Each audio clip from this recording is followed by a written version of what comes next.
All right, it is the appointed time, as Councillor Henderson used to say, so I will call this meeting of the April 12th, 2022 Urban Planning Committee to order. I'd first like to do a land acknowledgement. At this time, I'd like to acknowledge that we meet on the traditional land of Treaty 6 territory and acknowledge the diverse Indigenous peoples whose ancestors' footsteps have marked this territory for centuries, such as Cree, Dene, Saulteaux, Blackfoot, Nakota Sioux, as well as Métis and Inuit, now settlers from around the world.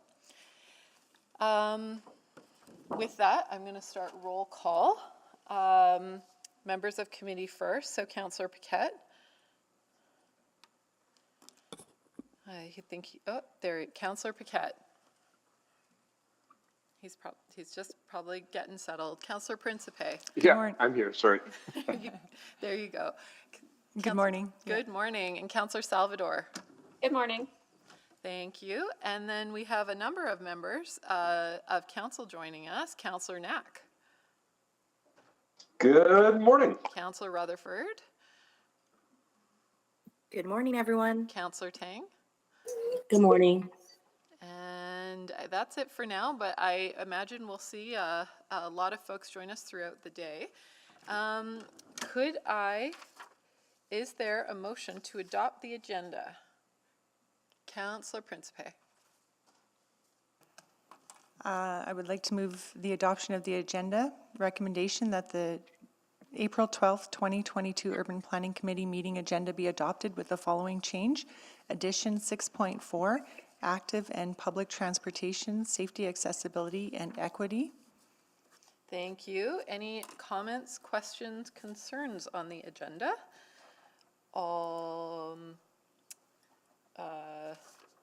Actually, I'm going to pitch something. This is where we pitch these things. Hello, Councillor Stevenson. There's been perhaps on 6.2 and 6.3, we have a lot of speakers, I believe, that overlap. If not all. Do all the speakers overlap on 2 and 3? No? No, there's 4 speakers to 6.3, but they all want to speak to 6.2 as well. All right.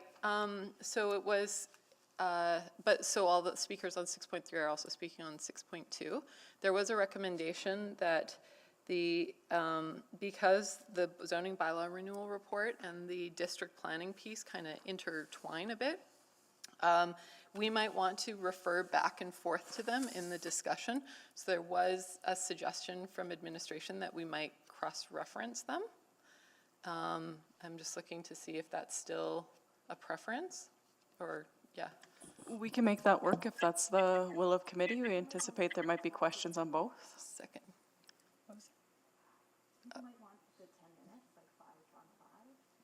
Yeah, so there's some tensions there where we do, there might be, okay, all right, so that, because it would only mean each speaker only got 5 minutes in total rather than being able to speak once to the zoning bylaw report and again to the district planning. So perhaps I'll leave it as is, unless Councillor Salvador or Councillor Paquette, you had thoughts on that?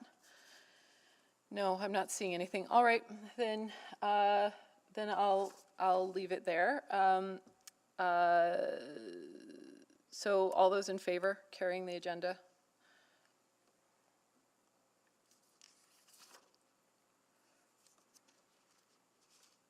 We have all the votes. Please display the vote.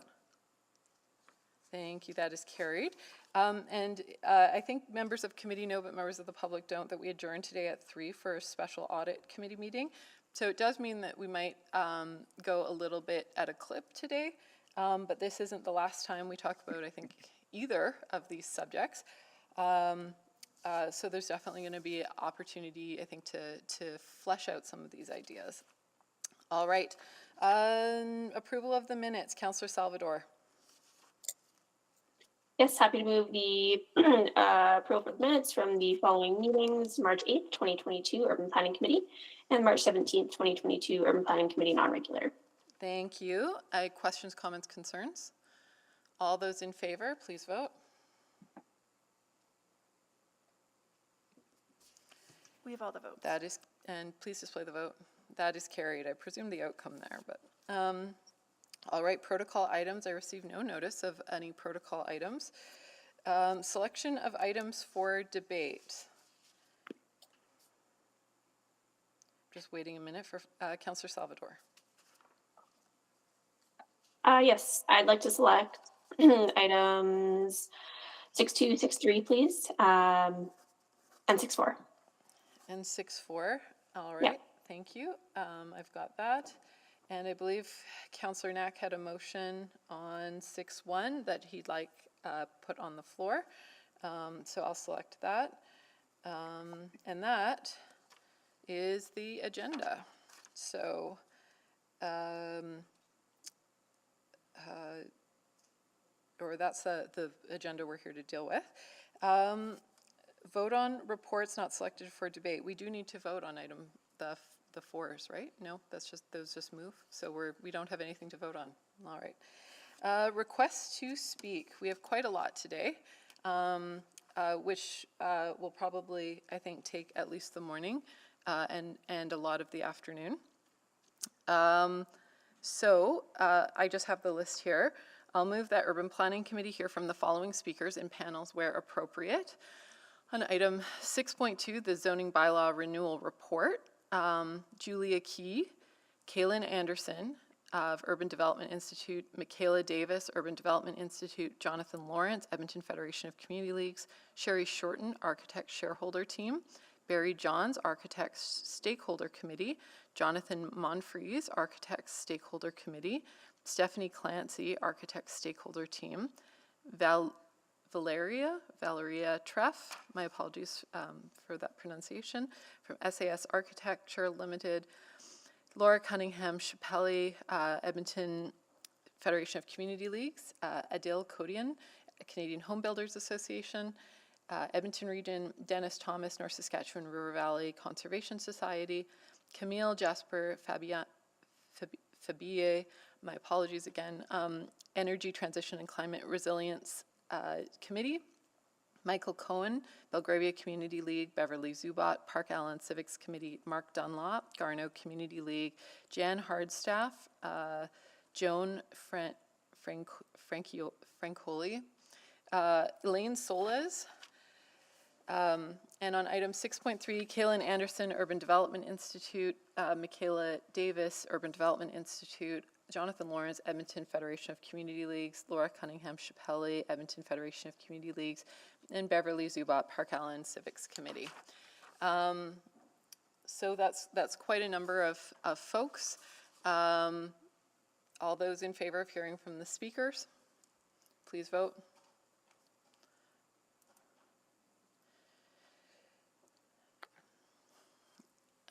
We have all the votes. And please display the vote. The clerks can help you, ma'am. Sorry, just wait there. That is carried, thank you. Request to speak and request for time specific, we have none. Given how truncated today is, however, if we don't get through all the items, we may have to move it to another day. And if we have to do that, we can talk time specifics at that time. Items 4, they don't have to be passed. Is there, oh, and councillor inquiries, which I always forget. I received no notice of councillor inquiries. So we are on to item 6.1. I don't believe we need a presentation. This was an information report. Mr. Laughlin, would you care to give some introductory remarks? I don't believe we have any, Mr. Sebrick?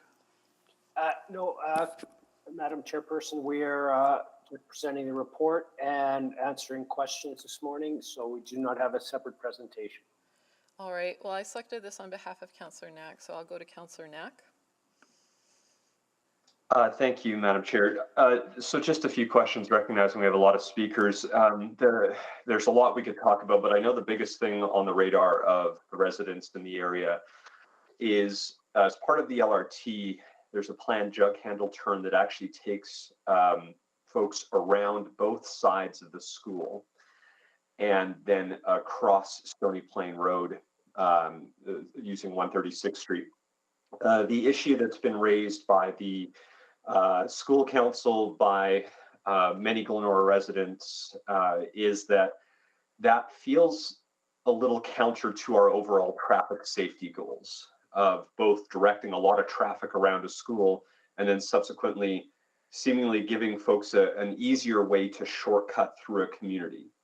And so I did want to ask, I know there's been a lot of engagement around it, but I've talked to a lot of residents and a lot of parents who go to those schools, and it doesn't seem like anyone actually wants that.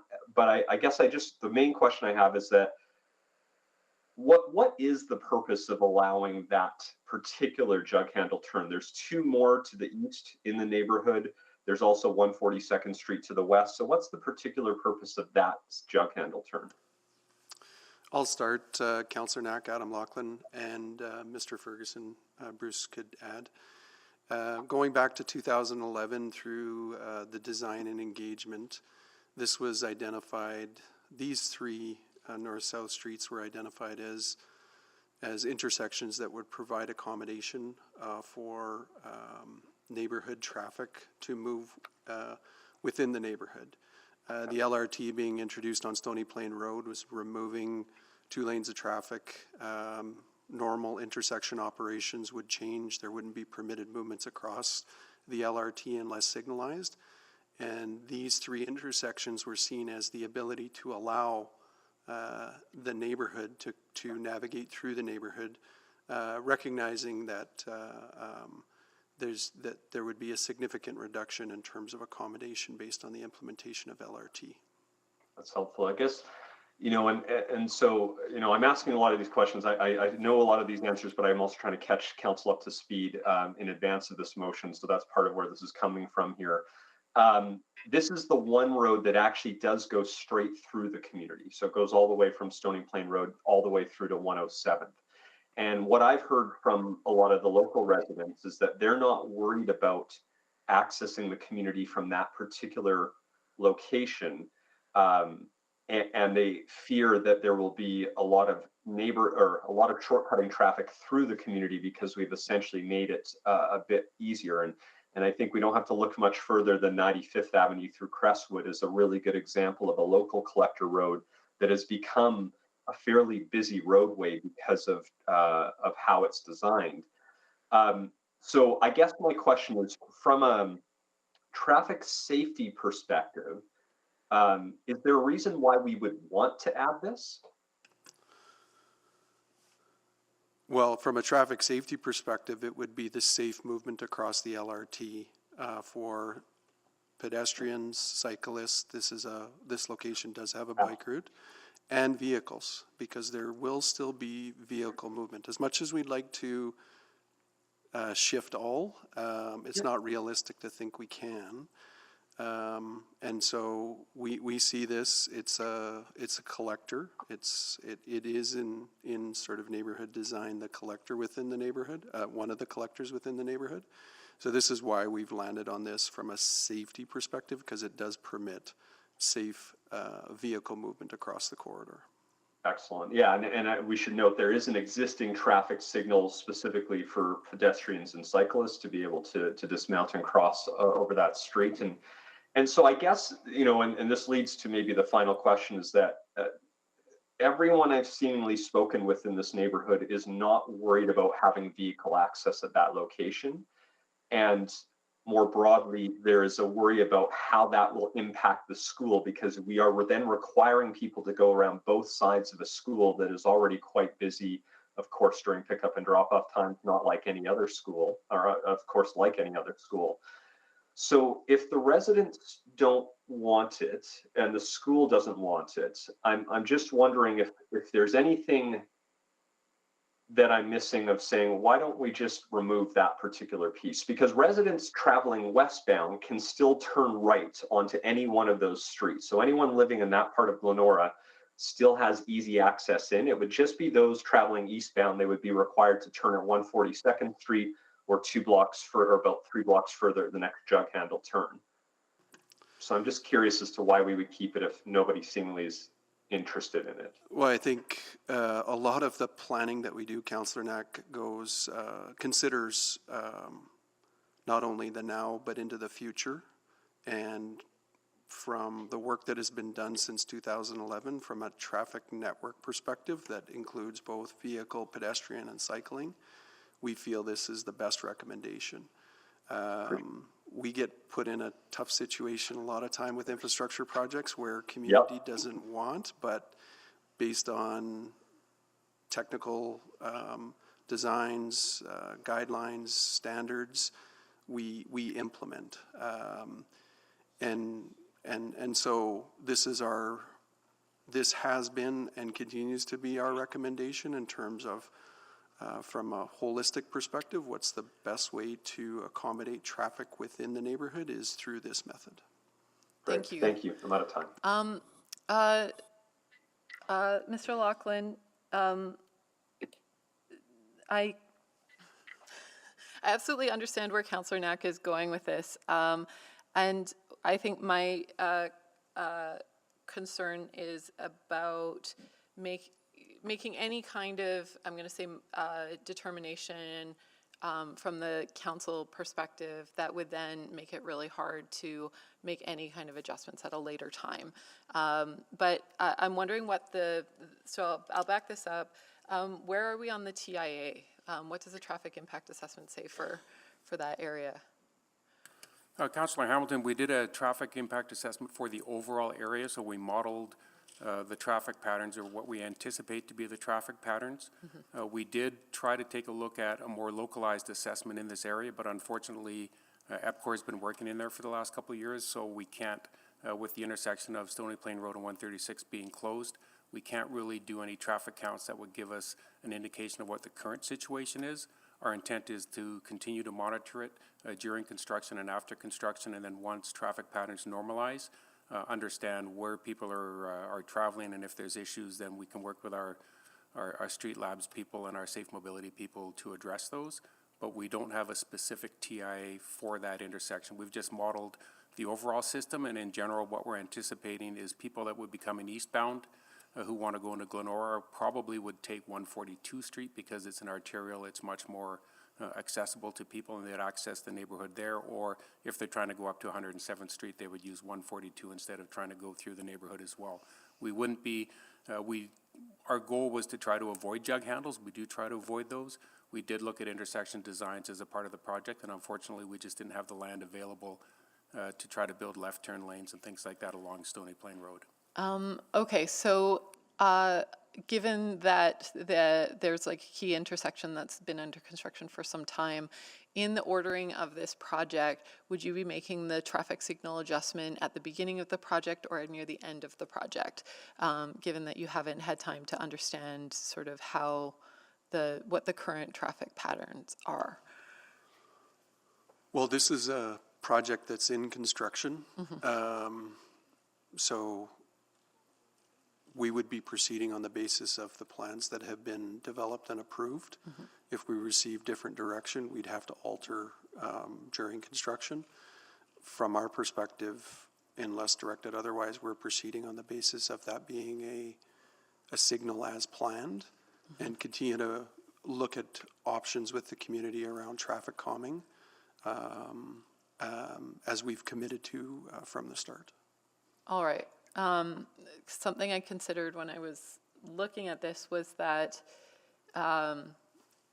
perhaps you might, or that one might, in a circumstance such as this, let the traffic settle before you adjusted signalizing. But what I'm hearing is that you proactively adjust the signals, anticipating that traffic flow might change. We do both, Councillor Hamilton. Okay. We model, and Bruce said this, we model on the basis of what we think the network is, how the network is going to respond. Certainly with the reduction in traffic because of the pandemic, it's getting harder and harder to do that.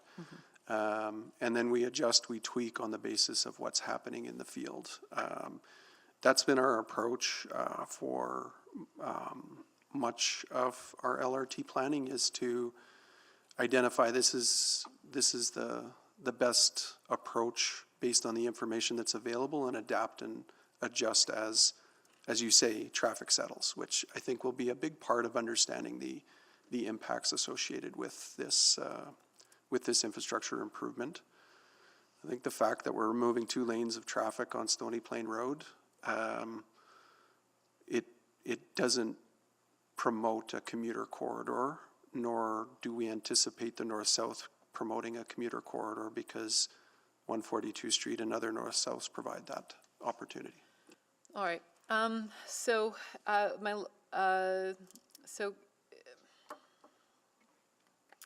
Any change would also have to go to council, correct? Because it's a change in, it'd be council directed, not committee directed. Correct, because administration's recommendation is the current plan. So if there's a specific technical direction to do something different, we would need that from council. All right. So this is going to be about, I think, slicing a loaf of bread in different ways. I understand that the Councillor Knack wishes to change the signal, but I think he should have the opportunity to make that at council. So I'm going to requisition this. I'm going to requisition this. Requisition. Thank you. Okay, well, that's going to go up to council, I think at the next meeting or the meeting after, and we'll get some direction on this. Thank you, Mr. Laughlin, and that concludes item 6.1. 6.2. We'll let the delegations swap out here. I'll just make some introductory remarks while we wait for folks to come on down. On this item, we're going to have a presentation. We're going to then hear from speakers, and then we're going to hear from speakers, and then we will have the opportunity to ask speakers questions and then ask administration questions. This is a report, a for information report. So we're at the refined stage of this discussion. So I would ask members of committee and non-members of committee, but members of council, if you have something that fits into that refine notion, a little, like a tweak here and a tweak there, we send that to the clerk, because that would be an opportunity for an omnibus motion. And so instead of passing a whole bunch of itty-bitty motions, we can pass one that gives sort of further direction to administration if that is needed. The second is that if there are substantive changes to the direction that we wish for this process to take, those have to go up to council, but otherwise won't need to if they're just those little tweaks. So with that, I see that our delegation is settled. I'll turn it over to Ms. McCabe. Good morning. Thank you very much. Today I'm joined by Kim Petrin, the branch manager of Development Services. Ooh, that's the echo. Olivia Ballone, who is the director of the Zoning Bylaw Initiative, senior planners Trevor Illingworth, Christian Lee, and April Gallies. So today's approach is an information report. It is a check-in with committee in terms of the approach to the new zoning bylaw, and it provides an outline of the zones as well as progress to date. We will be back to committee, and we'll be providing council updates along the way on this very important project. Our next stop at committee right now is planned for November, where we'll be bringing a draft of the new zoning bylaw. We'll be using the time between now and then for engaging with Edmontonians, and we're looking forward to their input and feedback. We want to thank Edmontonians to date and the community to date that's been involved, as well as council for your input, and we're looking forward to working with you to advance this really important work for Edmonton. To our next slide, please. So renewing the zoning bylaw is fundamental to to enabling our long-term vision as outlined in the city plan.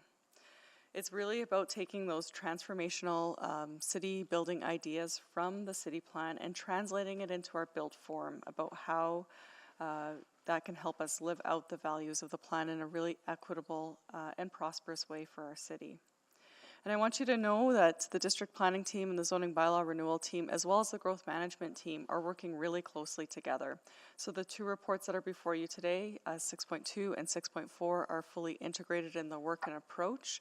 And you will be receiving an update on the growth management framework in the coming months as well, because it is also another really key implementation piece to the city plan. So with that, I'm going to pass it over to Livia to walk you through the presentation that gives you an update on where we're at with this project. So good morning. The zoning bylaw is an important legal document that has the power to shape the physical form and how we live in and engage with our city.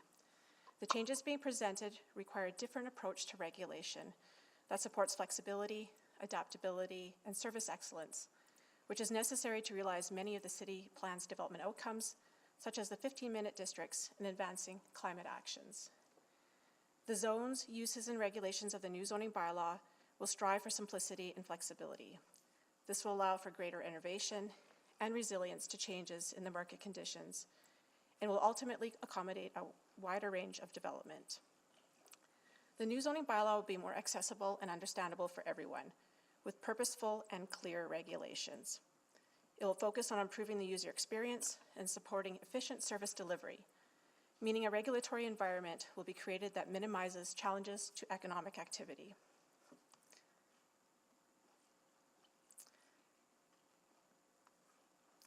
And the renewal offers the opportunity to advance equity through zoning, to consider the unintended social impacts of regulation and take thoughtful and decisive action to create everyone's Edmonton. Our goal is to develop a strategic, simplified, and streamlined zoning bylaw to enable people, places, and businesses to thrive and prosper. Next slide, please. Next slide, please. Through the initiative, we'll be creating a new zoning bylaw. We are working on the first draft and will continue to write and refine over the next few months. In order to implement the new zones, we will be rezoning land citywide to align with the new zoning bylaw. We have developed a rezoning framework that provides a set of guiding principles that will inform the technical criteria governing the rezoning project. An equivalency table will be developed to assist Edmontonians in understanding the changes. The technology and implementation projects are an exciting component of the initiative. We are building new interactive versions of the new zoning bylaw, site-specific zoning map, and development applications map that will increase the Edmontonians' access to the zoning bylaw, help them better understand how regulations affect their property, and help support a more streamlined development process. Quite a bit of work will be spent on assessing impacts to service delivery with a new zoning bylaw. The zoning bylaw is used for rezonings, subdivisions, development permits, and inspections. Changing the rules will impact these services and processes. We will begin testing mock applications to understand the impact of the new regulations on our services. We are also exploring opportunities to automate additional low-risk, high-volume development permit applications, such as greenfield single and semi-detached house development permits. In November of this year, we're planning to bring forward the first draft of the zoning bylaw to Urban Planning Committee. At that time, we'll be actively engaging on the draft with Edmontonians, and we'll be seeking feedback from committee as well. Next slide, please. The preliminary draft of the new zoning bylaw proposes reducing the number of standard zones from 46 to approximately 20. Attachment 2 provides a high-level overview of the standard zones currently proposed. Many of the zones in the current bylaw do the same thing or contain a lot of overlap. For example, the bylaw has dozens of residential zones, often with little or no difference between them, or no true mixed-use zones. By consolidating similar zones, the new zoning bylaw will allow most standard zones to accommodate a range of built forms and uses, allowing communities to adapt over time and satisfy the evolving needs of the market. This will reduce the number of rezonings required and past reliance on direct control zones and special area zones. In turn, time and cost savings will be generated as well as more certainty of outcomes. Next slide, please. The report outlines some ways that the new zoning bylaw will be different from the current bylaw. But what does that mean for Edmonton and for Edmontonians? And here's one example. This sample zoning map could be any neighborhood that the city plan defines as a redeveloping area, basically the area within the Anthony Henday. Many of these neighborhoods are already redeveloping. Achieving the city plan's goals, such as the 15-minute communities, means we'll need to support redevelopment opportunities more easily throughout all of these neighborhoods. In this example, most of the neighborhood is currently zoned RF1, the single detached residential zone. However, in the current zoning bylaw, the RF3 small-scale infill development zone is more supportive of a range of infill opportunities. Let's say the owner of the property in yellow is considering redeveloping their property to build row housing. They would have to apply for a rezoning to allow for this. We can see that there are other properties nearby that have been rezoned to RF3 and RF4, which is the semi-detached residential zone. So it appears a rezoning application could be supported. From a big picture perspective, it's changes like this that will, over time, help achieve the goals of the city plan. However, today this property owner will need to apply for rezoning and risk the time, expense, and uncertainty that comes with it. And if they don't, the community is at risk at missing out on a housing forum that could provide different housing options in this neighborhood. All new neighbors could support local businesses and schools. So with that in mind, what if it were easier for redevelopment to occur? Next slide, please.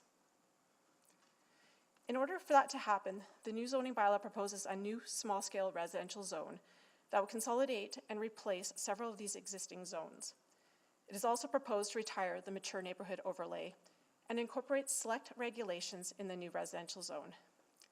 Those properties currently zoned RF1, for example, like the scenario on the previous slide, would be allowed to build row housing or potentially other multi-unit housing forms without the need for a rezoning.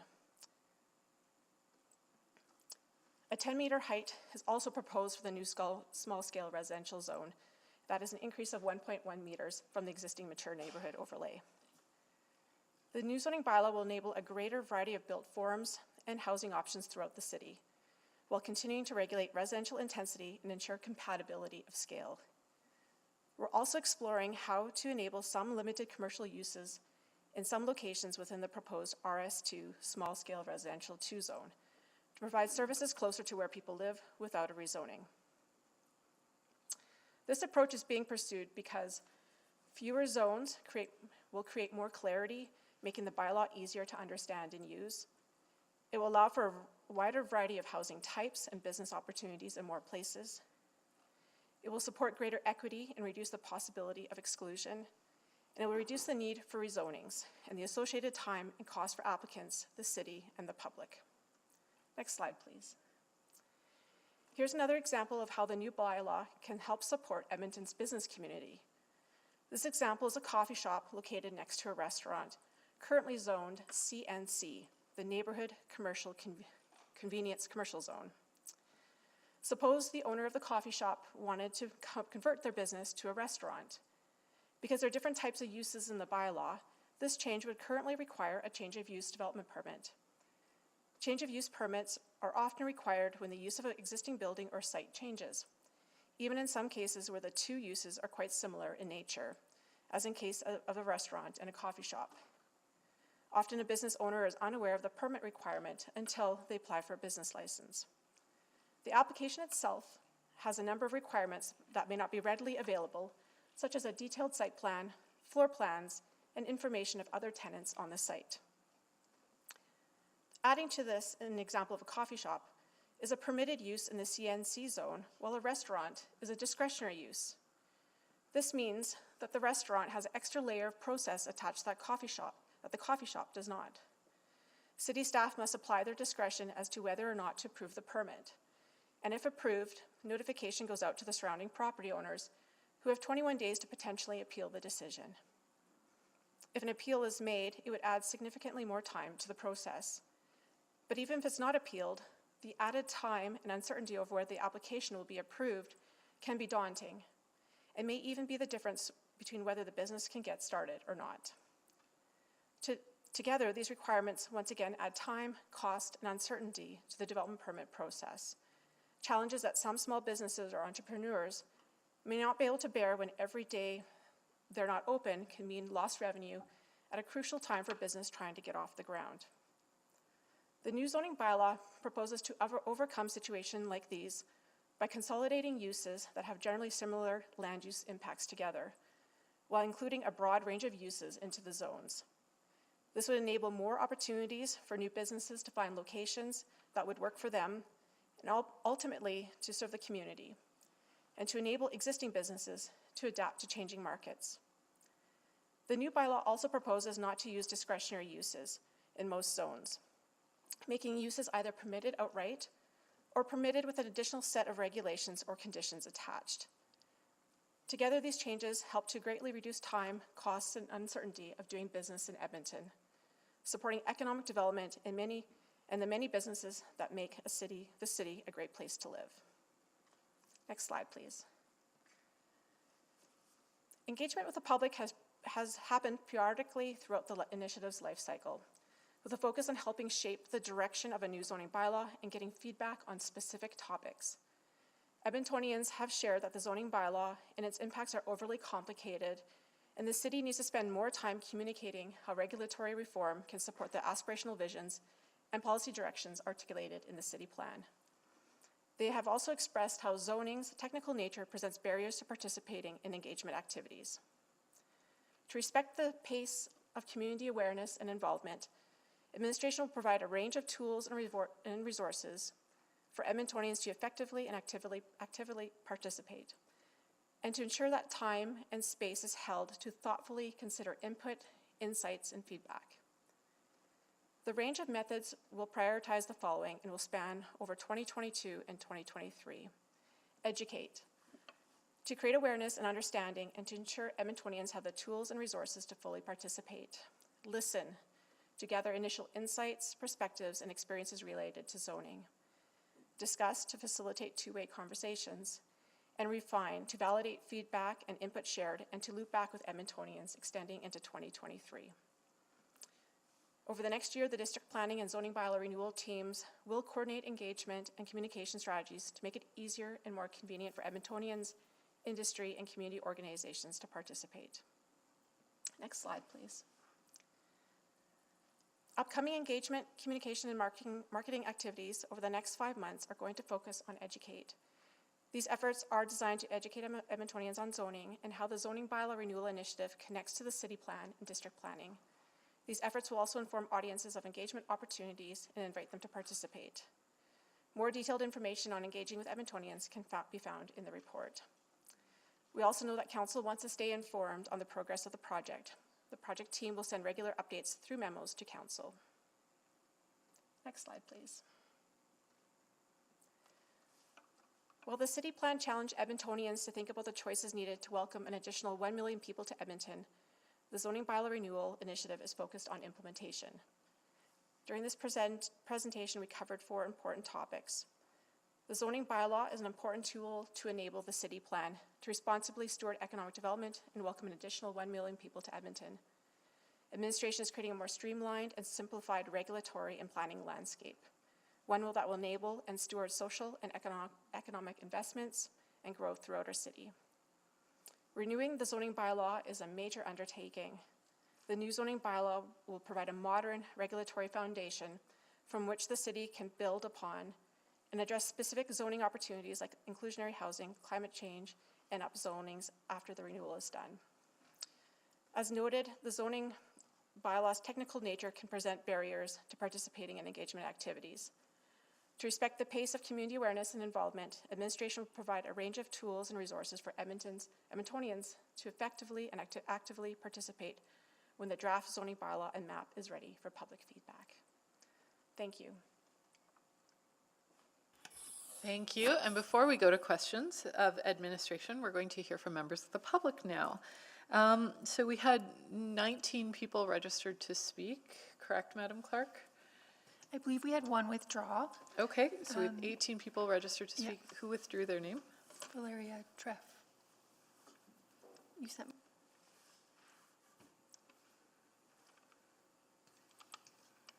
Somebody sent it to me. Anyway, we have, yeah. Okay. So we could pause for Valeria to see if she still wants to speak. Oh, all right. Yeah. Okay, I will call for attendance at this time. If you're remote, you can just pop on and say a quick hello so we can check that your sound works. If you're in person, then I think this is your opportunity to literally come on down, correct? I'm looking at the clerks. Yes, they're nodding at me. So I think you'll be speaking, I don't think we have a lot of people in person, so we'll get speakers over to the far left here. And you can take a seat in front of a microphone. So, Julia Key, are you online? Yeah, I'm here. Thank you. Kaylin Anderson. Good morning. Thank you. Michaela Davis. Yeah, I'm here. Great. Jonathan Lawrence. Yeah, good morning. Sherry Shorten.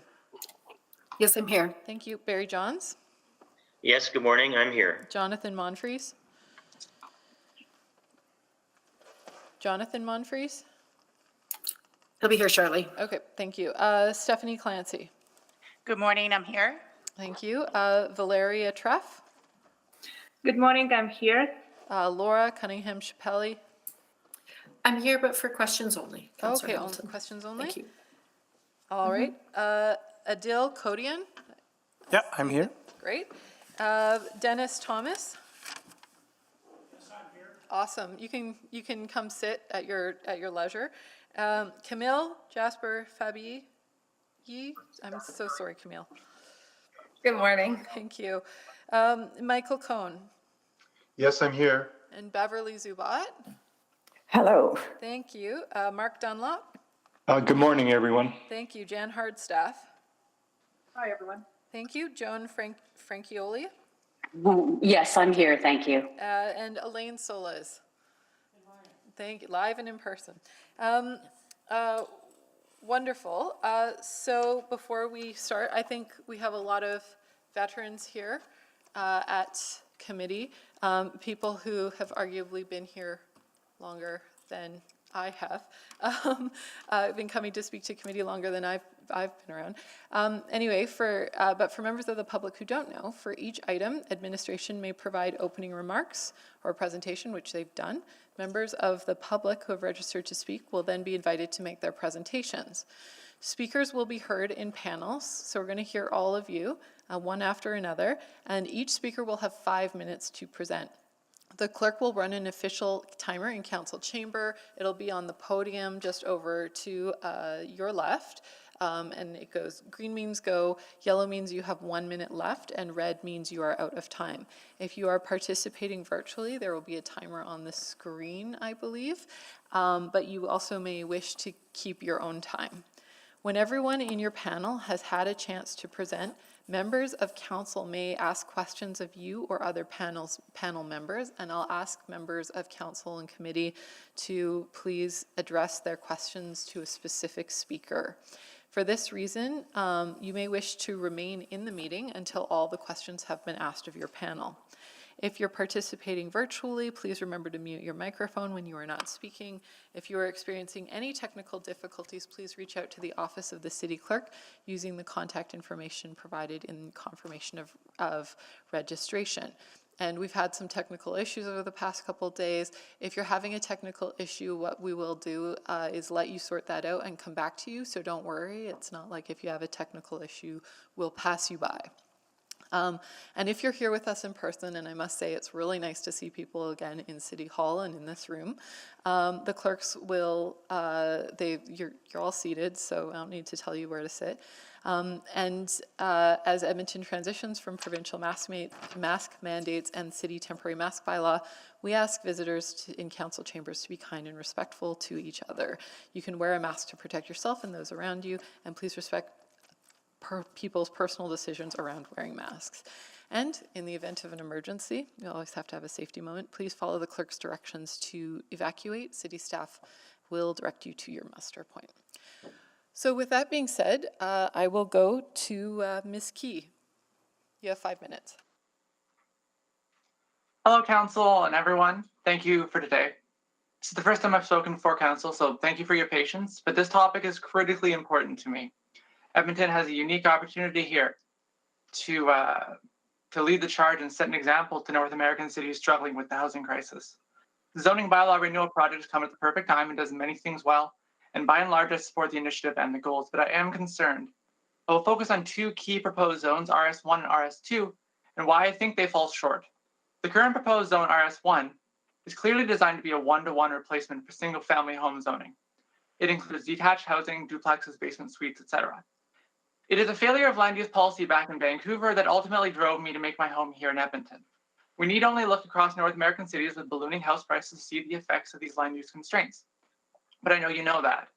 I'm concerned that if RS1 exists as described, then it will be overused as the blanket minimum zone in Edmonton, nullifying the single greatest opportunity that we have with the zoning renewal project.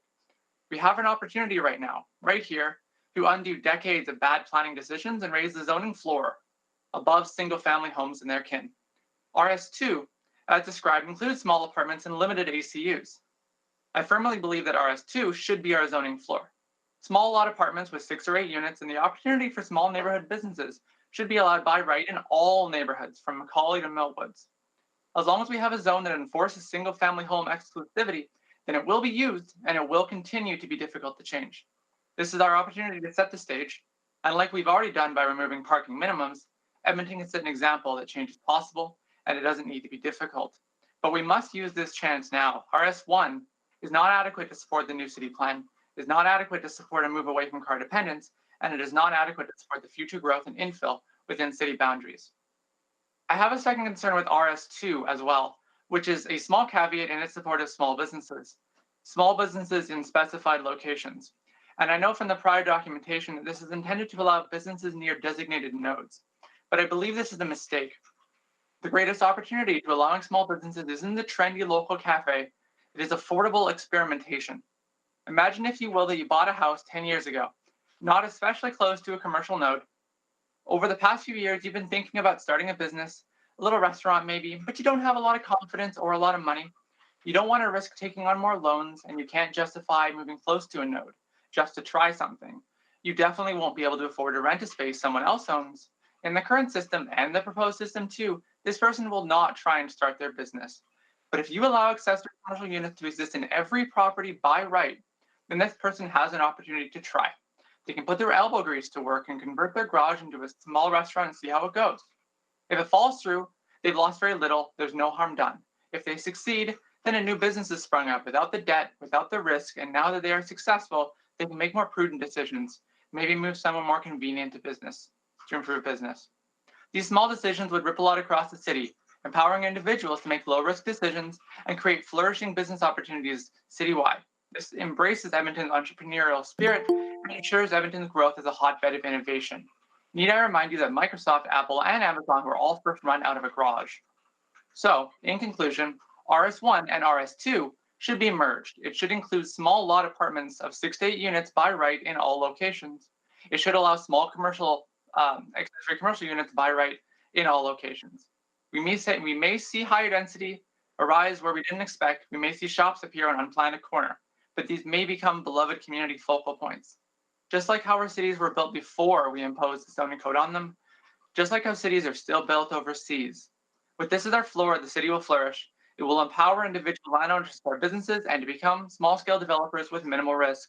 We will support our city plan, our future growth, and promote climate resiliency. We will set an example and send a message that Edmonton is a step ahead of everyone else. Thank you for your time and your ears. Well done. Thank you. Kaylin Anderson. Good morning, members of Urban Planning Committee and City Council members. My name is Kaylin Anderson, and I'm the Executive Director of the Urban Development Institute. As city builders, our membership is actively engaged in all aspects of planning, development, and engineering processes across the Edmonton metro region. We appreciate the opportunity to provide our collective insight and expertise today. Our planning committee was involved in the preparation of the city plan and has also been engaged in the zoning bylaw renewal and district planning projects, which are both critical city plan implementation initiatives. I will be speaking to both projects together as they are inherently connected. In fact, what we are calling for today is an increased focus on this connection as the projects move ahead. My counterpart, Michaela Davis, who is the chair of UDI's planning committee, is here to provide insight into the more technical aspects of the work completed to date, but I'd really like to start by covering some of our higher level observations and suggestions. The city plan calls for a generational shift in the way that Edmonton grows, and its vision looks out about 40 years as the city doubles from 1 to 2 million people while maintaining its current municipal boundary within the Edmonton region. To accomplish this, the land use concept envisions new commercial and industrial areas, the development of efficient new neighborhoods, the active redevelopment of existing communities and sites, and an expanded green and blue network that supports biodiversity and recreation that's knitted together by a variety of mobility systems that will enable individual and commercial travel options in a community of communities. More precise direction on the city plan's growth pattern will come to pass on the ground and will need to be further articulated through our district plans. Our hope for the district plans is that they clearly show where new development opportunities will be focused.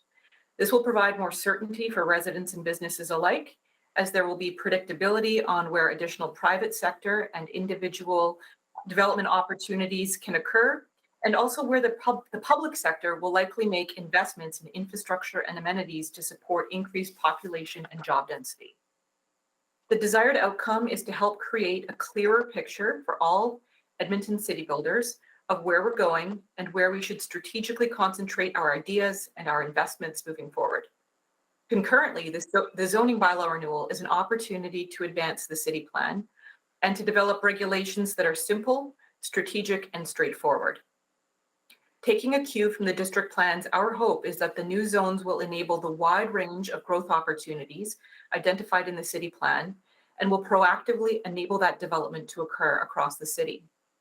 This is an area where we would like to see even more coordination and strategic alignment. The opportunity to create a new zoning bylaw that enables creativity, increased density, and more diversity will only be as good as its implementation. UDI believes that creating a new bylaw that focuses on these outcomes is critical. Additionally, proactively rezoning the city based on direction outlined in the district plans will be a critical step to making this happen. At this time, we would like to better understand how these initiatives fit together to drive positive change forward and understand how the post-renewal items will be handled if they are considered out of scope for the current project. At a time when our country is struggling with adequate supply and speed to market for housing nationwide, our call to action in Edmonton is to expedite processes that ensure predictable outcomes and enable more homes and businesses to get built. Moving forward quickly and confidently is critical. Cities are continually competing for talent and jobs and investment, and Edmonton has a unique opportunity to leverage its own advantages to excel and meet the needs of residents and businesses to ensure that our city remains open, competitive, and welcoming as we bring in another 1 million people and create 520,000 more jobs. We understand that this work will take partnership between the public, private, and community sectors, and our membership is committed to this endeavor. In closing, I would like to thank committee for the opportunity to provide input and to assure you that our membership is committed to continuing to participate in engagement activities over the year ahead. Thank you very much for your time today. Thank you, Kaylin. Michaela Davis. Hi. Thank you. Good morning, members of Urban Planning Committee and members of City Council. My name is Michaela Davis, and I'm here on behalf of UDI Edmonton Region as the chair of the Planning Committee. I also work for Melcor Developments in Edmonton as regional manager. Thank you for having me. UDI's Planning Committee has been involved in the preparation of the city plan and has been engaged in the zoning bylaw renewal and district planning projects. We are very appreciative of the city's willingness to engage with industry. We commend the city on pursuing these milestone projects, and we recognize the immense amount of great work completed to date. As a committee, we've worked closely with UDI members to understand the technical aspects of these new proposed zones, as well as possible challenges with their implementation. Most recently, the Planning Committee provided feedback on the small-scale residential zones presented to you today. Some of these comments will be highlighted in my remarks. We understand that these proposed zones are still very much a draft. However, we do not feel that they reflect an increase in the flexibility required to support innovative design. In implementation, these zones are less flexible than the currently approved RLD zone, as they are more restrictive in lot widths. And the proposed zones offer a lower height maximum than what is approved under direct control zones currently in use across the city for most townhomes. Furthermore, our members are very keen to move toward standardized zones, as I know the city is as well. However, the current draft zones do not address many of the unique and efficient characteristics offered by the numerous DC zones in use today. Narrow townhomes are an attractive, ground-oriented, and affordable housing option, many of which offer secondary suites at grade level. These housing types would not be feasible without the greater flexibility in height and width that these approved DC zones offer. Without accommodating for the diverse housing typology currently zoned through direct controls, the city will not see a reduction in applications for direct control zones. In closing, supporting innovation through improved flexibility, increased height, and different lot depths and widths allows for additional suites, attainable housing, and missing middle opportunities. It will also help us all achieve the goals in the city plan. We are very appreciative of the opportunities we've had for collaboration to date, and we thank the city for continuing to work with industry on these exciting initiatives. We look forward to participating further in future engagement activities. That's all I have for today, so thank you very much for your time. Thank you, Michaela. Jonathan Lawrence. All right, thank you, members of Urban Planning Committee. My name is Jonathan Lawrence, as was said, and I'm here to speak on behalf of the EFCL. While I'm here to represent leagues today, I'm not here to represent a singular league perspective. Rather, my focus will be on advocating for the systems that ensure leagues and neighborhoods have a means of representation. While we're in support of much of the work done to date, I'll focus on the engagement approach that's being presented to you by both the district planning and zoning bylaw renewal teams. I'll refer to both of these initiatives together as the projects. While administration has been transparent and willing to work closely with the EFCL, the objectives and respective approaches to engagement present two key barriers to our full support and the meaningful engagement of leagues, and we believe Edmontonians writ large. The first barrier is the level of engagement specified. The initial scope of these projects was to invite Edmontonians to both refine and advise on the content of this work following the City of Edmonton's engagement spectrum. While we believe the approach taken by administration will achieve this objective, we do not believe that engagement at this level adequately creates opportunities for people to contribute to decision-making by City Council and administration, Policy C593. Perhaps more importantly, we do not support the assertion that the engagement on these two major projects should be limited to an advise and refine level. These are the lowest rungs of citizen participation as defined by the City of Edmonton. It's clear that leagues believe that a responsibility to facilitate public input into decision-making through effective and efficient consultation, involvement, collaboration, and empowerment processes is being interpreted narrowly as a requirement to inform rather than as a responsibility to pursue robust civic participation. While we recognize the implications of a change in course, we ask that this committee consider the importance and potential positive impact of reevaluating the engagement objectives given to administration. However, if it's the opinion of this committee that engagement on these two major projects continue to be limited to an advise and refine level, we need to bring leagues to the table to much more clearly provide a rationale for this approach and an ability to participate meaningfully in discussions. This need brings me to the second barrier to our full support. This is the structure of engagement, regardless of the level of influence. The current approach does not include leagues themselves as a key stakeholder. This generates a feeling of exclusion articulated clearly to both us as well as administration. Leagues feel they're not privy to key stakeholder information and are being brought in to add what feels like the spice at the end of the process, or through ongoing advocacy as plans develop and mature. This presents a significant long-term concern for us as a federation, and we would posit as a city. We feel that this approach, especially when implemented within a refined level framework, will have a deteriorating and sometimes inflammatory effect on league engagement in civic issues. Where we do not create buy-in through direct engagement with leagues, citizens can feel that their voices will only be considered through the polarizing and often disruptive protests of individual projects as development takes place. In this situation, both leagues, as we do, recognize that no one wins. We believe that it's in our shared interest to utilize the league system to bring citizens together early and meaningfully. Leagues need to be engaged directly and consistently as partners throughout the city plan implementation process. While there are no silver bullets in engagement, as we know, By repositioning leagues themselves as key stakeholders, administration will be in a better position to clearly articulate project updates, outcomes, and crucially, the level of influence intended and why.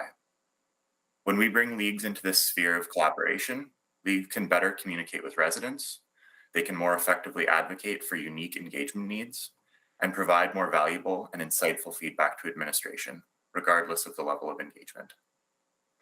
It is not the EFCL's intent to delay these important projects. However, we do want to articulate the importance of getting both the structure as well as the level of influence right. In working closely with administration, we recognize the constraints and desired outcomes of these two projects, as well as their fundamental linkages to existing city plan policy. Leagues do not wish to indiscriminately challenge best practice, evidence-based approaches, nor supersede the expertise of administration. Rather, it's our goal as the EFCL, and I believe the goal of leagues, to work with administration to meaningfully and appropriately partner to build capacity for effective collaboration, to generate buy-in from residents and recognize the depth and diversity of valuable perspectives present in our neighborhoods. In our letter to this committee, we've outlined a number of potential processes, as well as recommendations that I can speak to. That's all for me today. Thank you. Thank you, Jonathan. Sherry Shorten, I understand you have a presentation, so the clerks are just queuing up the presentation now. Great, thank you. I do not have a presentation, but Barry does. Okay, all right. Well, we'll get a jump on it then. We have 5 minutes to get Barry's presentation going. Go ahead, you have 5 minutes. Thank you. Good morning, urban planning participants, Chair Sarah Hoffman, and council members. My name is Sherry Shorten. I am a registered architect speaking on behalf of an ad hoc committee, the Architect Stakeholder Team. I'm here today with 3 other colleagues supporting the work of zoning renewal, also here to ensure the voice of infill, housing, and urban design practices used by local architectural design professionals are being considered in the city's quest to renew its bylaws. Architects on AST have participated in public stakeholder engagement for several years. We are pleased to see the decisive actions being taken by the city on matters of climate action and economy in next stages of the work. To stress the need for successful design outcomes in our city's zoning bylaws, AST put forward 5 priorities to the Urban Planning Committee to clarify how we are achieving the outcomes in the work. For example, how will the bylaws be a catalyst for densification that will yield community acceptance? How are the bylaws flexible enough for approval without precipitating rezoning? How will the bylaws differentiate between guidelines, rules, and law? How does the bylaw encourage healthy growth in a predictable way? And how are we building innovation or preserving our neighborhoods as we build new? In September of 2019, 6 members of the Alberta Association of Architects struck an ad hoc committee to discuss the drafting of our city plan and the impact this work has on our profession and the delivery of architectural services. This committee continues to collaborate with practicing architects and interns alongside the City of Edmonton administration and council to provide feedback on the development of zoning renewal policy. Why are we here? First off, most architects came to AST's table to speak about how the responsibilities of architects and planners have been slowly diverging over time. We all share positive values of good urban design in our city building, and for this reason, we would like to see better integration of architectural design qualities written into the new zoning regulations. We are presently concerned about the use of greenfield regulatory text being used in the metropolitan core areas of our city. Densification in established neighborhoods with longtime residents, context, and history yields a deep concern about the city's vested interest to better integrate density into our urban neighborhoods given the proposed zoning. The proposed regulations do not appear to integrate national home building strategies that promote climate action, building resiliency, health, and well-being, at the same time permit the rollout of new models of housing required to create equity, affordability, and inclusion set out under the new city plan framework. Overall, there appears to be fundamental disconnect related to urban design qualities we might otherwise achieve if the regulations were more flexible. AST is here because we would like to help bridge some of these gaps. Today, I'm pleased to introduce Barry Johns of Barry Johns Architecture. Since 2020, Barry has been pursuing a doctorate of design at U of C. Barry's research covers topics of infill and missing middle typologies in mature urban neighborhoods focused on creating community and an environment that fosters innovation and affordability. Barry is the architect of many Edmonton iconic buildings, the Research and Technology Building and La Cité being my two favorites. I'm happy to share that Barry is here today to speak about his current work. Jonathan Monfries is also here. Jonathan has a Master's of Architecture and a Bachelor in Planning, and he is currently an intern at Stantec. He is a passionate urbanist with a background in planning and design. With a formal education in architecture and planning, Jonathan witnessed early on what has been lacking in policy regulation. Jonathan is currently seeking ways to improve our city by emphasizing the need for health and well-being considerations in design. Jonathan his published work includes the psychological effects of urban design and how cities have an influence on our well-being. This is ingrained in his current work at Stantec Architecture and continues to be a personal research interest. And lastly, Stephanie Clancy is here to join us. Stephanie has worked for 20 years in Edmonton in private practice, and she is currently working for Alberta Infrastructure in building design and spatial technology technical services. Steffi is active in her Avonmore Community League and is here to talk about how we might better achieve design outcomes and community acceptance at the same time. Thank you. Over to you, Barry.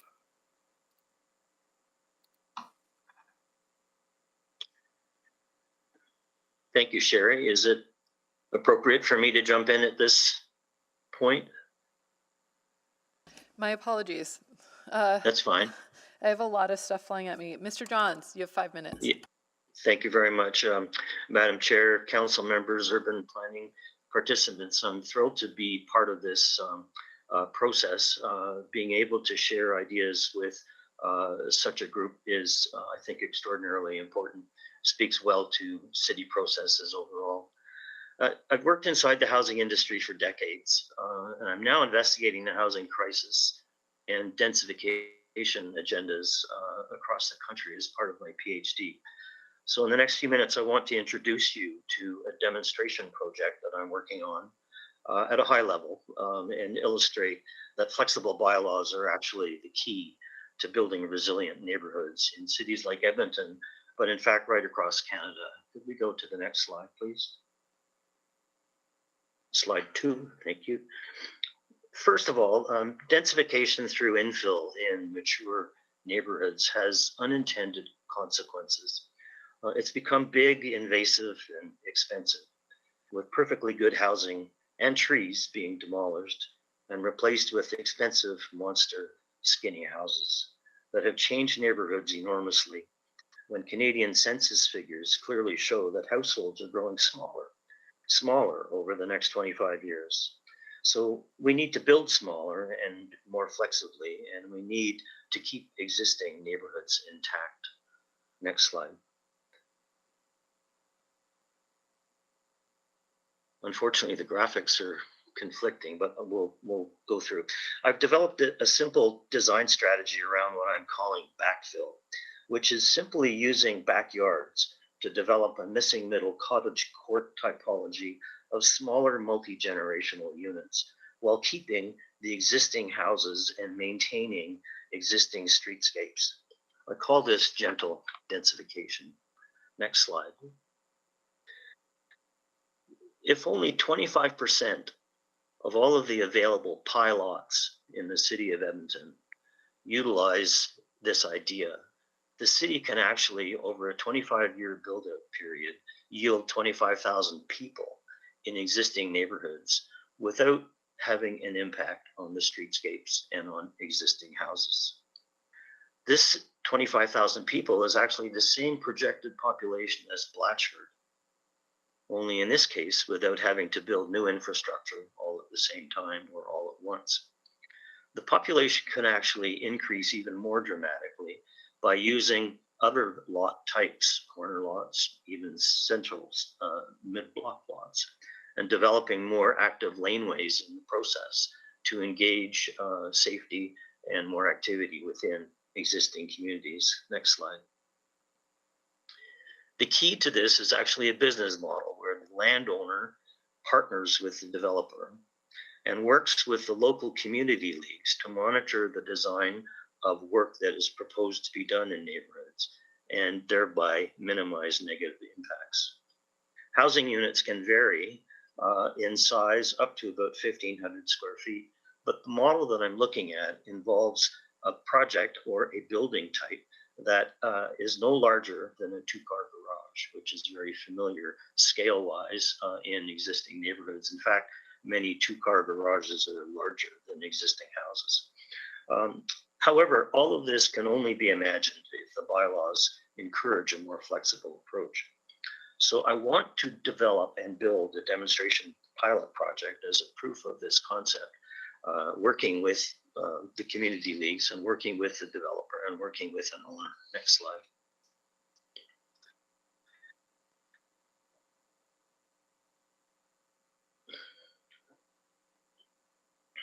Thank you.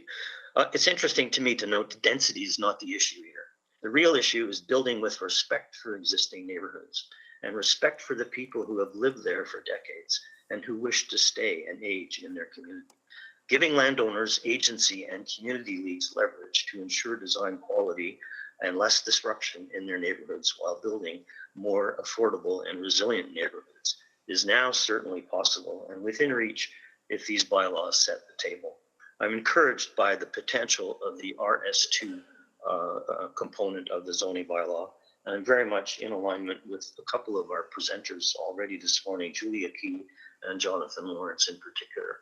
I think there's a pattern here that could evolve, which could be quite exciting. Thank you. Thank you. Jonathan Monfries. Hi, everyone. Can you confirm that you hear me clearly? I didn't get to test my microphone. Yep, we can hear you great. Perfect. Okay. Okay.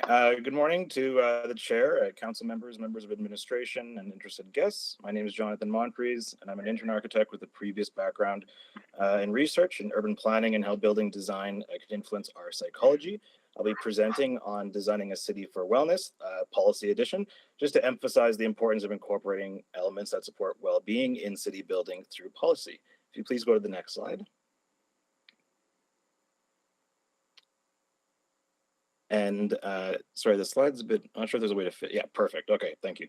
So today I'll be presenting on why and how we can design cities for wellness. I'll present some statistics and a case study showing ways in which specific policy can incorporate well-being. Next slide, please. So I really hate to be the bearer of grim news this morning, especially during these pandemic times, but this is a really important fact to point out. Next slide, please. We all love our cities, and over 2/3 of our population lives in urban communities.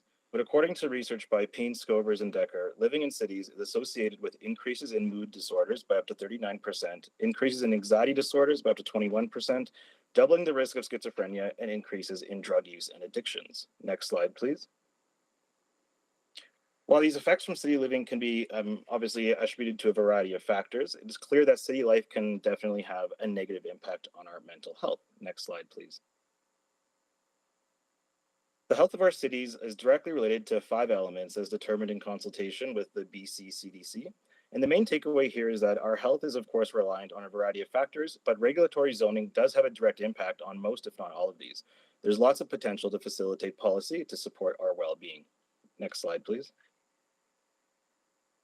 And it's not just a healthy built environment. Housing diversity in our cities can support an equitable community, creating spaces that are more accessible with a greater amount of amenities nearby, and higher density mature neighborhoods reduce the need for an automobile due to their connectivity and access to amenities. Next slide, please. I'd now like to briefly present a case study that includes policy recommendations made specifically relating to sociability in multi-housing design. This is the one that's designed to engage, which is a strategy created by Happy City that I'm sure we're all familiar with in Vancouver, and working in cooperation with the Real Estate Foundation of BC in 2019. Next slide, please. Happy City's founder, Charles Montgomery, states how strong social connections are the greatest contributors to human health, happiness, and resilience. And I think this quote can really translate to a variety of developments in our city, but for this example, we'll be focused on multifamily housing. Next slide, please. So today's presentation focuses on these 5 overarching categories for social well-being in multifamily housing. And I'll just make note that some of this info is new and some is already being taken action on by the City of Edmonton, which is great. But the main focus is to present how possible it is to design for well-being. So with the last couple of minutes, I'll just focus on highlighting some of these aspects. Next slide, please. So the first was looking at diverse housing forms, and the action found the need for changes to the zoning bylaw that promote a wide range of housing forms in residential areas currently zoned for single detached. These are things such as multi-unit buildings and various relaxations for buildings that offer a variety of housing forms. Next slide, please.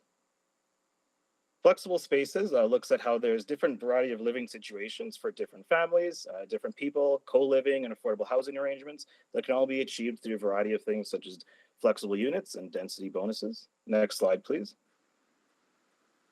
Social corridors are unique ways to support safe human interaction and promote kind of a sense of well-being and discussing with other people, which can be achieved through various things such as FAR exemptions and scalar kind of adjustments in multifamily developments. Next slide, please.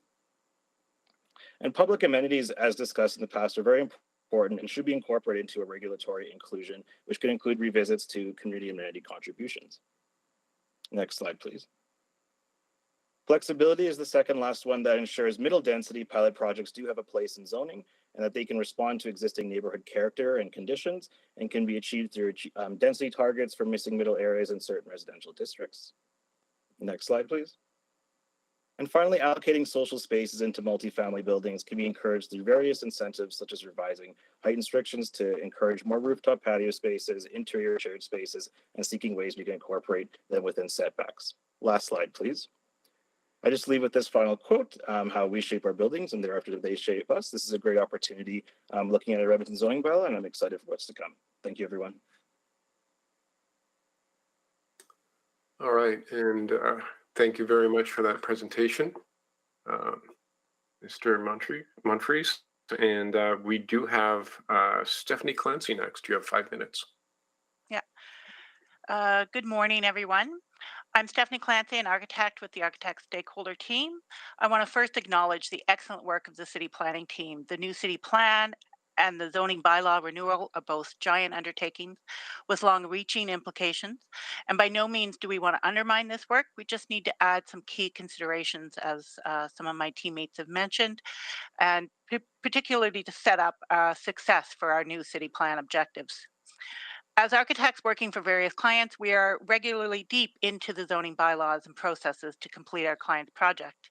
We start and stop with the bylaws, development permit requirements, codes, program needs, energy, the list goes on for us.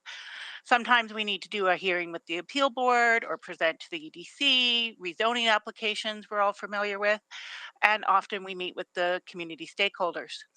Architects have been through all of these processes over and over, so we are thrilled to see this new bylaw renewal. It has the potential to truly alleviate many of the undue processes and improve predictability to all scales of investment developments. We are here asking for more than the addition of new zones and the streamlining of old ones.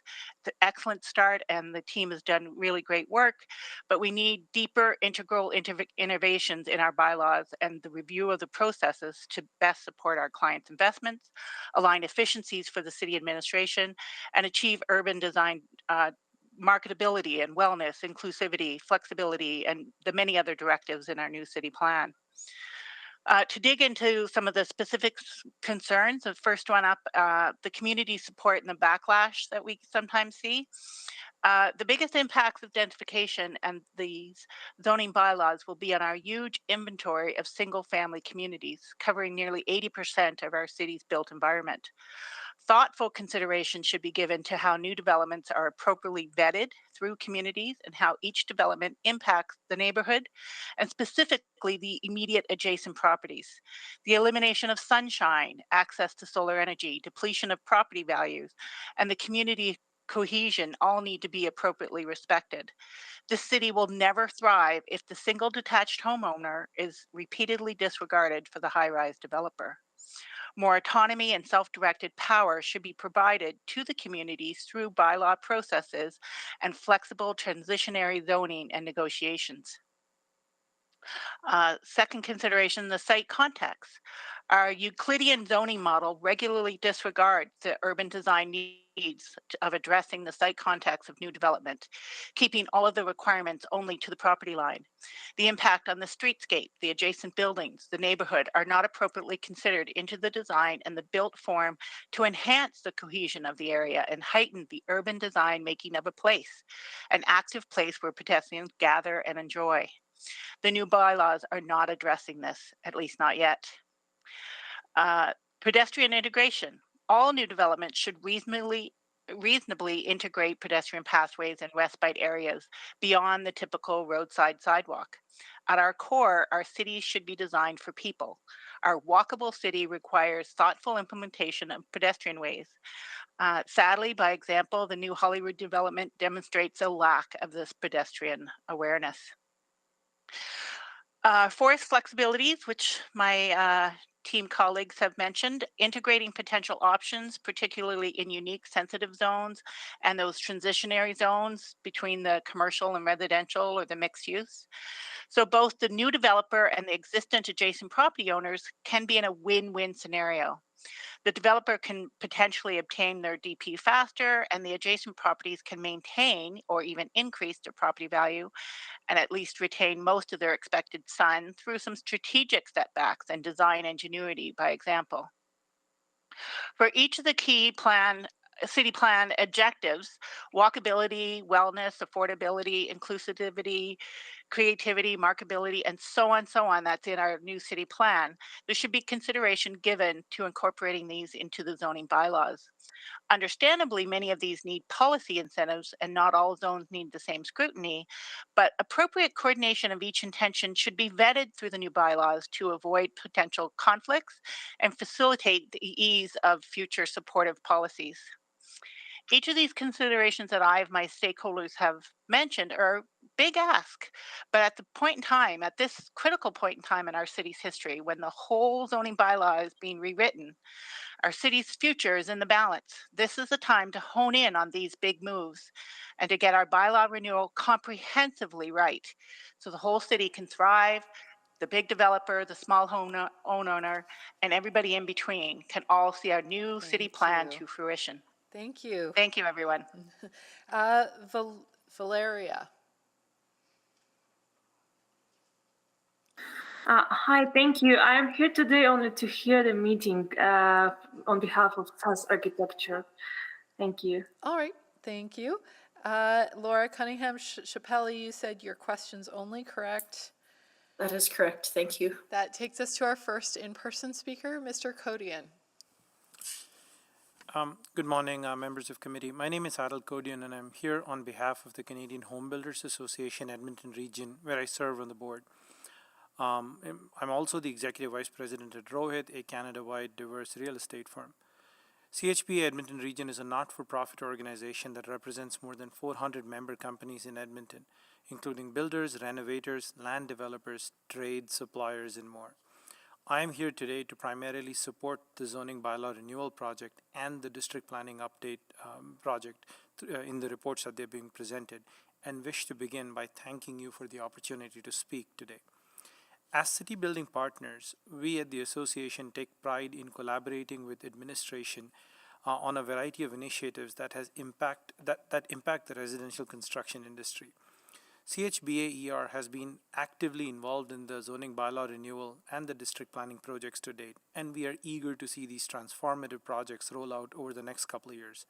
These projects will lay the groundwork to enhance Edmonton's alignment with the strategic growth priorities identified in the city plan, and will ideally create a more supportive regulatory and business environment to welcome new growth to our city. CHBA's ER supports the objectives of the Zoning Bylaw Renewal project, which include streamlining and simplifying regulations for more efficient service delivery, encouraging high-quality built form outcomes, and creating an equitable, livable, and more adaptable city. Developing a zoning bylaw which will enable greater flexibility, adaptability, and service excellence will require direct input from the residential construction industry. It will also require a shift away from traditional forms of prescriptive control to a more supportive and open regulatory environment. While we are eager to see the new zoning bylaw implemented sooner rather than later, greater detail and more work is definitely required to ensure that the objectives of the project are met while mitigating risks. CHPA ER members interact with the zoning bylaw in a way that is somewhat unique from many other stakeholders, and we have members with detailed technical knowledge and decades of practical expertise required to shape the new zoning bylaw. In 2021, our members built 80% of the new homes in Edmonton. This includes low-rise, high-rise, mid-rise, infill, and greenfield as well. We look forward to working together as the bylaw is created to develop new standard zones which will allow for more innovative housing products and better enable industry to respond to market demand. We are also eager to support the technology and implementation projects, which are both super important, which will provide valuable opportunities to remove barriers to new development in Edmonton and enhance overall service delivery.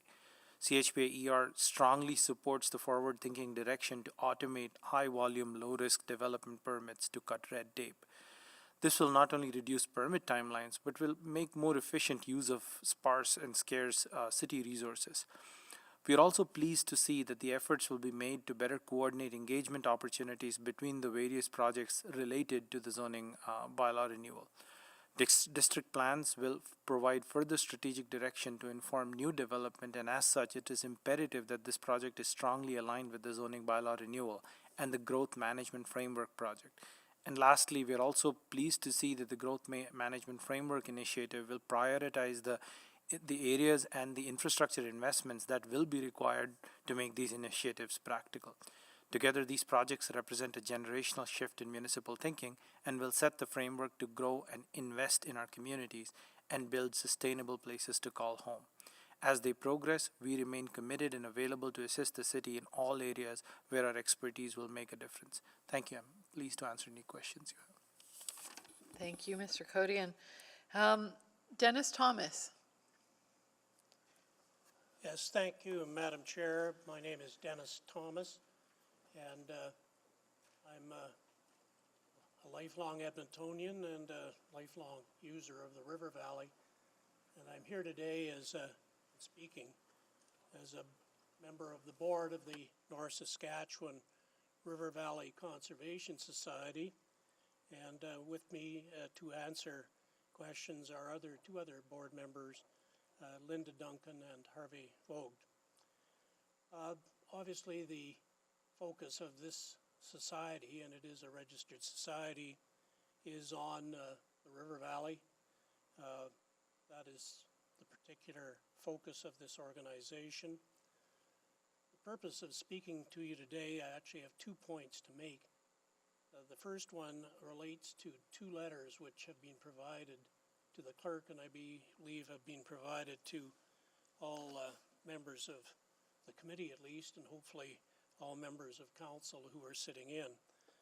The first one was dated November 22nd, 2021, and it dealt specifically with the Zoning Bylaw Renewal Initiative, which of course is the report that's before you today deals with that initiative.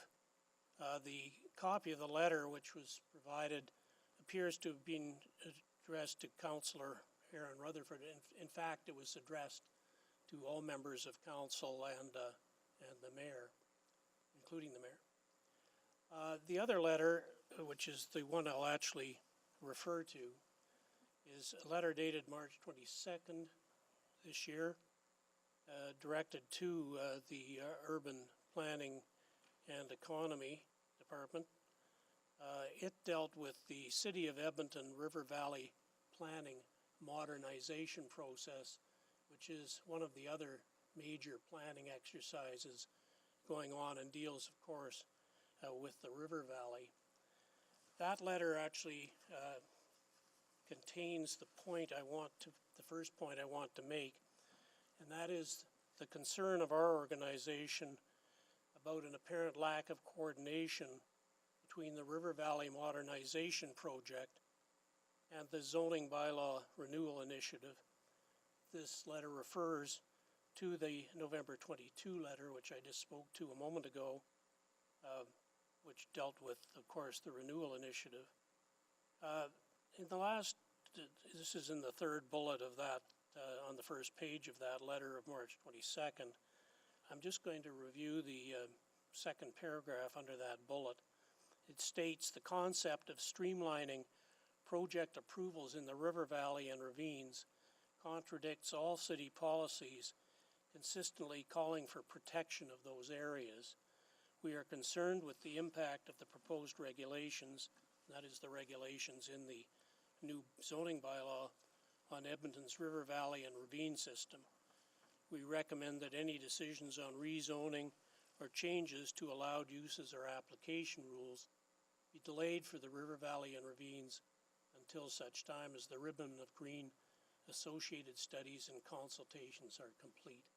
So that's the first point, is it's important that we submit that council get these two initiatives in sync so that the zoning bylaw will be reflective of whatever superior plans come into existence to reflect the policies that are outlined in, or should be outlined in the various results of the ribbon of green exercise.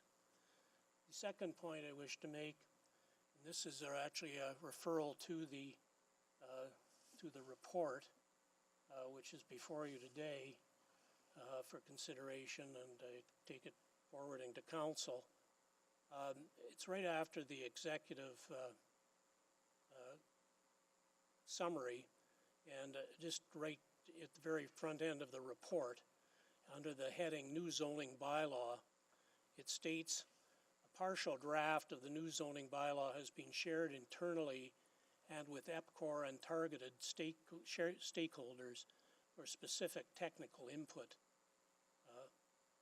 What our request is today that our society be recognized as one of the targeted stakeholders. We're not aware who the other stakeholders are who are involved at this point, but we'd like to be added to it and would ask that council direct that our society be added as one of these targeted stakeholders so that we can assist with drafting provisions affecting all of us, but affecting the zoning bylaw in particular and the river valley. We do have some expertise in respect to that topic. Thank you. Thank you very much. Camille.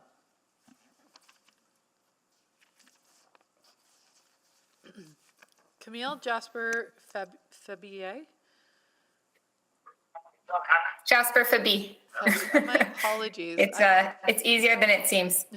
Good morning, members of Urban Planning Committee. I'm glad to be here to speak on behalf of the Energy Transition and Climate Resilience Committee, tasked with advising council on Edmonton's climate policies.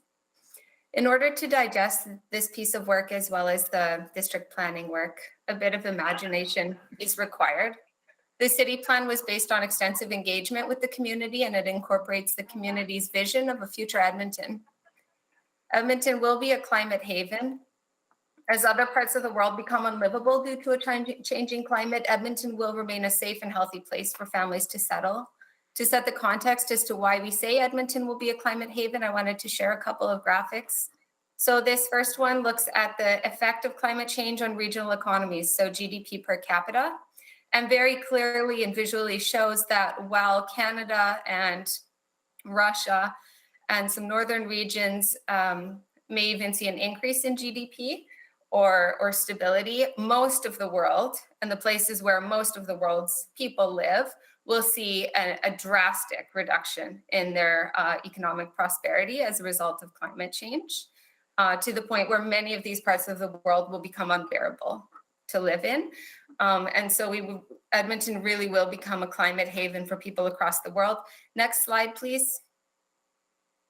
This shows, this is taken from the same paper. It's a 2015 paper, and it shows broken down by region, the expected impacts on GDP per capita. So we can see that in Europe, North America, and Central and East Asia, there may even be an increase in GDP per capita in some of those countries, while the rest of the world will see a drastic reduction in prosperity and GDP per capita by the year 2100.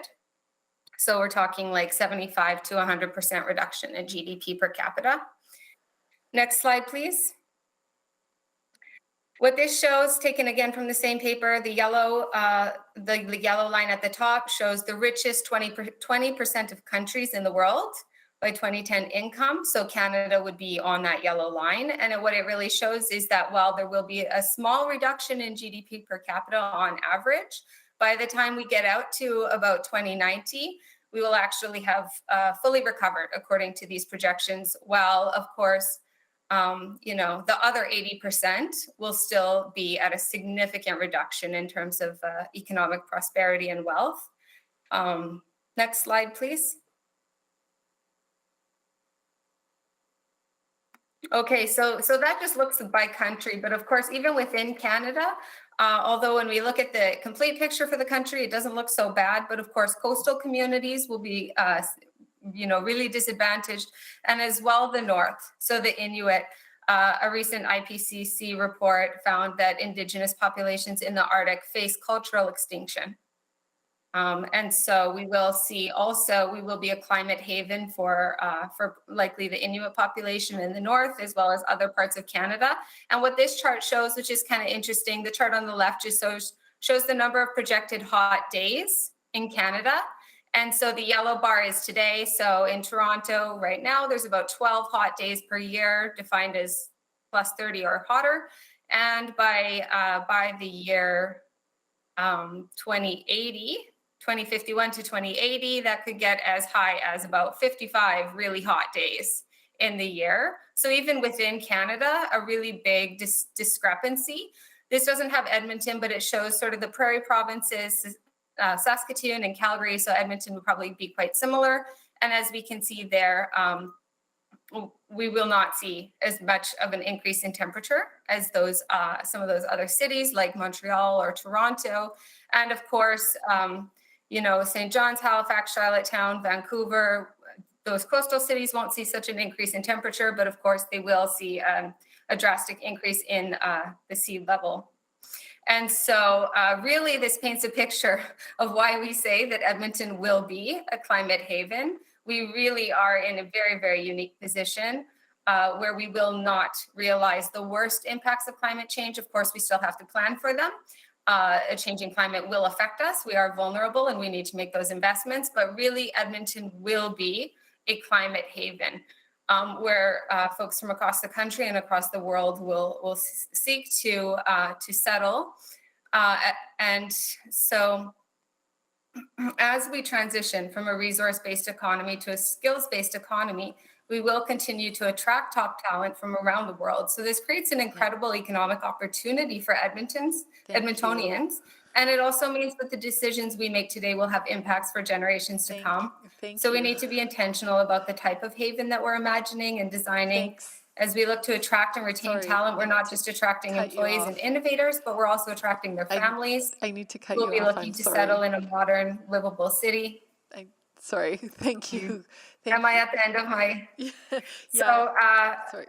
Maybe if I could just wrap up. Sorry. So perhaps we can come back in questions. Thank you. Yeah, I know it goes by so fast. Michael Cohn.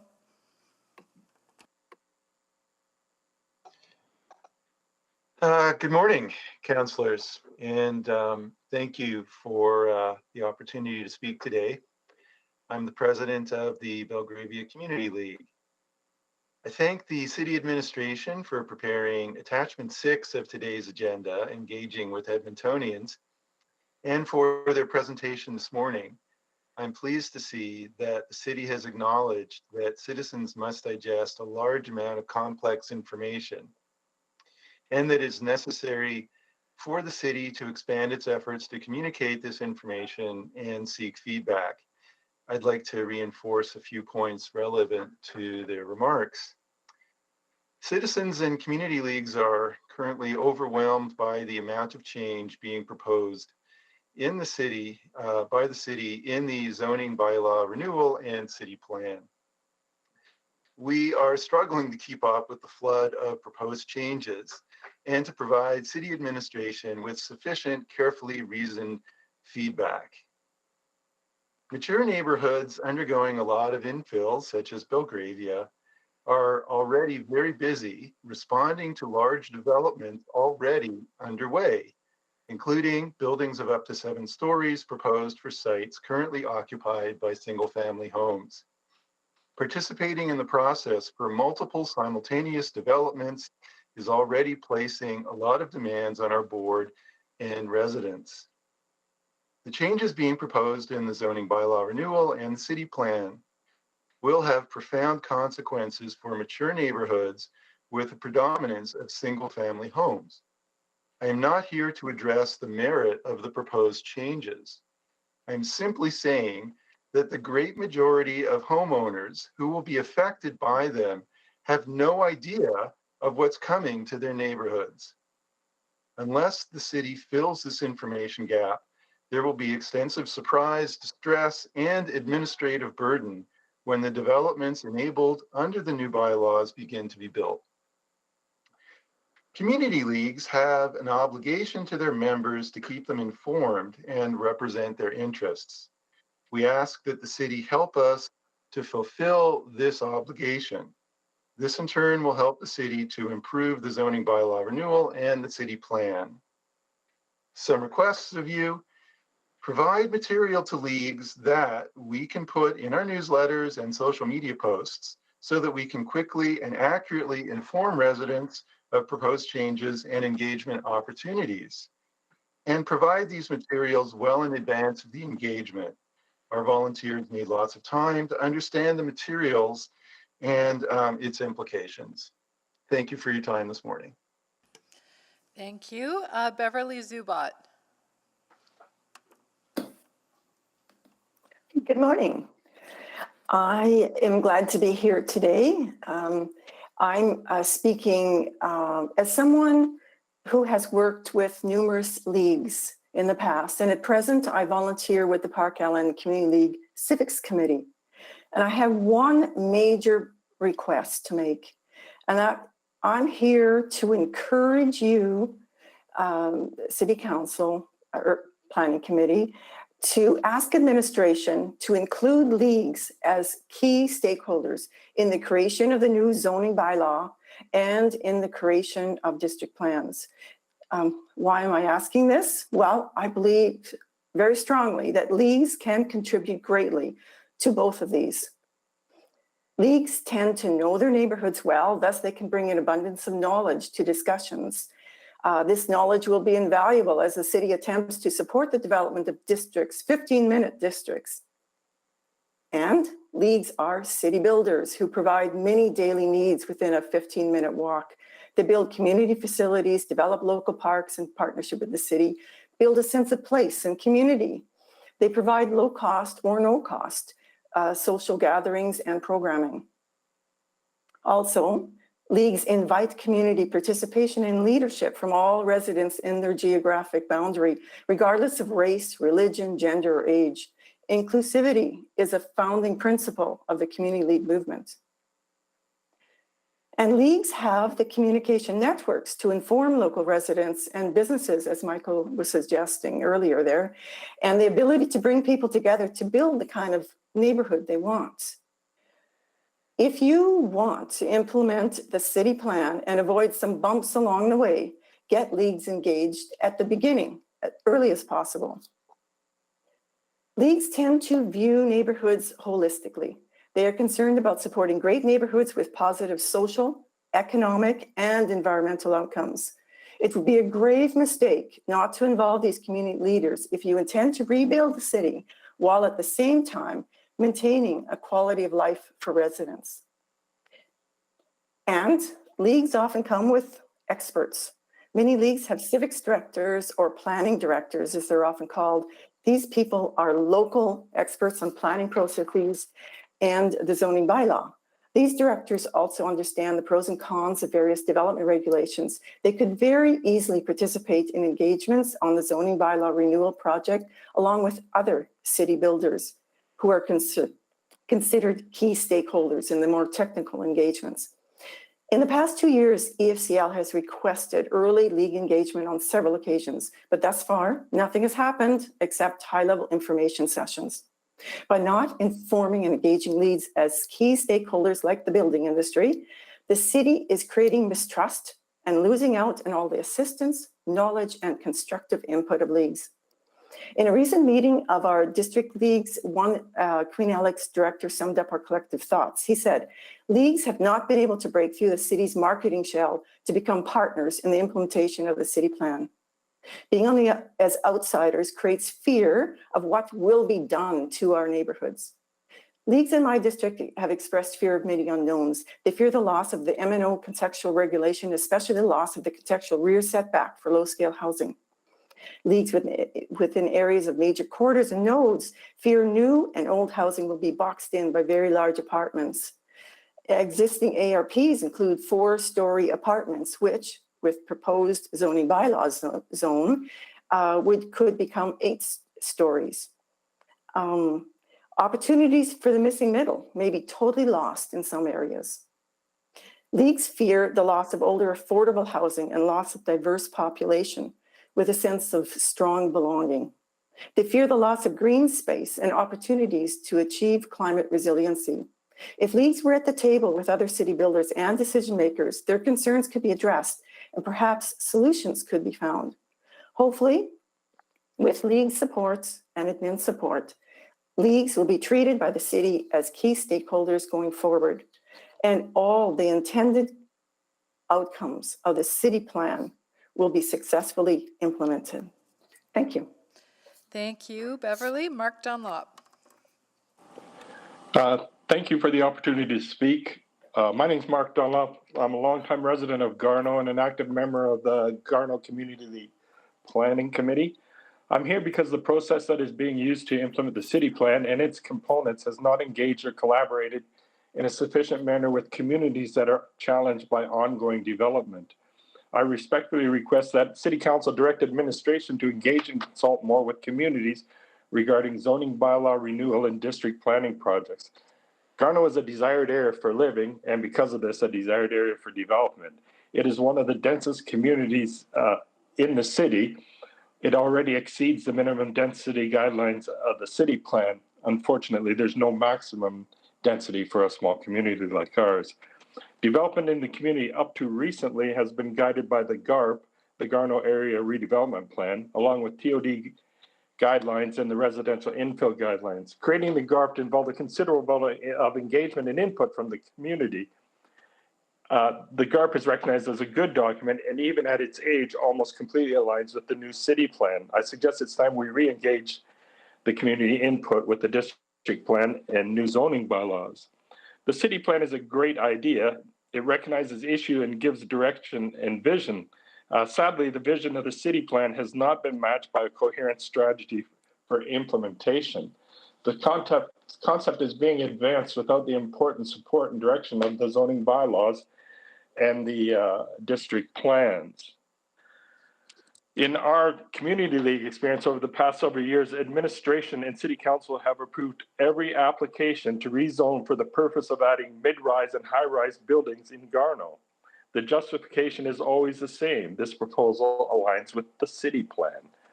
The result has been the approval of far too many small apartments and micro units and a lack of family units. The lack of diverse housing types being approved contradicts the area's rezoning plan and the intention of the city plan. Not all density is the same. The city plan without revised rezoning and without the proposed district plans is being used to override existing ARPs. The rules have changed, but not everyone knows what the rules are, and we're not sure when new direction will be ready. Clarity in the process would help a lot. The process is flawed. Communities are at a disadvantage when dealing with planning and development issues. They are compelled to oppose developments that don't appear to align with current policy or regulations. Developers have more resources and work with city planners for months finalizing agreements. Communities on short notice with a few volunteers respond, and if warranted, launch an appeal. I have a tremendous respect for the talent and intelligence of the people that have come forward to help in Garno.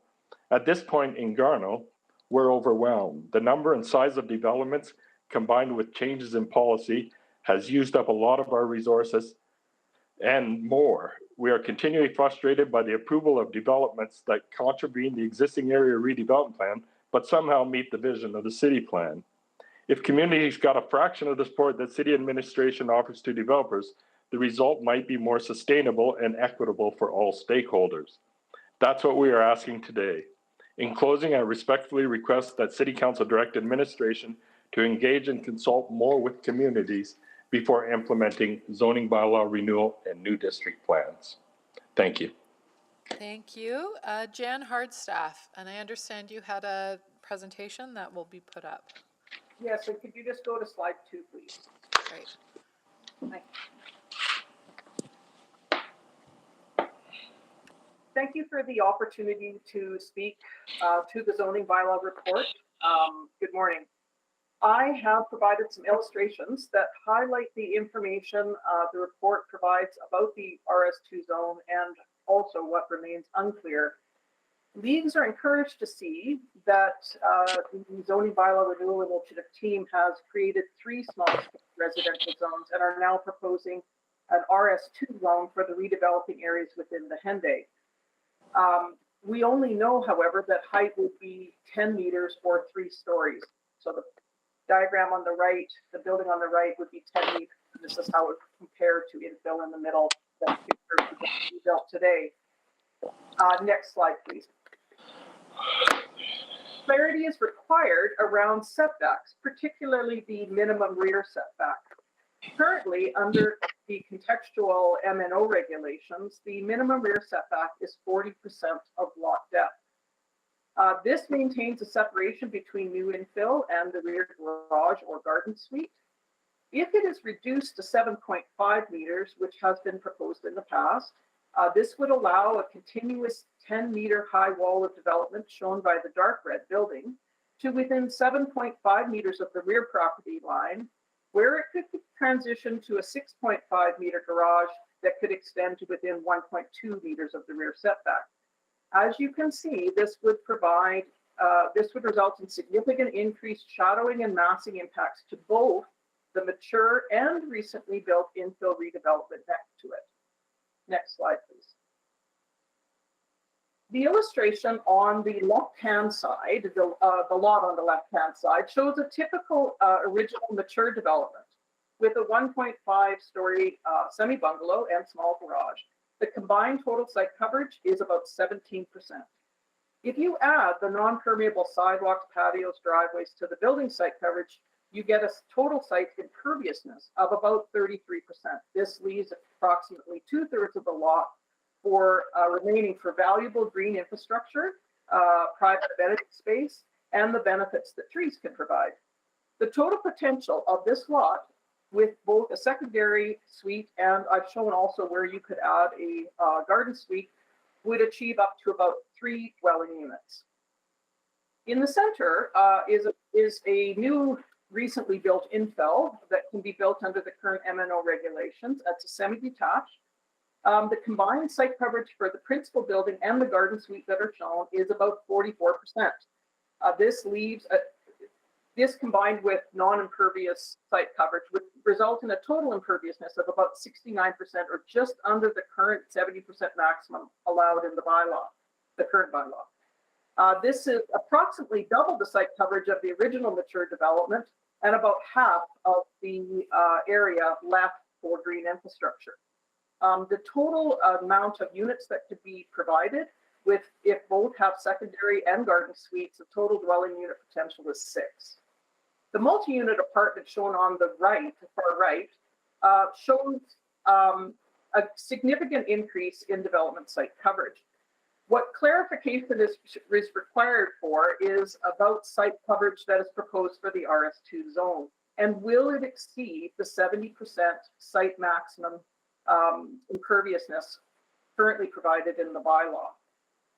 Because as site imperviousness increases, the area for green infrastructure and private amenity space decreases.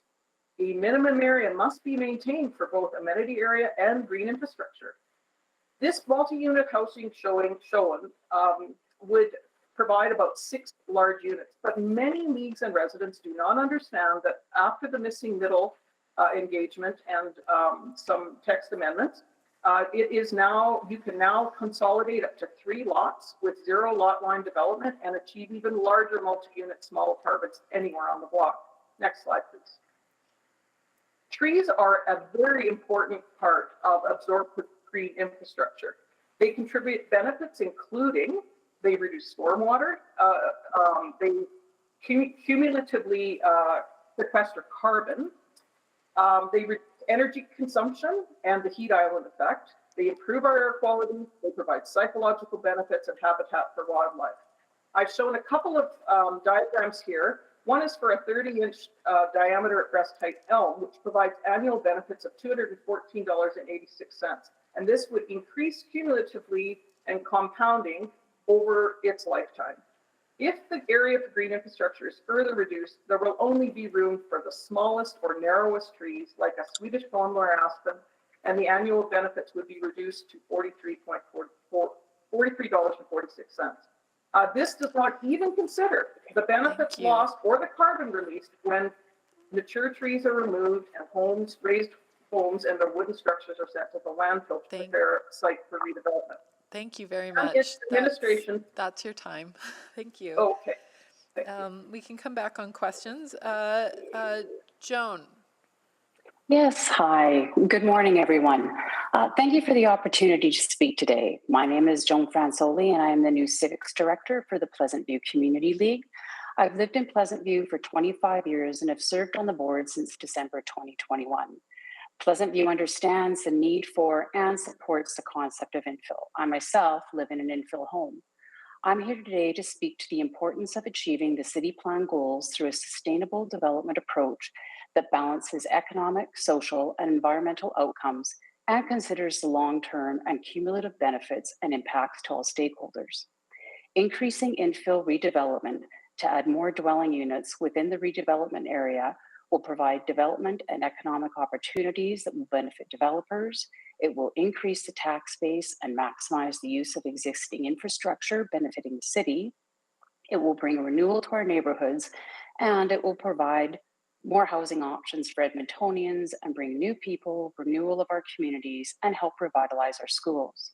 However, communities need to understand the quantity and type of infill the city plan density targets require in their neighborhoods and the size and scale of infill that is being proposed in the new zoning bylaw. Associated economic, social, and environmental risks increase for citizens and civil society stakeholders as the development footprint and dwelling potential increases. Larger units might be more profitable to build, but less affordable, which will not support becoming an inclusive and compassionate city. Cities like Vancouver and Toronto have experienced inflation of land value that may not produce increased housing supply that is affordable. Private amenity area may be eroded, resulting in crowding with negative health implications. Reduced private amenity area puts pressure on public open and park space, as well as on natural spaces in our ravine and river valley systems. The potential for continuous front-to-back development may increase shadowing and massing and impact the use and enjoyment of adjacent mature and new infill redevelopment and impede the function of green roofs and solar panels. Finally, it will reduce the area required for efficient green infrastructure, leaving little room to plant 2 million trees, which would not support the city plan's big move to become greener as we grow, or more importantly, a climate resilient city.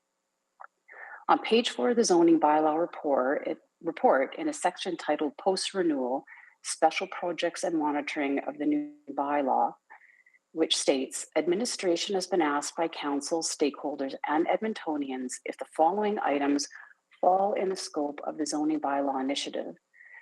Due to complexity, each item would best be addressed once a modernized regulatory framework is in place and a post-bylaw renewal project scoping. Included in the list are inclusionary housing regulations, which have been adopted in the city of Portland and are being considered in Toronto, additional actions to address climate adaptation or energy transition other than what is in the scope of the initiative. There's also no mention of the need to provide additional open park and public amenity services for a growing population. Putting these initiatives on the back burner puts economic outcomes ahead of achieving urgently needed affordable housing, required to be inclusive and compassionate, and ensuring we become a climate resilient city that is greener as we grow.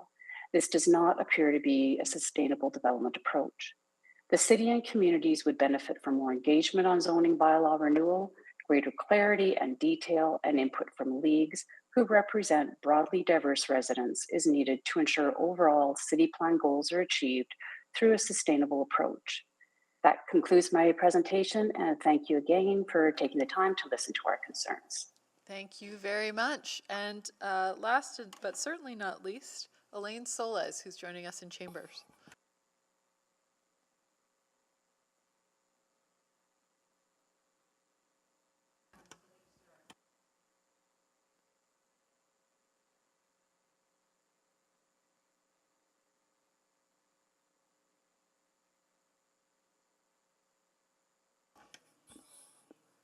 I'm just going to pause your time there.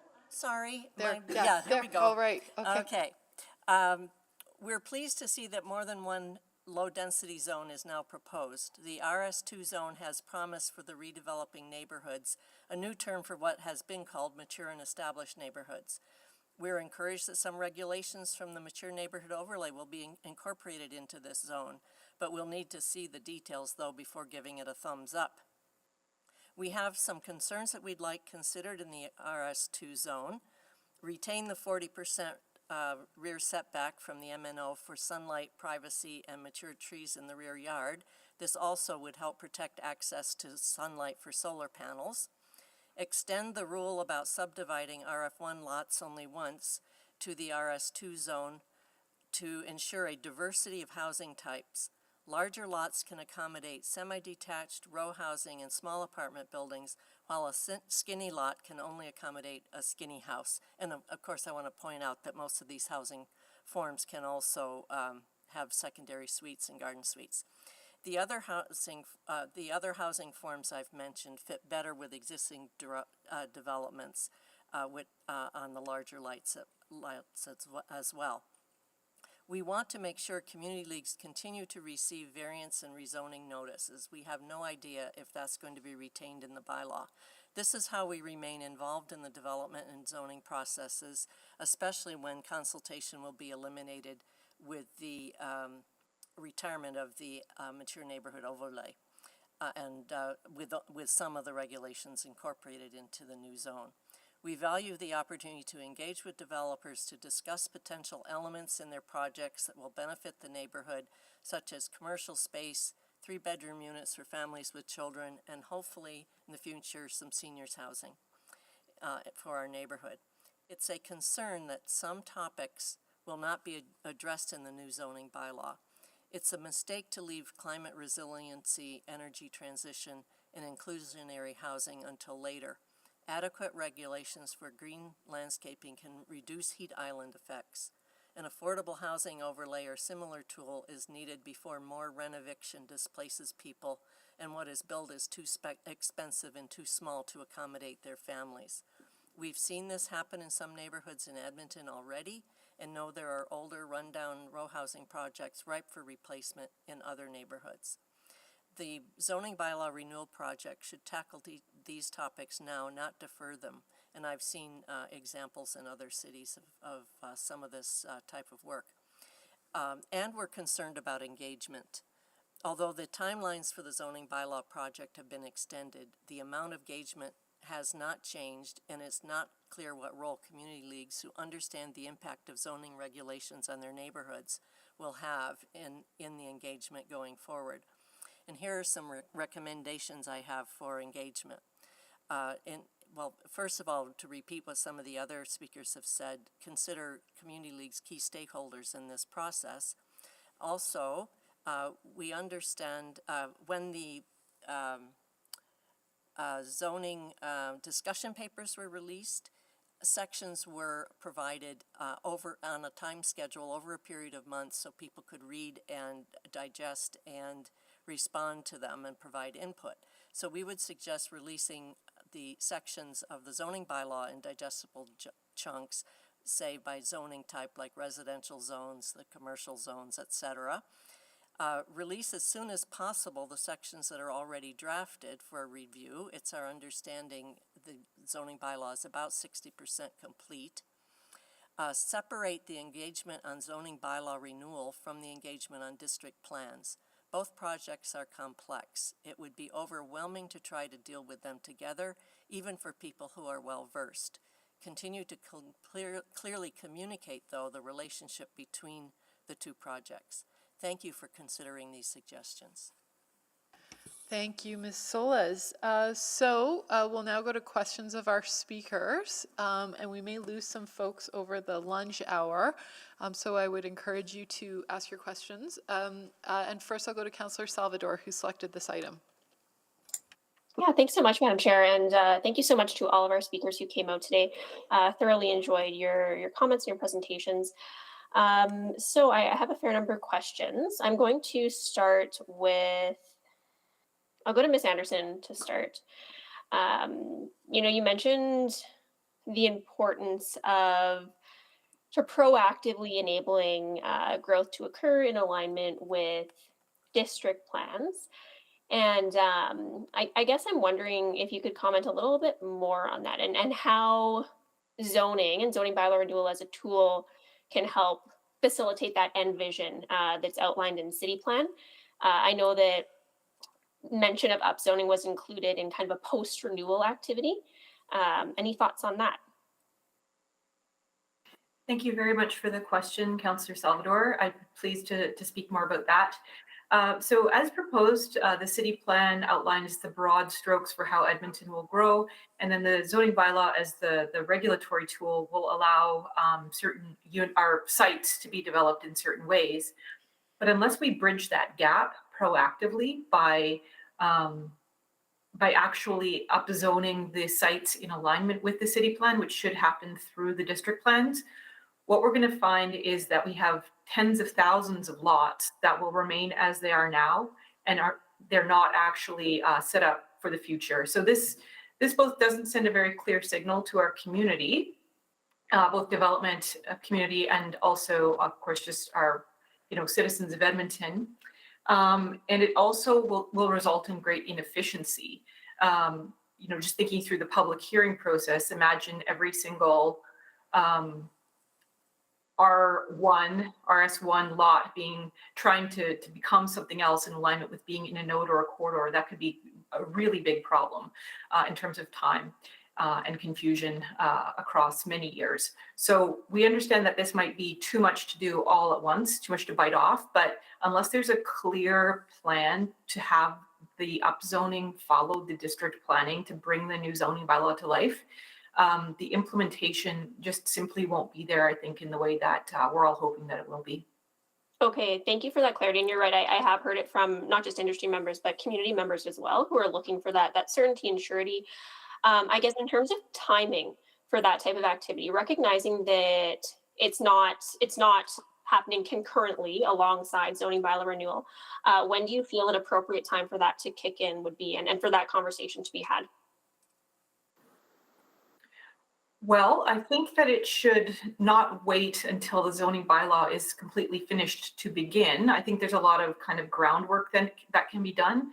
Of course, administration and industry and community cannot presume the decisions that council will or will not make regarding its zoning bylaw, but there's a lot of project preparation and even a timeline for how this would roll out that can be prepared now and could be presented either in alignment with the approval process for the zoning bylaw or shortly thereafter. What I would encourage is just simply not to wait until this is done and then start a new project from scratch, because this will put us like 5 years out or something like that if we do one step at a time instead of concurrent action. Okay, great. Thank you so much. I will jump to Mr. Kodian, I believe is in person. So you'd mentioned the importance of sort of being able to coordinate projects and coordinate zoning with infrastructure upgrades. And just given your industry experience, can you talk a little bit about the importance of the infrastructure piece, because I see that as a potential barrier to, again, achieving that vision of city plan, and potentially how we could make those strategic infrastructure upgrades to facilitate, again, surety for industry and community, but also, provide a little bit of risk reduction when it comes to making those types of investments. Thank you, Councillor Salvador. The infrastructure investment piece is actually is a very core component to actually getting all of the upzoning or change of zoning actually done. Some areas can support further growth. Some areas require a lot of dollars before that further growth can happen, and it is all across the board what works where. As a developer, it'd be really good to know what is feasible on a particular piece of land before we go ahead and make a decision to go purchase it and actually start a project on it. Today, it's a complex list of, we don't know when the road's going to be widened. We don't know when the water is going to be sufficient for, fire sprinkler pressure and so on and so forth. Lots of restrictions exist. So coordinating infrastructure upgrades, if someone's going to go up, if the city's going to go upgrade electrical capacity in an area, it's great to know that a little bit so that we have the ability to go plan the residential or the commercial projects to come in after. Thank you. Councillor Paquette. Oh, thank you, Madam Chair. Maybe I'll ask Julia Key. I don't know if this is the appropriate person to ask, but I heard some concerns about RS1 and that it might be used basically largely to neuter what is the single biggest potential benefit of zoning renewal, which is removing our strict protection of exclusive single family home neighborhoods. And what I'm hearing maybe is that there's an idea that RS2 should be the zoning floor. Is that sort of what I was understanding? I could be completely wrong. No, that's basically what I was suggesting. RS2, as described, looks like a pretty comprehensive, flexible zone. RS1, I don't even remember it being in the earlier discussions, but now it's come up and it just seems to want to protect these single-family neighborhoods that we've already got. Maybe it's not intended to be used very much, but I worry that if it's there, it might be overused and overprotect neighborhoods from significant change. Okay, and just kind of following up on the heels of infrastructure upgrades, we could also look at neighborhood upgrades in this way, to your way of thinking, I think. So the idea that maybe one day I want to convert my garage into a cafe, maybe that should be an easier process rather than trying to determine 10 years in advance that that's what I want. That's the train of thought, right? Like, you already own this property, you want to start a business, it should be as easy as possible. The more burdens you have in your way, the more costs in your way, the less likely it is you're going to take that chance. And there's a whole bunch of people that are really low risk sorts of people that have dreams, have aspirations, that will never take a gamble with renting out a strip mall space. But if they can do it at home, and if it fails and falls through, they really didn't lose very much. Or they can run a business that's not unprofitable. They can keep it running long term just as a hobby or an amenity to the neighborhood without worrying about maintaining rent and maintaining budget. I understand these commercial spaces are supposed to be quite small as well, so I wouldn't expect a huge impact on the community if somebody's running a 2 or 3 table restaurant or a little knick-knack shop or something like that. Yeah. Okay, well, thank you for that. I'm going to switch to Kaylin Anderson. Just sort of hearing that response and thinking about sort of the ideas that you came forward to. I was just wondering if you can speak about that a little bit when it comes to your understanding of the city plan and the way we have to move forward. Sure. Well, I think the things that I would point to in the city plan are that, first of all, Edmonton is going to be a rebuildable city, is one of its big city moves. So to Ms. Key's point around, enabling broad redevelopment opportunity across all of our currently established neighborhoods would be really important. So thinking about the zoning that way. And then the city plan also calls for significant redevelopment along our key corridors and at our nodes. And there are many of those citywide. So, currently the work of the district planning should be able to further design or articulate what that 1 to 1.5 to 2 block sort of radius will be around those corridors. And then ideally, we should be able to connect the development potential with those geographic areas. Because if we have corridors right now that are listed as primary and there are single family homes on them and we rezone them, or we do a 1-for-1 replacement and call that a single family kind of housing in the future, I don't think that actually sets those corridors up or those nodes for success. Yeah, so we've got a little bit of tension between wanting to develop nodes and corridors, but also maybe just allowing this sort of development anywhere. How do we square that hole? Well, I think that that's a bit more of the work that can come through in the district planning. In some broad sense, development is allowed everywhere. It's just what type of development and what's allowed now and what will be allowed in the future. Every zone enables development opportunity. And so determining the intensity of that opportunity and its location, I think, is the big challenge before this council over this term. Okay, thank you. And just quickly to Camille Jasper, you were finishing a thought, and I was really curious about how you were going to close up and maybe speak to that in conjunction with sort of what we just talked about in the past couple minutes. Yeah, thanks for that opportunity. I think the graphs really highlight the critical importance of reducing our community emissions drastically and quickly. You know, when we continue to invest in infrastructure that locks in decades of emissions, we're making the challenge that much more costly and challenging for our successors. And so we really want to, the zoning bylaw renewal, though, is so transformational that it can't be pushed through in a reckless manner with unreasonable timelines. So how do you balance all of that? And I don't know that we necessarily have the answers, but I might just, I wonder whether when the initial timelines were developed in terms of either when its implementation comes into effect or which pieces should be pushed to post-renewal, I wonder if things have changed since then. So like if the constraints are internal, can additional resources accelerate that? And if the constraints are external, I have a sense that there have been developments in the meantime in the external landscape that may enable acceleration of some of these pieces, in particular the pieces around climate resilience and climate mitigation, which again, you know, the longer we wait, the more costly it's going to be in the long run. But then balancing that, it has to fit in with the growth management framework, and we have to figure out how to do this in the most cost-effective manner. So I don't necessarily have the answers, but I would just maybe suggest exploring some of those questions to see in particular whether the external landscape has changed since the initial implementation schedule was developed.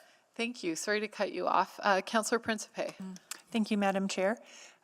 So Beverly Zubat, I just wanted to ask you a question. In a communication from you, you asked if administration would consider splitting the residential medium scale zone into 2 different zones. An example you gave was 4 to 5.5 stories, and the other was 6 to 8 stories.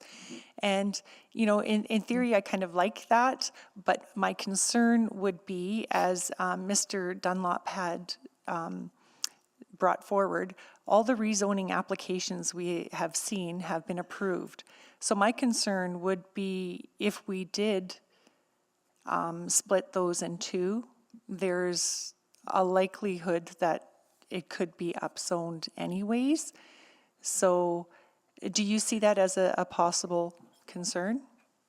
Oh, most definitely. I think the whole objective of zoning is to provide some certainty and predictability.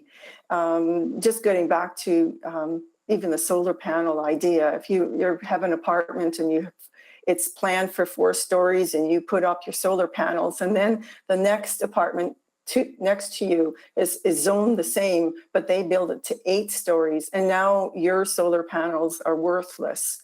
I think you need to have some predictability on the height, and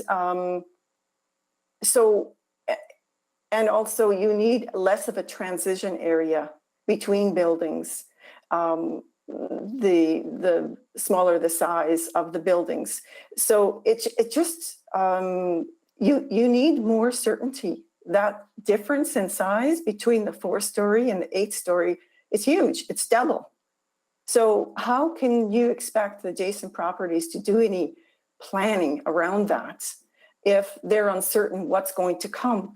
And I think if your point is if council is going to be approving the rezoning anyway, why bother? Then why that is on council. If you do not believe in predictable, orderly planning, then yes, the zoning is moot.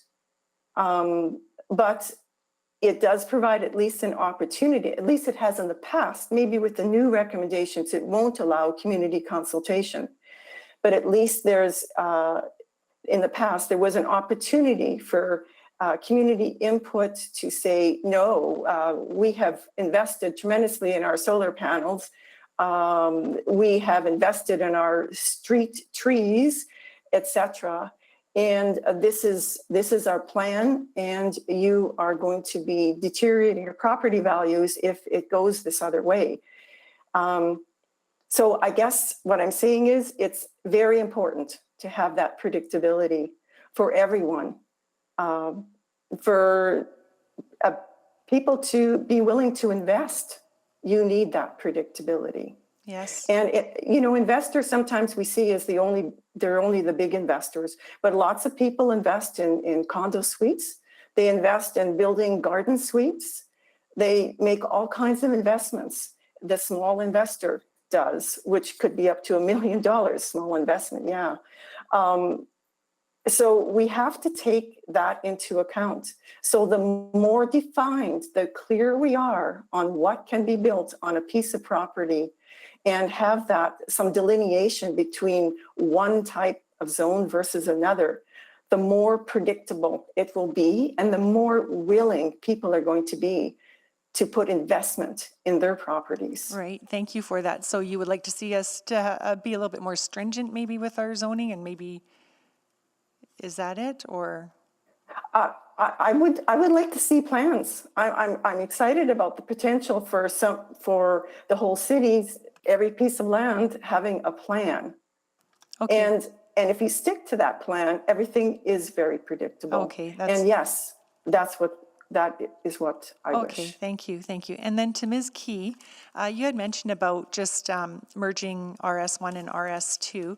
And I agree with the idea that I don't want to see exclusive single-family home neighborhoods, but I do believe that there is, space for having a balance in all neighborhoods where we do see single-family homes and we do see more medium density. Do you feel that would be something that we could see in our city? I absolutely support single-family homeowners and them as a presence in the city. I would never want to see us ban single-family homes, I own one, I live in one, I'm happy with it. It's just about having increased options about what can be done with that land. You can always build a single-family home, but you can build a small apartment, you can build a row house, you can build a corner shop, etc. But we should always allow single-family homes. Okay, just not them alone. Okay, thank you. Thank you. I'm just going to jump on here. Thank you, committee members, for your questions. I made notes and I noted some themes, but something I wanted to unpack was to Mr. Thomas. What you're bringing forward is your concern about the lack of coordination between the zoning bylaw renewal and the work that we're doing in terms of River Valley conservation. And I'm hoping that you could maybe give, and forgive me, I was sort of looking for some of the documents, but maybe illustrate that a little bit further. Well, I'd have to approach it more in a, at a high level. Clearly the zoning bylaw, and we're certainly not opposed to the rezoning initiative, but the rezoning, the results in the new zoning bylaw should reflect the policies and the regulations, if they come to that, in the superior plans, which it's still unclear to me whether those are going to be in the River Valley an overarching district plan, or whether it's going to be the existing area redevelopment plan amended and updated. But that's the concern, is that you don't get the cart before the horse, so to speak, in the sense you finish the zoning bylaw, you're ready to implement it, but you still haven't finished the planning exercise in the River Valley. And that's the need. Enough resources need to be devoted, in my view, to the update of the modernization of the River Valley exercise so that it stays in sync with the zoning initiative progress, so that when you come to adopt the zoning bylaw, you have a pretty good idea, if not an absolutely fixed in law idea of what's going to go on in the River Valley for the future. All right, thank you. That's very helpful.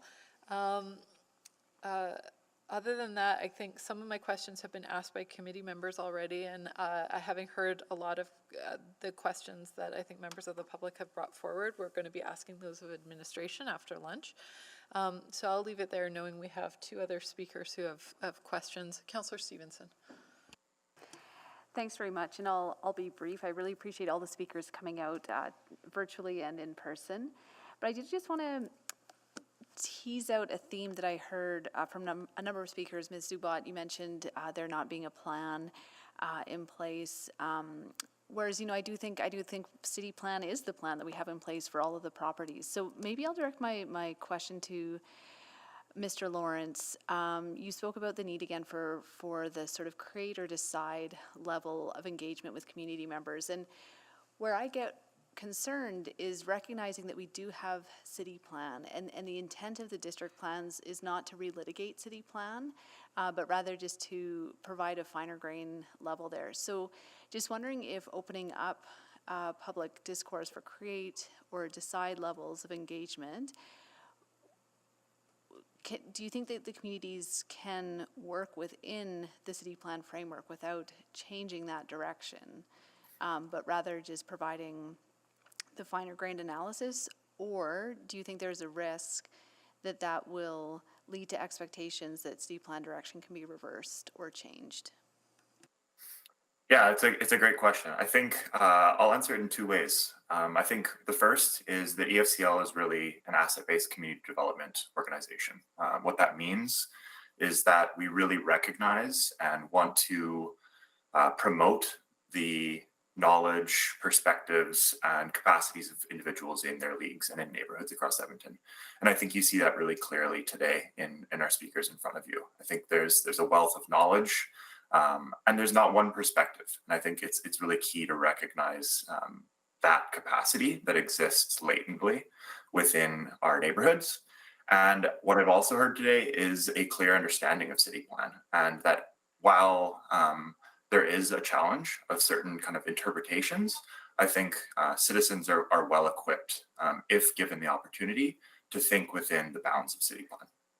So that's the first part. But I think also the second part, which is really important, is what is the importance of leagues in decision making in these spaces? And I think the way I'd articulate that is we really are a society. I mean, I take issue with kind of the Thatcherism of there is no such thing as society. I think the importance of the league system is that it brings all kinds of stakeholders together. Well, whether it's our BIPOC population, LGBTQ+, IA2, whether it's new Canadians, old Canadians, all kinds of people. I think when we're atomized, when we're engaged separately, we look for the right perspective rather than coming together and having a forum for discussion of all different perspectives within what you point to as correctly as kind of the city plan framework, which I personally think citizens are kind of well equipped to discuss issues within. So yeah, I think there's an importance of, yes, acknowledging city plan, but there's also an importance of developing buy-in through broad participation.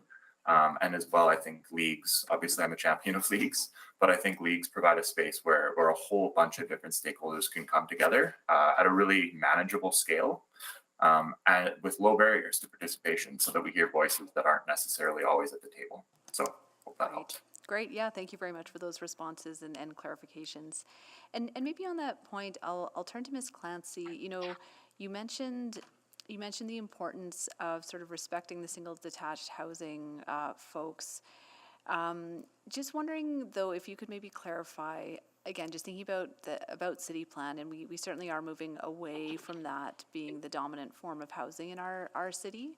So just want to confirm that what you were maybe referring to was, you know, the need to communicate very clearly with those homeowners about the change that's happening, not necessarily that change shouldn't happen. Is that correct? Essentially, I think the big impact is when you're bringing in like a multifamily apartment building or something like that. Most of the community would be in support, except for the 2 or 3 properties that are right next to it who are going to lose sunshine or see a devaluation in their properties. And that's their big investment. I mean, nobody wants to have to move, and nobody is really going to be very accepting of change. So that's why I think we need to kind of consider those areas, because that's where our biggest densification impact is going to be, is those adjacent properties to the bigger development areas, right? Especially along actual commercial zones or mixed use zones next to those residential areas, and then also just within the communities themselves when something larger is going to go up. If we kind of, you know, sort of think of those terms as in a more flexible way, and how can we serve both parties and get the higher density, but still serve those adjacent neighbors in a way that that helps them accept it. So that's why I think if we have sort of a transitionary zone or just some flexibility within the bylaws to address those through design solutions and something that'll work for both, rather than the developer comes in and maxes out exactly what he or she needs, and the impact on the adjacent properties just has to be dealt with through, you know, sort of a complaint review or an appeal board. Right. Yeah, and I think that really illustrates some of the tension. I think some of the impacts are unavoidable if we're moving forward, but appreciate the response. Thank you. Thank you, Sure. Councillor Stevenson. We have 2 more speakers on the board, and we are at noon. Councillor Principe, are you 2 speakers or administration? Just quickly to speakers. Okay. I'm going to look to the clerks to see if we have like 7 to 10 minutes. I can't go much past that, but I wanted to. If you can, okay, all right. I don't like doing that, but if we can get questions that would allow speakers not to come back after the lunch, I think it would give us some leeway. Councillor Salvador. Thank you, Madam Chair. To Ms. Tola, as you mentioned the potential of retaining the 40% rear setback, you also talked about the importance of having, you know, affordable options for seniors to downsize, age in place in their community. My understanding is that retaining that type of 40% rear yard setback would actually limit things like courtyard housing that I know could be quite a desirable form for seniors. Any thoughts on that?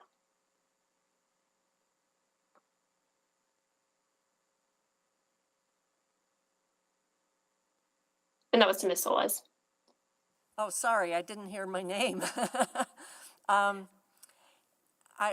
Well, we always have our variances, right? We always, and I think that sometimes you can build into the rear setback if it isn't more than 1 story. You know, if it's a low development. So there are some constraints.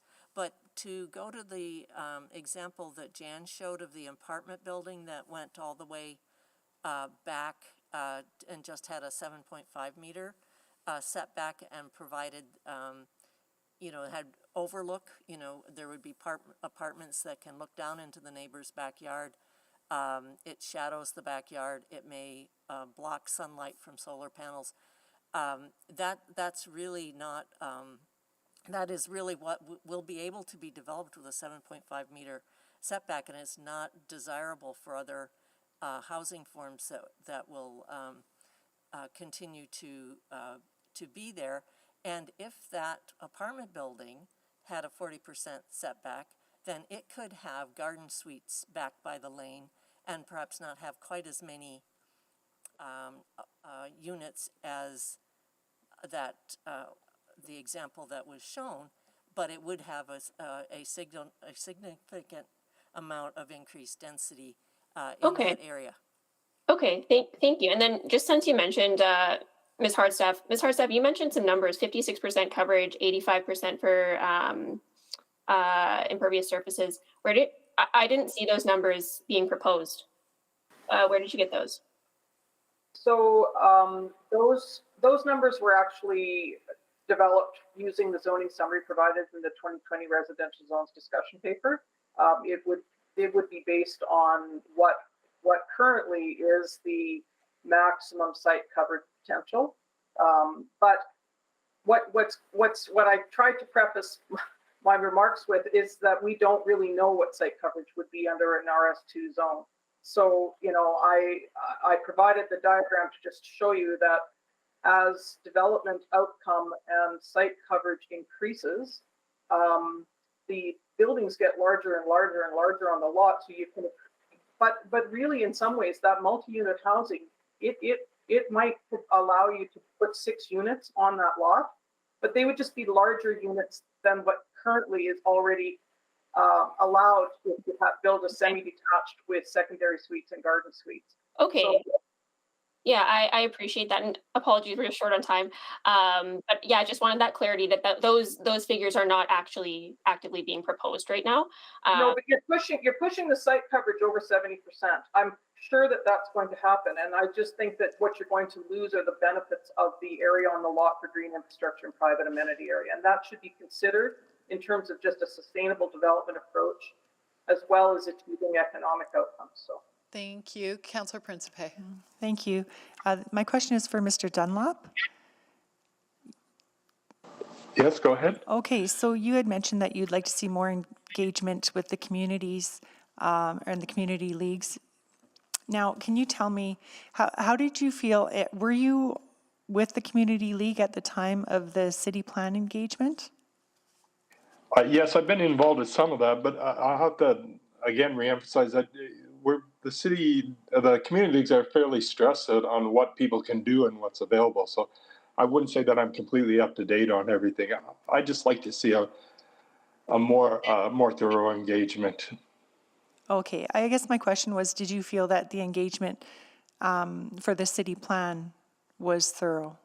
No, not at all. No, and my brief process, I don't know how much everyone in the community needs to take a planning 101 course.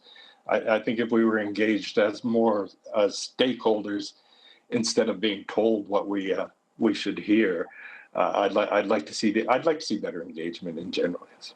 Okay, thank you for that. And Ms. Hardstaff, I saw you shaking your head. You agree with that statement that you didn't feel the engagement was thorough? No, I went to a combined engagement for the city plan and zoning bylaw, I believe it was 2019, and the city plan engagement involved putting blocks on a board to saying where you should put density, and there were six posters, very high level. I don't think people really had any idea of what the city plan was really about until it was being proposed to council for the 3 readings in the fall of 2020. Okay. I know that many community leagues they don't even know that mature neighborhood overlay will be eliminated, and they have not read or really understand the city plan. Most of the leagues that I've talked to. Okay, thank you. Those are my questions. Thank you. Thank you. So that concludes our questions of speakers. Of course, you may choose to stay on the line after we resume the meeting at 1:30, or you can monitor, from YouTube. And some of the speakers will be coming back as item 6.3, but we still have questions of administration on item 6.2. So I'll see you at 1:30. Thank you.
All right, it is 1:30, so I will call this meeting back to order.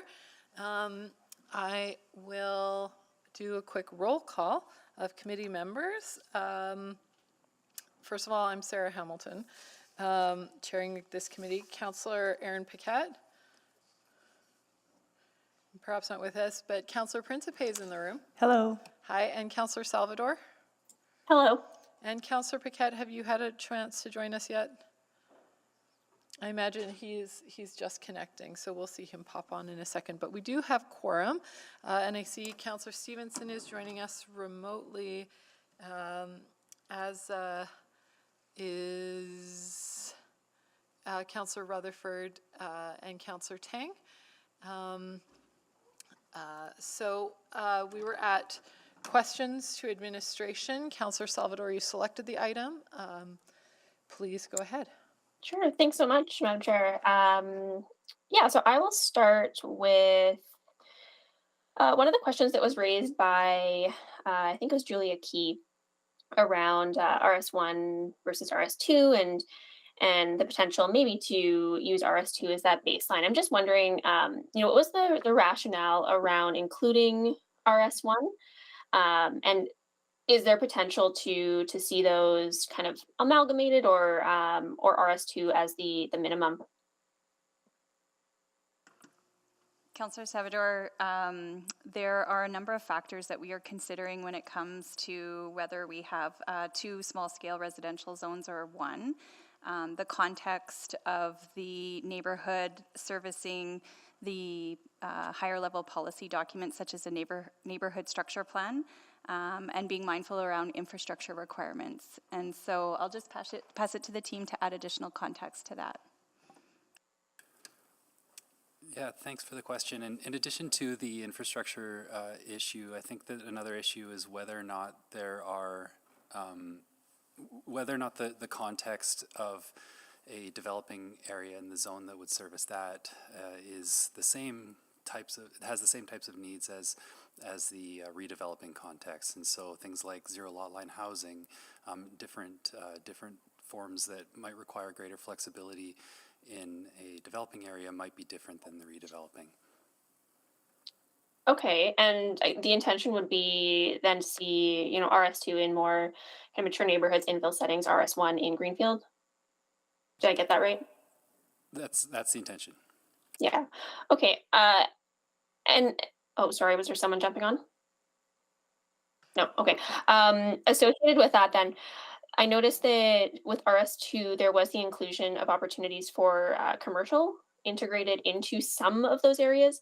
I think the language was around,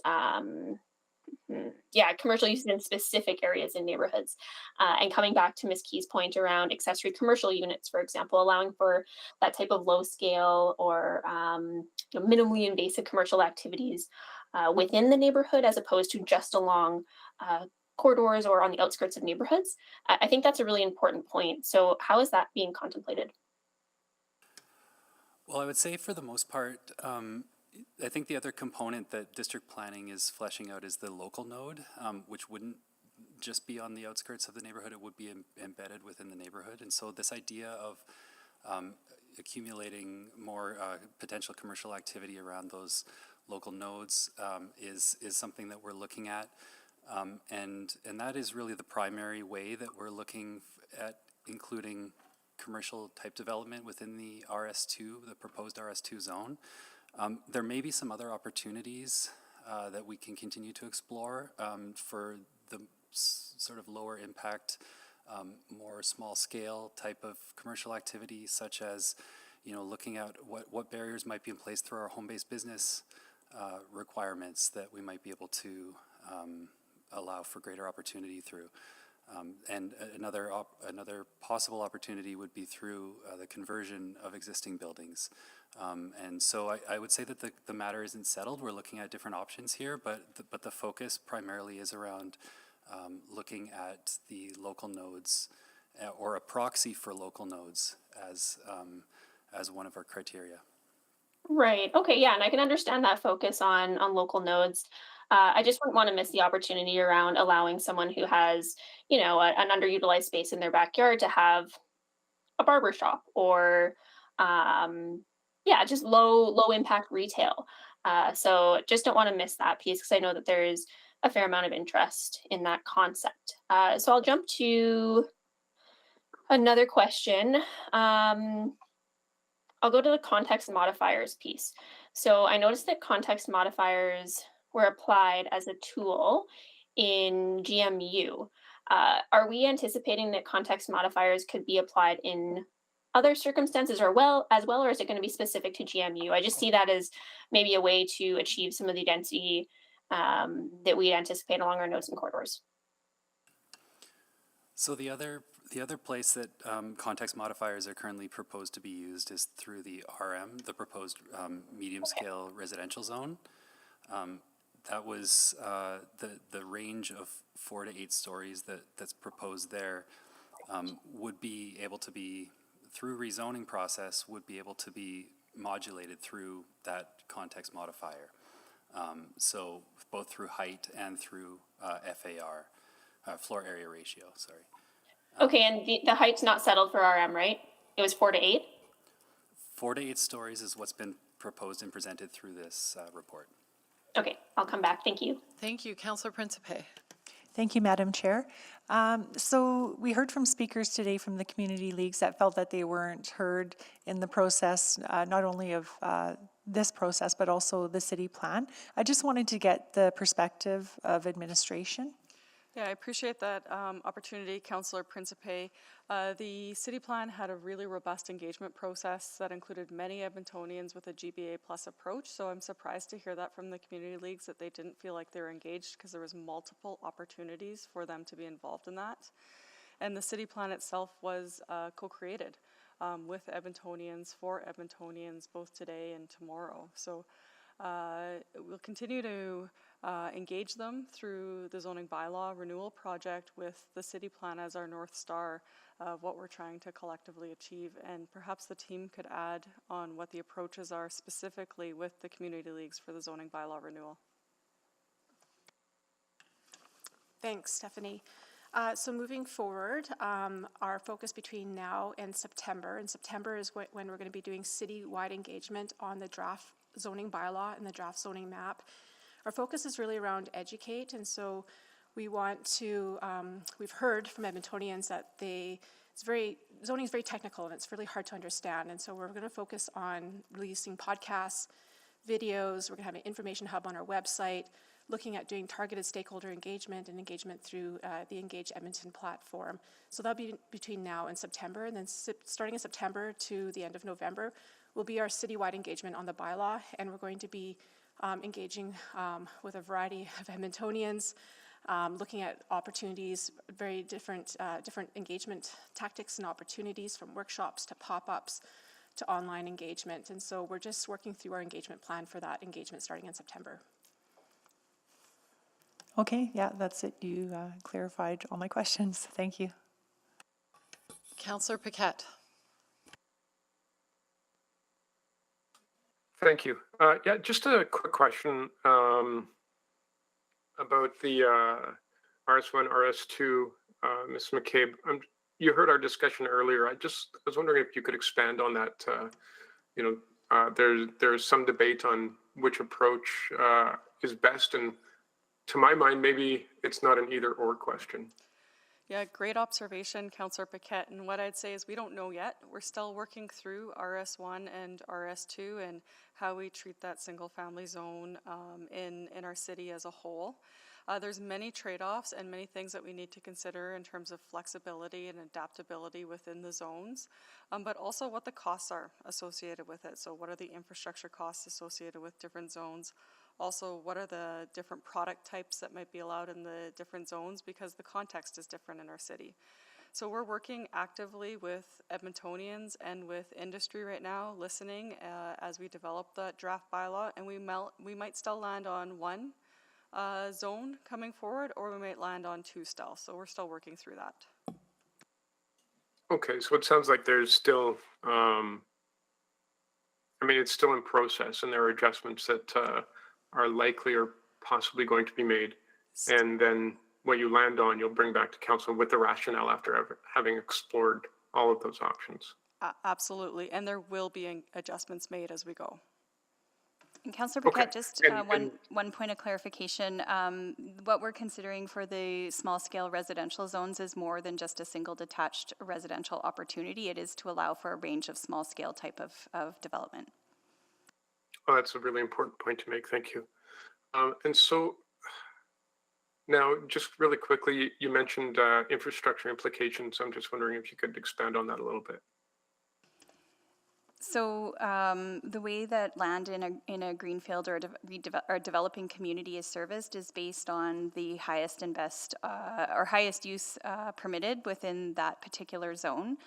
So for the current example would be using the RMD zone, which allows for development up to a row housing. So the servicing standards for row housing are different than what would be required for single detached type residential or a lower intensity type of use. So we have to balance infrastructure requirements with the development potential of a zone.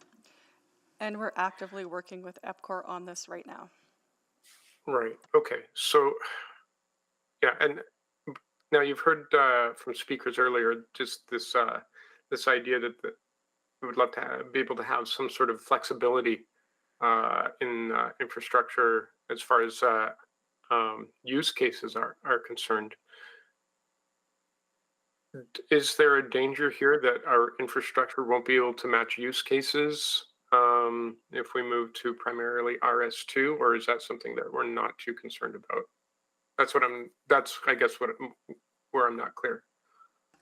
So in a developing community, generally if we were to use an example like an RS2, which allows for a greater range of uses up to row housing as an example, it requires higher infrastructure or bigger infrastructure. And if the development is really only proposing single detached or semi-detached type of housing, then there's an additional cost there.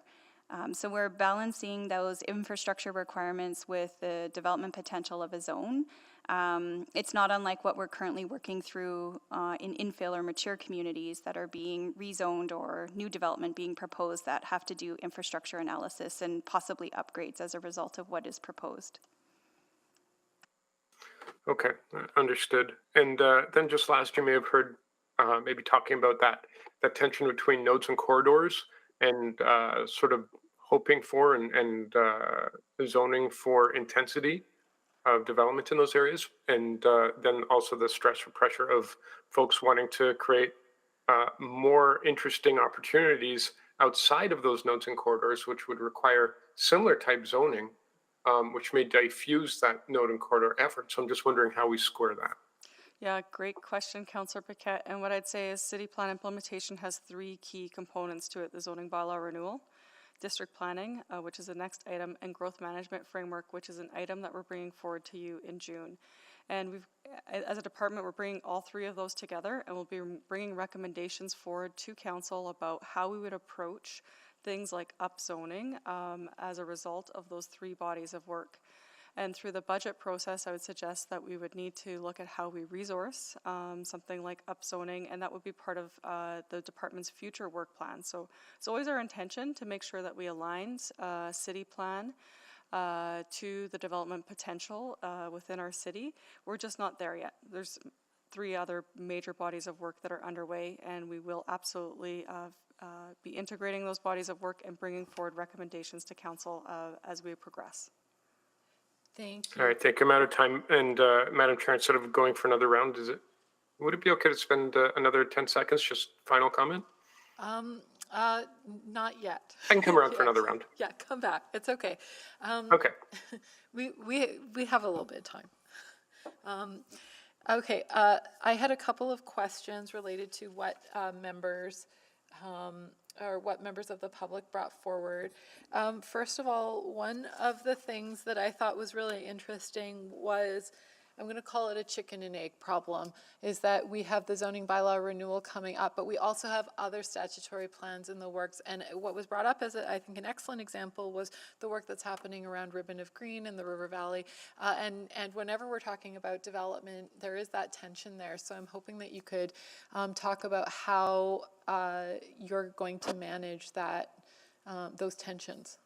Yeah, absolutely. So we're working on that by integrating the work plans throughout the department and integrating the reports. Actually, phasing is probably the right word. Phasing the reports that we're bringing forward to council to help inform your decision making.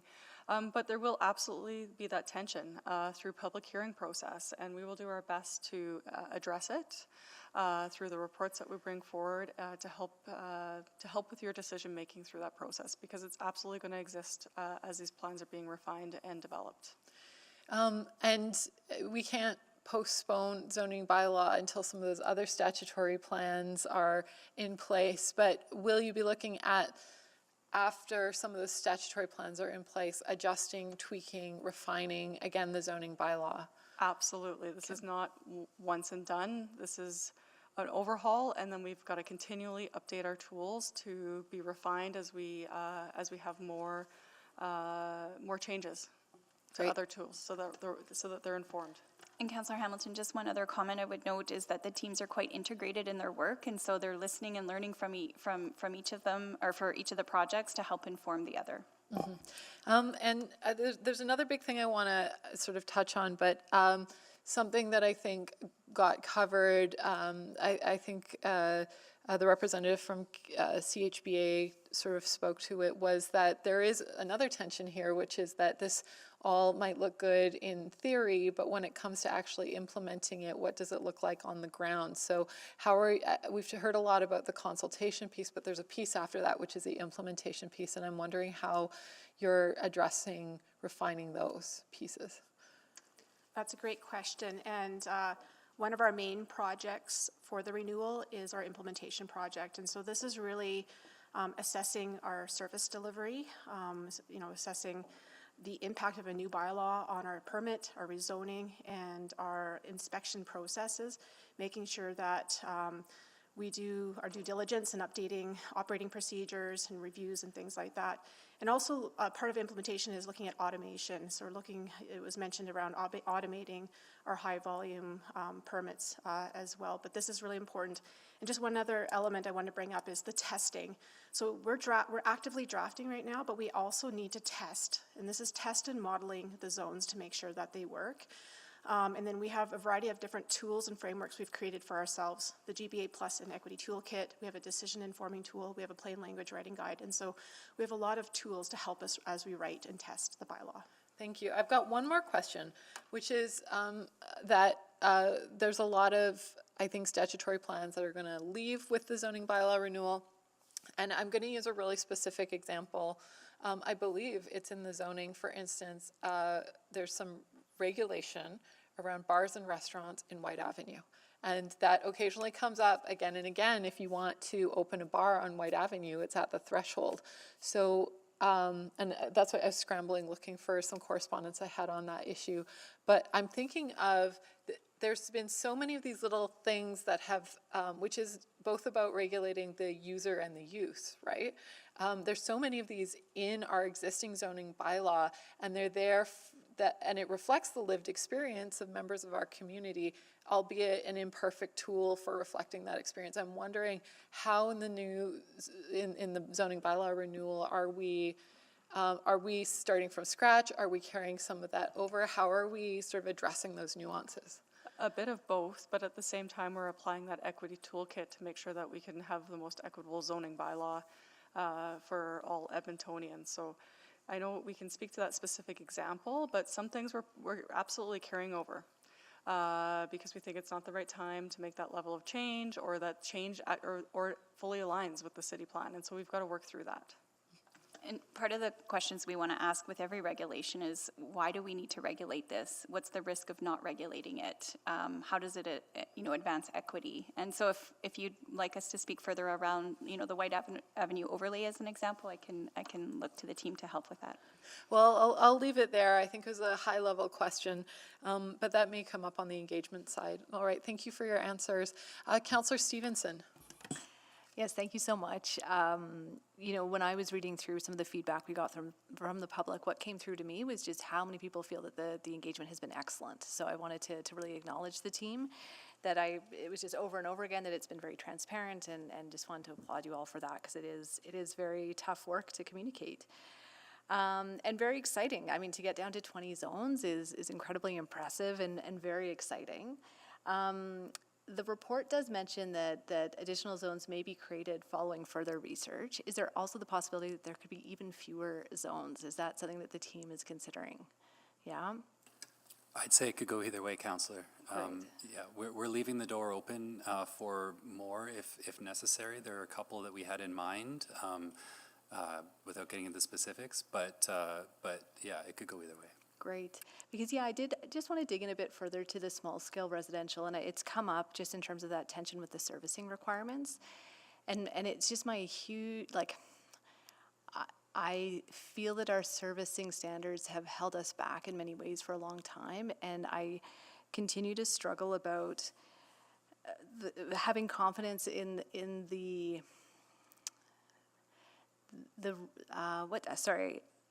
just making sure that we have clarity in the methodology that's used to set these service standards, because I think even just looking at density, you can have comparable densities in semi-detached with suites and garden suites and with row housing. So just some concerns that may perpetuate, and I think we can really break from that. Agreed, Councillor Stevenson, and we're actively working through that with EPCOR right now, because we want to make sure that we have the right level of zone or right level of servicing within a neighborhood that also has an element of future proofing to it, but we don't want to overbuild infrastructure either. That's costly on many fronts for our city as a whole. So we share your concern and are working through it. Okay, and is there anything that at the council level we can do as shareholders that we can do to support that work? Not at this point. I don't think that's probably the right governance level of a shareholder, but if you leave it with me, I will advance something to council as a whole or shareholder as a whole if it becomes necessary through the work. Okay, fantastic. Really great to hear. You know, another tension I really heard today was around site coverage. And I know that site coverage has huge implications in terms of our water management and green space. At the same time, I think what we see most frequently in the DCs and the new neighborhoods are higher site coverage. That seems to be the thing that's sort of sought after the most when we're looking at direct control zones. So just wondering if there has been contemplation of some of the things like green roofs, just ways that we can maybe, because I think the report does say, you know, site coverage is going to stay kind of where it is, and I just worry that then we open ourselves up to the challenges that we currently have in terms of those DCs with the higher site coverage. So wondering if, again, green roofs, other sort of performance approaches have been looked at. I would say, Councillor, when we're talking about you know, green roofs or low impact development being another, these are approaches that we will be looking at in the years ahead. I think that what we've got before us right now is trying to put that base layer of a foundation of the bylaw down. And when it comes to site coverage, we are certainly considering that very factor that you're talking about, and trying to balance flexibility with our stormwater impact. Yeah, and it's a tough one. I mean, I don't mean to suggest it's an easy problem to solve. I think, again, part of my lens is I think we want to be reducing the number of DCs, absolutely, and yeah, striking that balance is absolutely a challenge. Maybe just closing off my first round, and I will come back for a few more. But I did notice with the urban parks and service zones that we haven't looked for some of those mixed-use opportunities. So sort of, let's say, having seniors housing above libraries or affordable housing on school sites. Just wondering, again, if there's opportunity there to, even just thinking about our first place home properties right now that are under those types of zones. So just wondering what that might look like moving forward. So we did look at that possibility, Councillor. One of the issues around that is the municipal reserve designation, and whether or not that land could actually be used for anything other than a community amenity, so I think that's a excuse me, that's a barrier, given that that's where that zone would be applied a lot of the time, and as well, trying to create some clear division. I mean, there's sort of this, again, we're talking all about tensions. There's this tension of like wanting to allow more things in more places, but at the same time, if we go too far down that road, we risk lacking predictability for residents. And so when they see a zone across the street that says, you know, the Urban Parks and Services Zone, they will have a certain expectation in a likelihood of what that's going to mean. So we're trying to think that through, but right now that's not something that we would consider unless we're directed by council. Thank you. Councillor Rutherford. Thank you very much, Madam Chair. I think that was a perfect segue because when I was listening to the speakers, I really heard a lot about the tensions and more that I'm sure your team is grappling with daily on this project, specifically the one that was just mentioned around that tension between predictability and flexibility, right? Because there's going to be some tensions there, and how do we navigate that? But I really wanted to focus on the tension that I heard around, you know, kind of expectation on engagement and kind of the context around that, because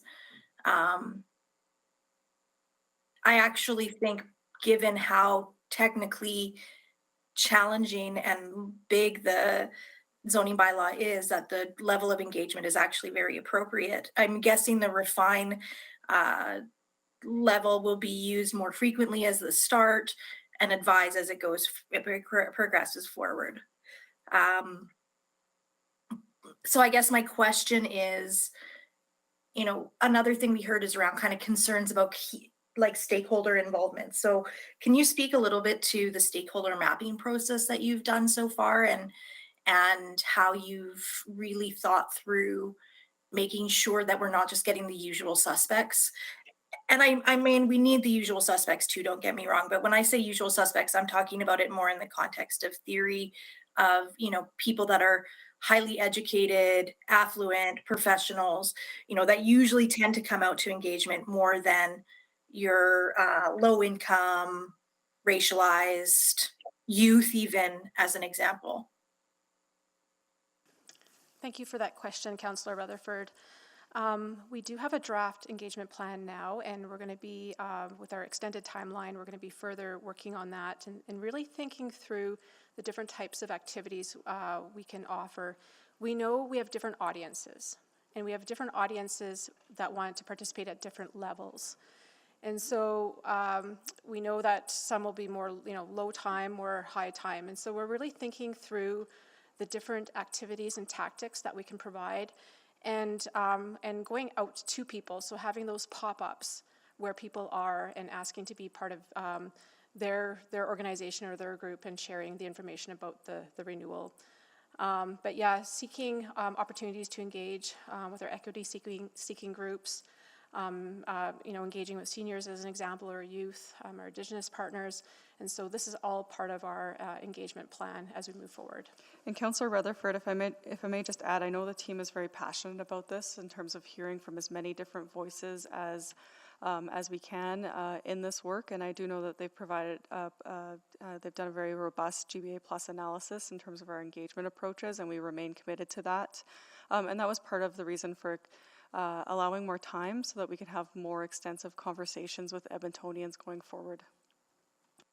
Okay, and so my follow-up question to that, though, is if, you know, one of the things I heard from the speakers was around currently that part of the draft bylaw has been circulated to some external stakeholders who were not really sure, and there's some that feel left out of that.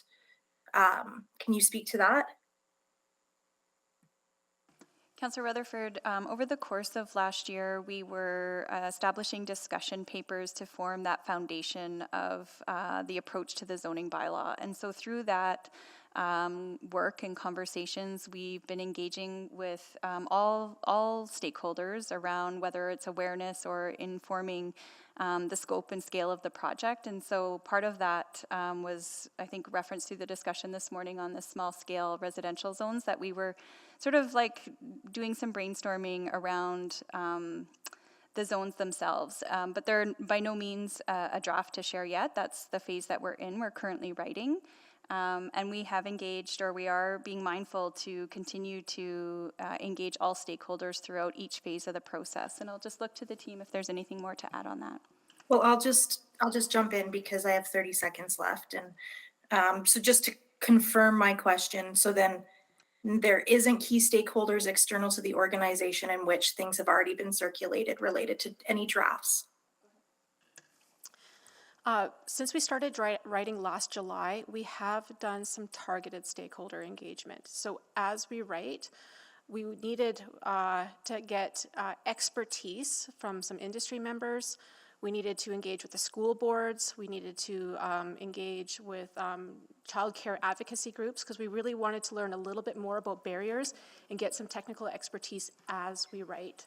So some groups might have seen some very preliminary draft zones.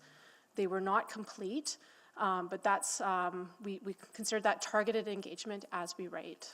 And perfect. No, that's perfect. That's exactly the explanation I needed. Thank you. Appreciate it. Thank you. Councillor Knack. Thank you, Madam Chair. I sorry I didn't get to join from the very beginning of questions, so I don't believe I'm going to ask a duplicate from what I've heard so far. One question I just had, there's been a lot of wonderful questions today, is related to when we get closer to the end of this body of work.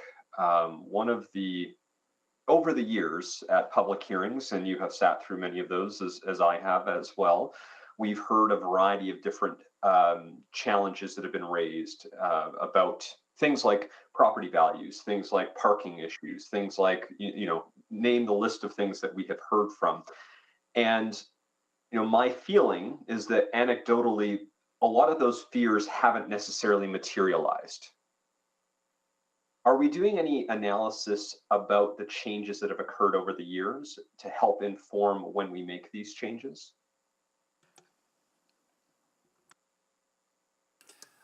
So, Councillor, thanks for the question. We do have a tool that Ms. Ballone alluded to called the Decision Informing Tool that's meant to help us work our way through questions just like that. What is the level of risk? Do we have evidence to suggest that the risk is still present or that it's present in a high volume of cases? And then, so that's one answer. Another answer, I think more broadly, is are we zoning for, the 80% or the 20%? Or even to put it more finely, the 90 or the 10 or the 95 or the 5. And so I think we have to sort of ask ourselves those kind of rule of thumb questions as well as we go through this process. And Councillor So Knack, sorry, go ahead, please. if I just may add, the city plan did a number of technical studies that helped inform the growth patterns of the city, and the zoning bylaw renewal is informing the types of zones that we need in order to bring that vision to life. Yeah, absolutely. And those were wonderful studies. I guess I'm just wondering if we have any, where we've maybe have seen a heightened level of development compared to average. Do we have the ability to sort of show people how that has or hasn't impacted their lives? I mean, I think in certain cases, there are probably very legitimate impacts.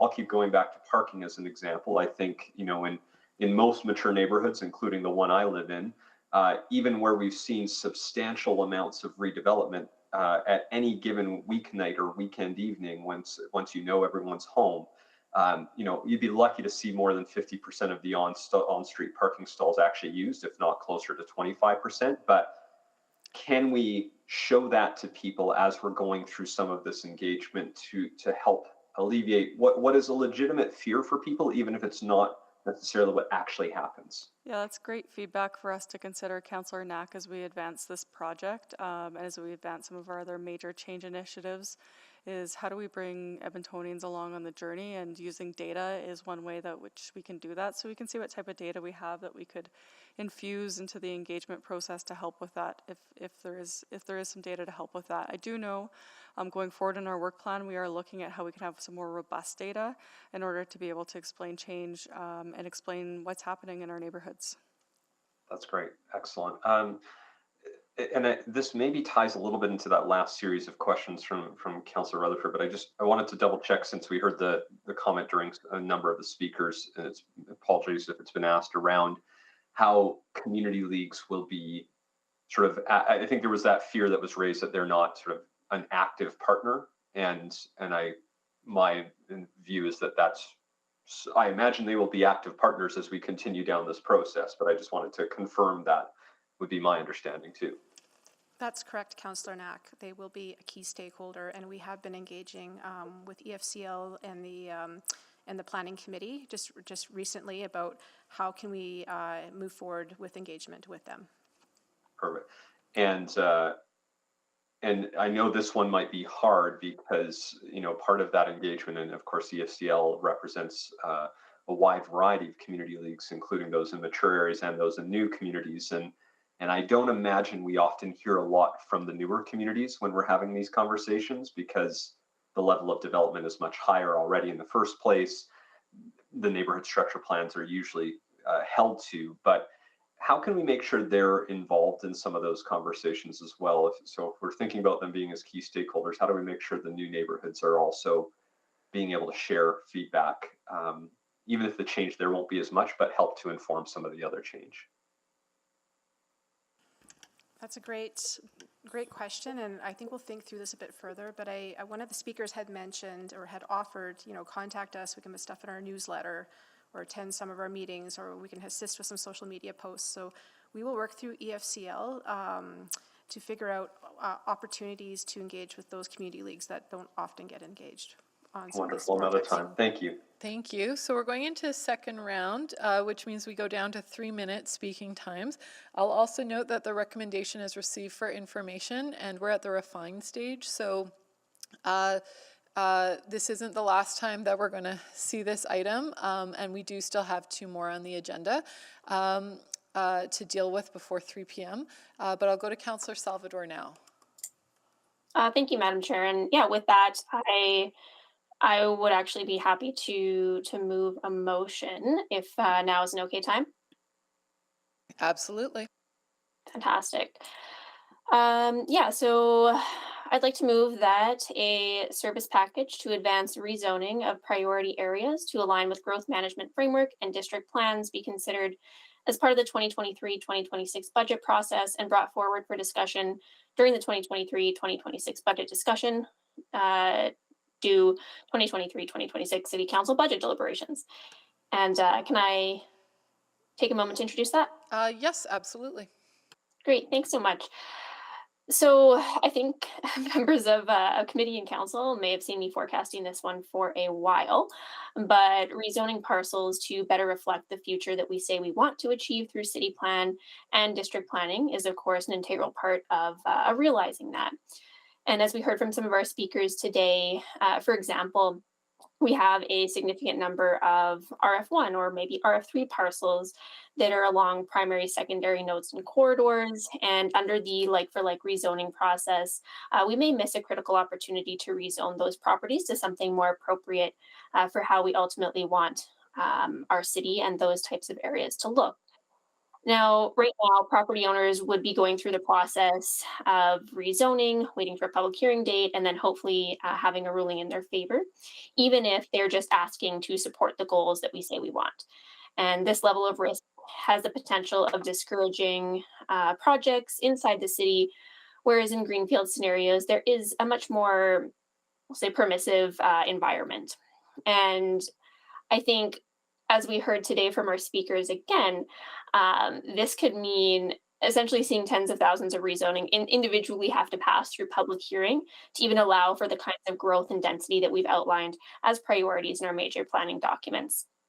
So I do want to say that I recognize that the like-for-like rezoning will inherently be an upzoning of sorts, which is great. That's fantastic.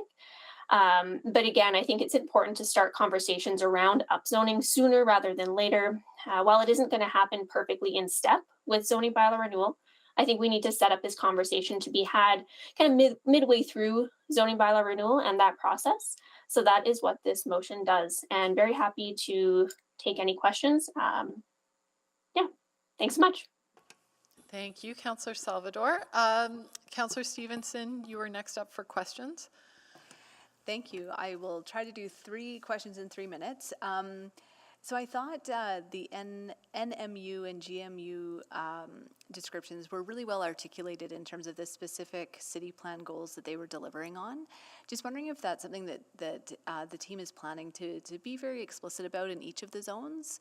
I think that might help with some of that communication piece. And specifically, I think just wondering right now, even just speaking to sort of, city plan speaks to medium scale, like what height we consider medium. Is the idea to provide some of that clarity in the next iteration? Thanks, Councillor Stevenson. That's great feedback around the descriptions, and I think it's also reflecting the importance of our work in partnership with district planning that helps to further define that height piece. Wonderful. So just digging into the River Valley, that came up today and through some written correspondence. So I really see the tensions. I'm fortunate to live within 60 meters of the River Valley, but it means that I get notification for every discretionary use, which is often a trail or a shed. So I think there are some real challenges with discretionary uses in that zone. Just wondering if there are other tools, even just thinking about our River Valley bylaw. So what I'm aware of is this concern about permissiveness, but it seems like we have other tools of control in the River Valley, given that we own the land, and also, again, other tools like the River Valley bylaw. So just wondering if there's some work that can be done there to show that level of rigor and protection will still exist, but potentially not through zoning. That's correct. A lot of the work that we're doing here is all about finding, in the department as a whole, is finding the right tool for the right level of regulation for city council. So I do know we're thinking through that through the River Valley Modernization Project. Great, thank you. And then just in my last minute, I appreciate there was a comment today about the need for, really excellent pedestrian access, design standards. Also, just thinking about the incentives that we have right now for things like 3-bedroom units in the RE9 zone. So just want to ensure that those pieces will likely be incorporated in the final zones. We are looking at that, Councillor, looking at a couple of different ways that similar type of incentive could be used. Great. Well, yeah, I think the RA9 has been a really excellent approach to that. The Indigenous engagement, this I guess goes a bit back to the River Valley as well, just in terms of how ceremony will be considered, and assuming that that's a big part of the conversations that are being had with those stakeholders. It is, yes. Great. Man, I have so much more time. I just want to say again, I think that the city moving at the pace of community conversations is really excellent. Wondering if there's been any thought around, again, we're just continue to see a lot of the DC1 rezonings in the new neighborhoods coming forward. Has there been any thought about the cost benefit of having a temporary, very flexible zone in the interim to potentially avoid the DCs in the coming year? There's just not team capacity to do that. Okay, fair enough. Thank you. Thank you. Well done. Councillor Rutherford. Thank you. I was really just going to do one round, but then I have questions about the motion on the floor. Just to administration, did you work with Councillor Salvador on this motion? We did, and there's been, if I may, one flag while I've been sitting here. We should put if approved in there to not, after district plans, to make sure that we don't our council isn't predetermining any outcomes associated with the district plans. Is that friendly, Councillor Salvador? Yes. Okay, I don't see anybody objecting. We can squeeze that in there. Councillor Rutherford, it's still your time. Yep, thank you. Appreciate that. So I guess my question is, what would we anticipate in that service package? Would it be more staff time? Because we've heard about the capacity issue right now within your team, and there's a lot of big city moves that you're doing. So I'm just trying to get a sense of, if council approves this motion, I know it's just for budget discussion, but is this a realistic body of work that can be done in tandem with these other big city moves that we've already got prioritized? I think so, and we've had some initial discussions with the team through this, that we think there is an opportunity to do them in tandem, especially with the fact that we've taken an extra year to be able to do the zoning bylaw renewal and district planning. We could start planning through that. And this motion would allow us to do that and come back with what makes sense from a staffing perspective, a consulting perspective, and an engagement perspective, because upzoning is going to require significant engagement as well through that process. Yeah, and so, but that's not already within, so this current zoning bylaw, you wouldn't have already thought about when you're rechanging and doing an overhaul of the entire zones of the city, you wouldn't have, that's not currently contemplated if we don't do this motion? Or not budgeted for it? It is currently contemplated. If this motion passes, it would be looking at rezoning more priority areas to align with the growth management framework work that we're doing right now. So it'd be additional upzoning in nodes and corridors as an example to increase, to give increased development rights in some of those areas. Prior to the zoning bylaw being finalized? No, that's the work plan. It's not, we've got to finalize the zoning bylaw. We got to land it first. And maybe what we can do is land at the same time the upzoning work, but most likely it's going to come after. And so we're going to rezone and then rezone again? Potentially, yes. Okay. But that's the work that we've got to do through the work plan to be able to figure it out. I just, yeah. Okay, yeah, I think Councillor Rutherford, if I can just help with some clarity here, there's an important aspect of understanding the direction from the district plans to help inform upzoning. And so this motion is to inform that next step of upzoning aligned with district plan if approved. Okay, thank you. Thank you, Councillor Rutherford. I don't see additional questions on the board. Are we prepared to vote on this? To clarify, and Councillor Salvador can object if I get this wrong, but this is a motion to create a service package. It's not to pass the service package. So agree or disagree with the premise. You'll have an opportunity to debate that and vote on it at council during the 2023-2026 budget deliberations. So, all right, I'm not seeing additional comments or questions. Please vote.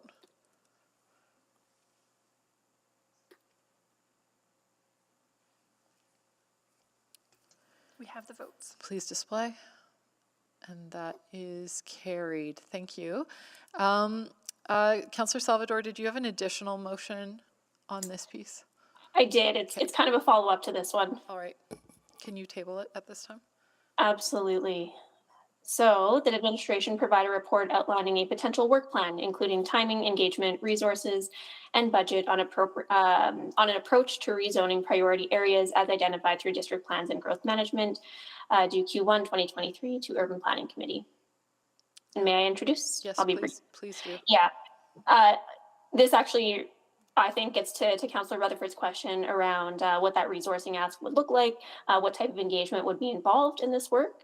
And yeah, for all the reasons I outlined with the previous motion, I do think it's important that we get a bit of a head start on this, recognizing that we might not land zoning bylaw renewal and this work at the exact same time. I do think we need to start having that conversation, especially in light of the ongoing work with district planning, which of course would ultimately inform this work. Happy to take questions. Thank you. And you do have one from Councillor Paquette. Councillor Paquette.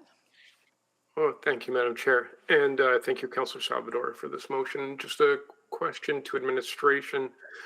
Now we're talking first quarter of 2023 to provide a report outlining a potential work plan. So I'm just wondering about timelines and about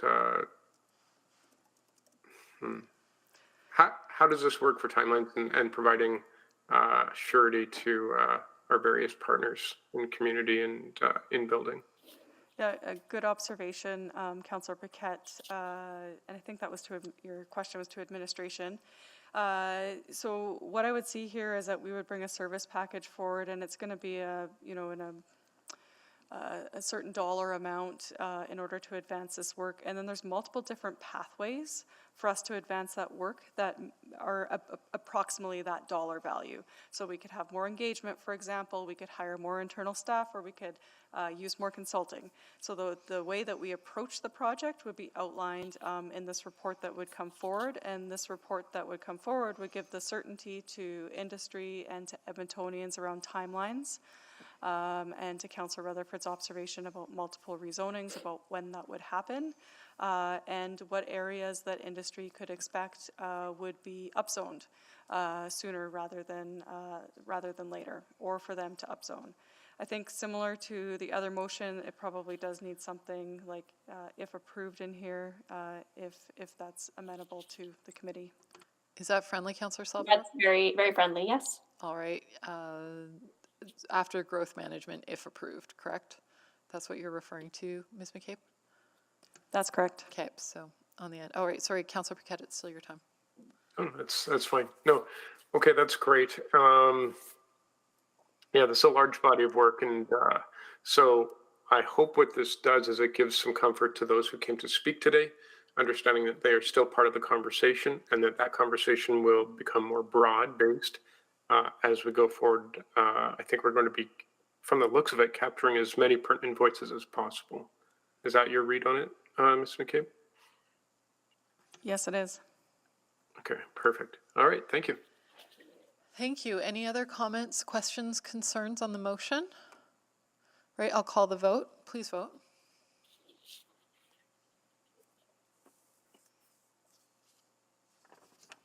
Councillor, we have the votes. Please display. And that is carried. And I haven't received, or I haven't heard of any other motions on this item, so that concludes item 6.2. We don't need to receive that for information, correct, Ms. Ward, Madam Clerk? No, okay, excellent. So while the delegation is switching out, we move on to 6.3. I believe there's a presentation. And I'll maybe ask Ms. McCabe to just reiterate what the recommendation is at this time before we launch into the presentation. We will then hear from speakers, and I believe we have about 4 speakers on the item, and after the presentation, I'll have a motion to sort of refine that speakers list. We still have item 6.4, but we have no speakers on it, so we'll see how far we get on this. But I'll throw it to Ms. McCabe now. Sounds good, and thank you, committee. So what's before you today is a report that requires council to authorize the work for us to proceed with developing any statutory plan, and that was part of the city plan. So this is a process that's required as a result of the city plan passing, that council must approve anything, any development of statutory plans. So I'm here today with many members of the UPE department and district planning team, and we're going to provide you some information on the engagement and the approach that we've been taking to the 15 district plans and the district general policy. I'm now going to pass it over to Shauna Kuiper. Thank you. Good afternoon. The city plan sets a bold vision for how Edmonton will grow, next slide please, will grow to 2 million people, and is meant to guide all of our work going forward. Because it looks so far into the future and covers the entire city, it does not have the level of detail needed for all the land use, mobility, and growth management decisions we make. Edmonton has over 400 neighborhoods with over 130 local plans. It would be an inefficient use of time and resources to do detailed local planning for each. However, the city still needs to address this gap in planning direction, while also needing to ensure that our existing plans align with the city plan. To do so, we need to find a different approach, and we're calling this district planning.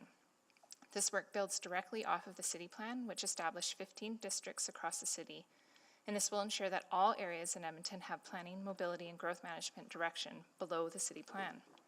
Next slide, please.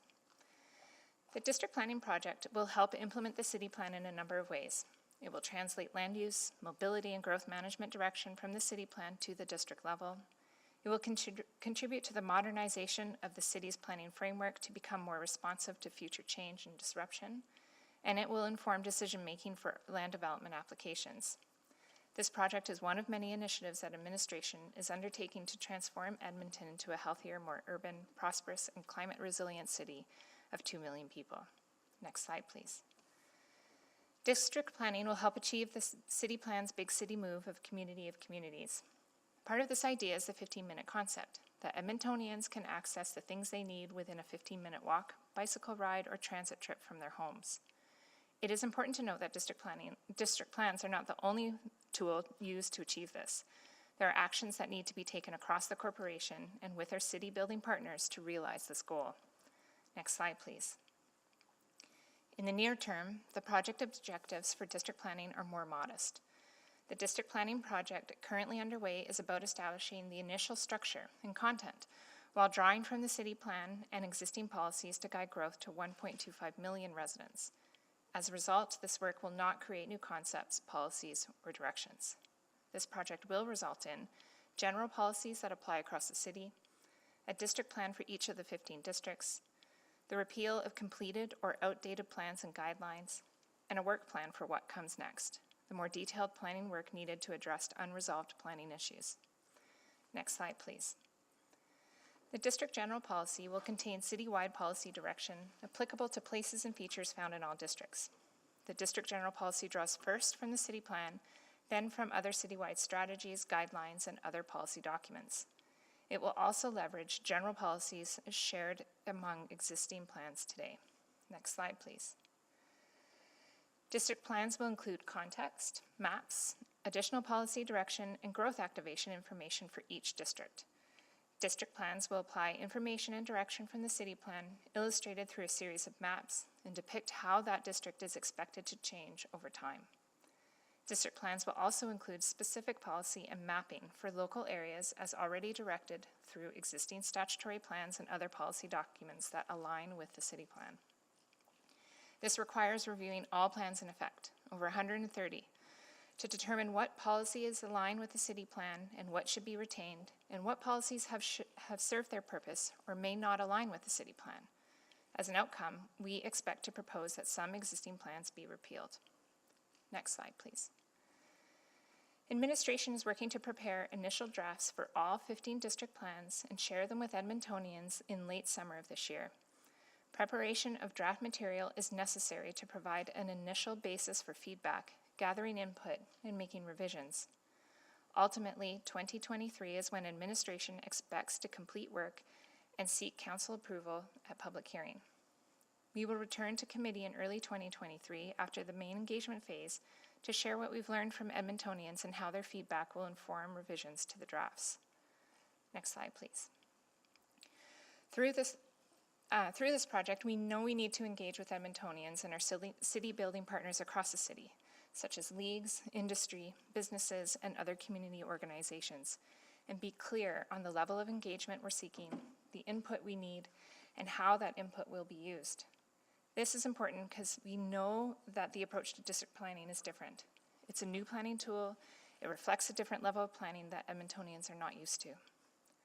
Public input is critical to establish a successful foundation that is more streamlined, sets a clear path forward to achieving the outcomes of the city plan.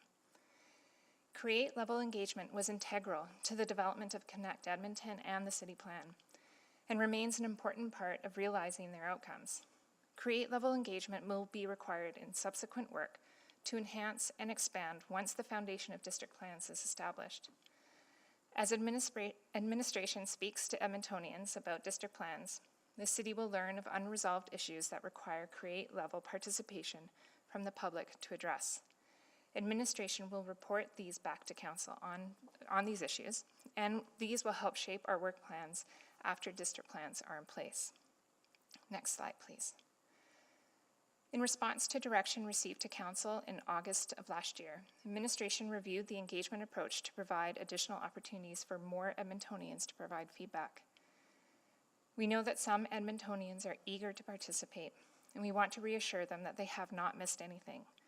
We are looking forward to hearing from them at future engagement events in each district, across the city, and online. We also recognize that there are inherent barriers to engagement activities, and our GBA Plus analysis has identified ways to mitigate these, including to work directly with community organizations that represent marginalized groups to assist with awareness building and explore our partnerships to host events, adopt inclusive language best practice, and use a broad range of communication and engagement tools. Meet with Edmontonians where they're at, such as community events, libraries, and recreation centers, as well as offer a range of activities that involve different offerings of time. There are 3 parts to our communication engagement approach, and information on activities and timing are provided in attachment 1 of our report. Next slide, please. This engagement will offer a range of in-person and online events designed to be convenient and meaningful and engage a diversity of Edmontonians within each district. We are integrating our work and messages with the Zoning Bylaw Renewal Initiative. Our 2 projects inform each other. And while each have its own role in guiding or regulating growth in Edmonton, some Edmontonians may not always see the distinctions. People should leave each event with greater awareness of what district planning will do, more informed about our planning system, and with more confidence and capacity to participate meaningfully in shaping Edmonton.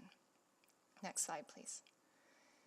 In order to advance the formal preparation of these plans, authorization from Council is required.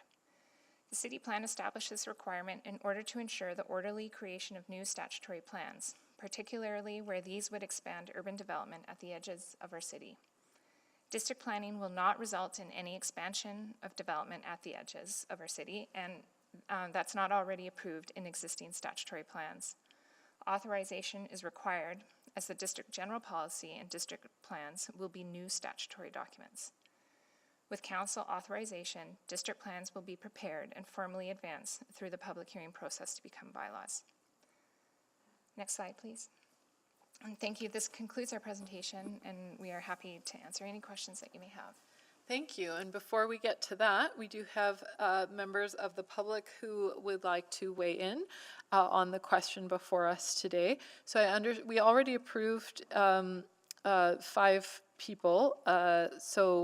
And I understand 2 have withdrawn, but I'm not going to, you don't like de-approve people to speak.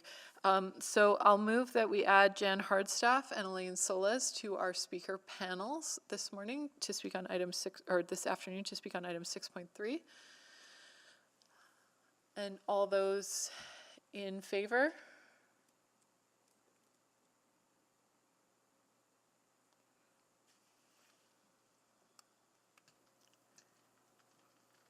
Councillor Salvador? I'm a yes. We have all the votes. Please display. That is carried. Now I understand Kaylin Anderson and Michaela Davis have withdrawn, and I don't see them in the chat, but if I'm mistaken, I'd ask them to speak up at this time. Not hearing anything. I have Jonathan Lawrence. Are you there with us? Laura Cunningham Chappelli? No. Beverly Zubat? Yes, I'm here. Thank you. Jan Hardstaff? Yes, I'm here. Thank you. And Elaine Soles, live and in person. And you can come down and take a seat so you're ready. I didn't hear from Jonathan Lawrence on the call, so I'll go to you, or Laura Cunningham Chappelli. I'll go to you for 5 minutes, Beverly Zubat. Okay, thank you for the opportunity to speak to you again. I don't have a lot to say, but I did notice that there was no mention of engaging leagues at all during the discussion on district engagements. That was quite obvious, and I'm just that still puzzles me. Because I was, one of the things I'd like to see in the district planning process is that each district would have a steering committee developed, or a council, whatever you wish to call it, that would guide the process, the engagement process, and the various drafts, the engagement with the various drafts of the district plans. And of course, we would want the community leagues in that district to be involved, as well as other stakeholders have representatives.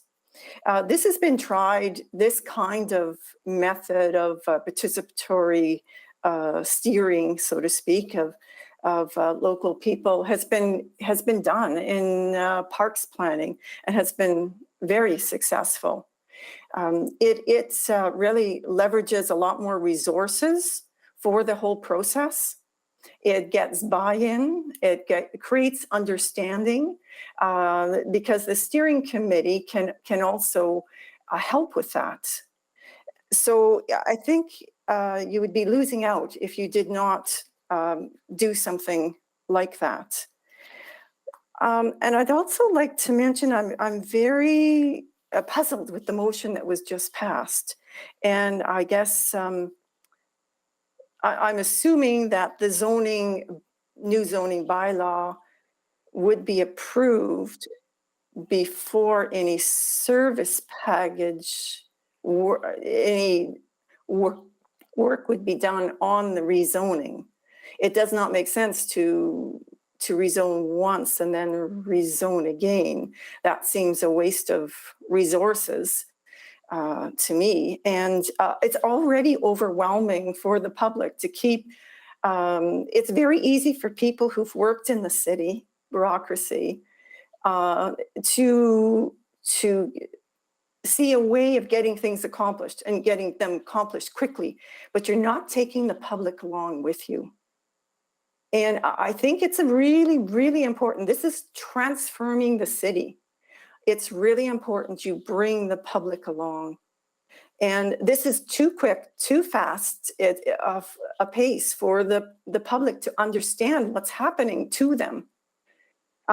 So I ask you to take a breath and get things done one logical step at a time. Just because you're there, you're ready to go, doesn't mean everybody else is, including council. Council, I think you do need to stand up, put on the brakes when you're saying, well, wait a minute, I don't understand where this is going. Some council members may understand it, but I think if you have reservations, please act on them, because we as outsiders have reservations. So that's basically all the comments I had. I know probably Jan and Elaine will have some more detailed input, but thanks for this opportunity. Thank you, Ms. Zubat. Jan Hardstaff, you have 5 minutes. Thank you again for the opportunity to speak. And I again want to focus on sustainability. The report basically focuses on providing us a 50-minute community of communities, and it's kind of it's sort of the marketing word, and it's the thing that people can understand and maybe want. But we also, as Bev said, there's going to be transformative change through becoming a rebuildable city. And I do not think that the public and communities and property owners, the 85% of people within the redeveloping area, comprehend what that change will be. And it's important that they understand that, so that fear will not reign and they'll actually want to receive this change and support it. I also think that we need to really encourage administration to focus on not leading things like greener as we grow or becoming a climate resilient city, and truly being an inclusive and compassionate city by being an affordable city on the back burner. It seems like there's this push to redevelop, the push for density. We need to grow, we need economic and development outcomes, but these other things do not seem to be the focus, and I think that's not serving all stakeholders, including those that identify through the GBA Plus and Equity Toolkit. And just a comment on that, you know, I really do support, I've read the report and I support many of those objectives. I know that we have a lot of people within our communities who identify through that toolkit. I think it's really important that we, in engagement, that the city try to build connection and bridges and understanding instead of this polarizing. I see a lot of things where it kind of puts the focus on communities around, they're afraid of change, they won't accept change, or they're against change. And I really want you to understand that that is not the case. We want to make sure that change happens in a sustainable way and then it's truly a success. I feel like this is being hurried and it might not be. So with that said, the EFCL, they lobbied strong and hard last year on multiple occasions to include leagues in the district planning process. They wrote letters to the district planning team. They wrote letters to council. They came to public hearings. They came to the urban planning committee. And the last urban planning committee they were at on August the 24th, they assured council that they would continue with their project scope and offer engagement in Q1 of 2022. And we attended a information session on February the 24th, and that was not engagement.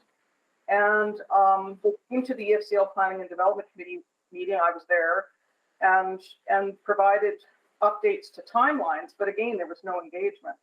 And I just don't see how leagues are going to be involved. And I really think because multiple leagues will make up each district, there needs to be an opportunity to review the district plans at the local level prior to engagement and include leagues to inform the local context in the district plans, because we understand our communities. Each district is going to be unique and different and have a different flavor. We don't want to end up with vanilla districts.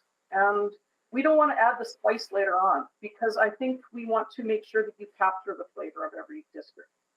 I also hope that you will conduct public engagement on district plans separate from engagement with the zoning bylaw, because it will be absolutely overwhelming and very high level if it's conducted concurrently. And finally, I hope that the district plans will truly achieve the sustainable development objectives that we need for our city to be prosperous and for us to grow, but also that we will be climate resilient, because that is something that's facing us right now. Last year, we had a extreme heat event that buckled our roads and buckled our sidewalks. And I'm concerned that if the objective is to increase the size and scope of development, what will suffer is climate resilience, because there won't be room left on the lot to plant 2 million trees. So with that, I thank you very much for allowing us to speak today. And I want you to know that we understand this is a very complex, these are complex projects, and I know it's a lot of work for the city, but we want you to be encouraged to slow down and do it right, and make sure you include everyone. Thank you. Thank you. And last but not least, Ms. Soles. Good afternoon. I appreciate the opportunity to provide some comments on the district planning report. I'm the Civics Director of the Windsor Park Community League. Like others, my league is concerned about the lack of engagement to date on district plans and the nature of the engagement that's planned going forward. And this is not a new idea on our part. We've been talking about this for over a year once we realized that district plans would be developed without engaging district stakeholders. As a result of that earlier input, information sessions were held last June and then again in February, but that is not the same thing as engagement. The engagement process outlined for district plans will take place after district plans have been drafted.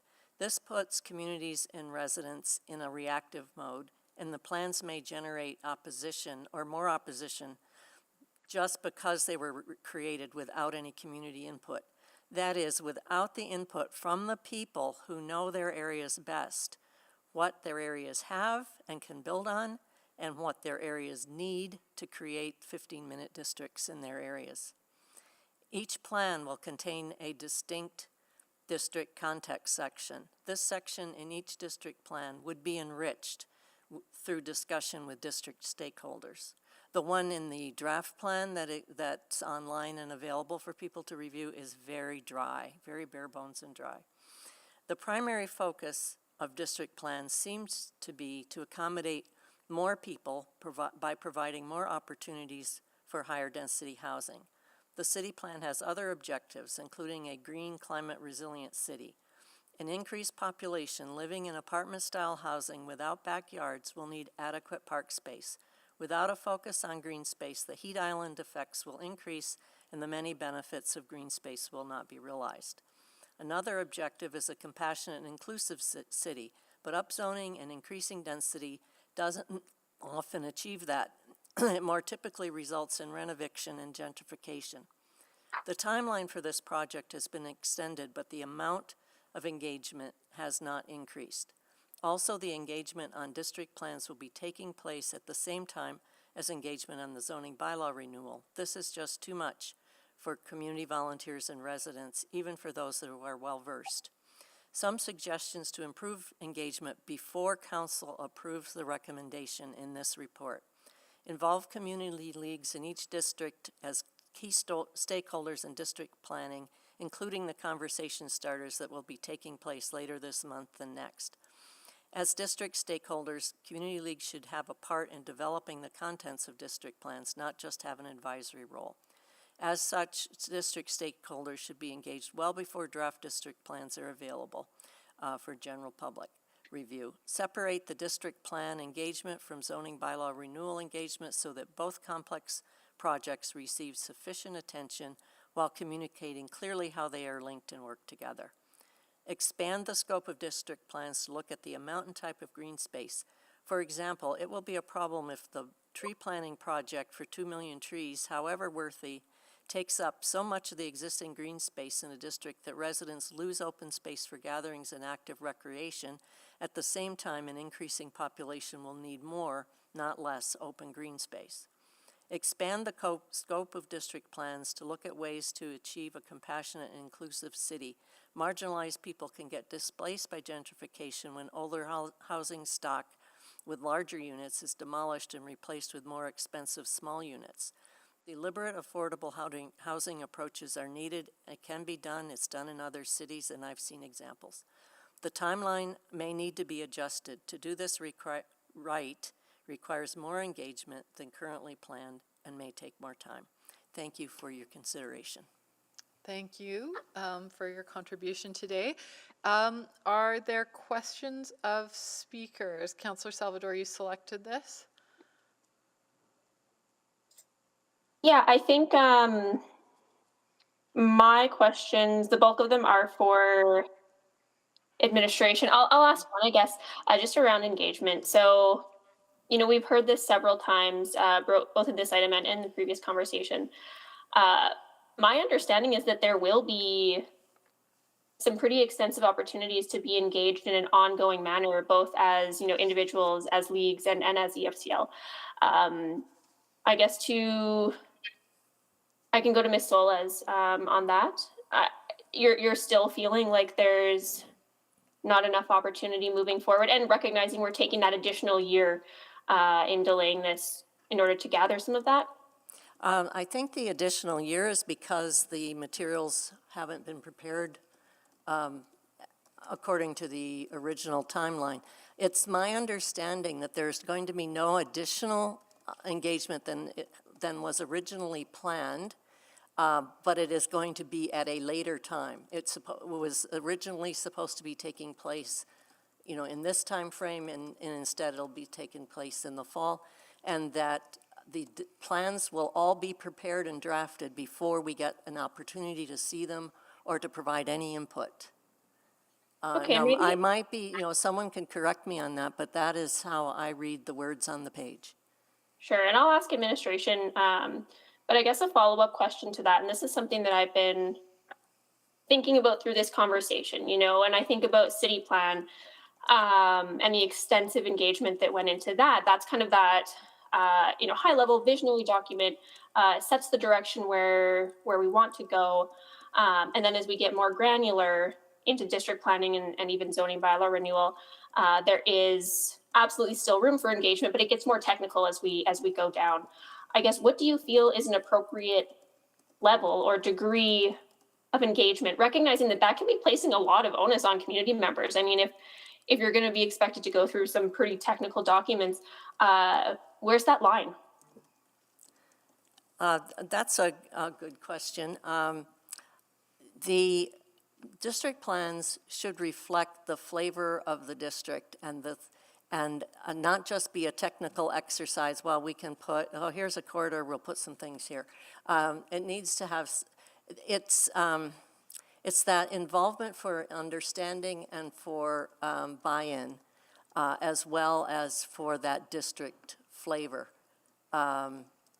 It will, I think it will advance the project and make it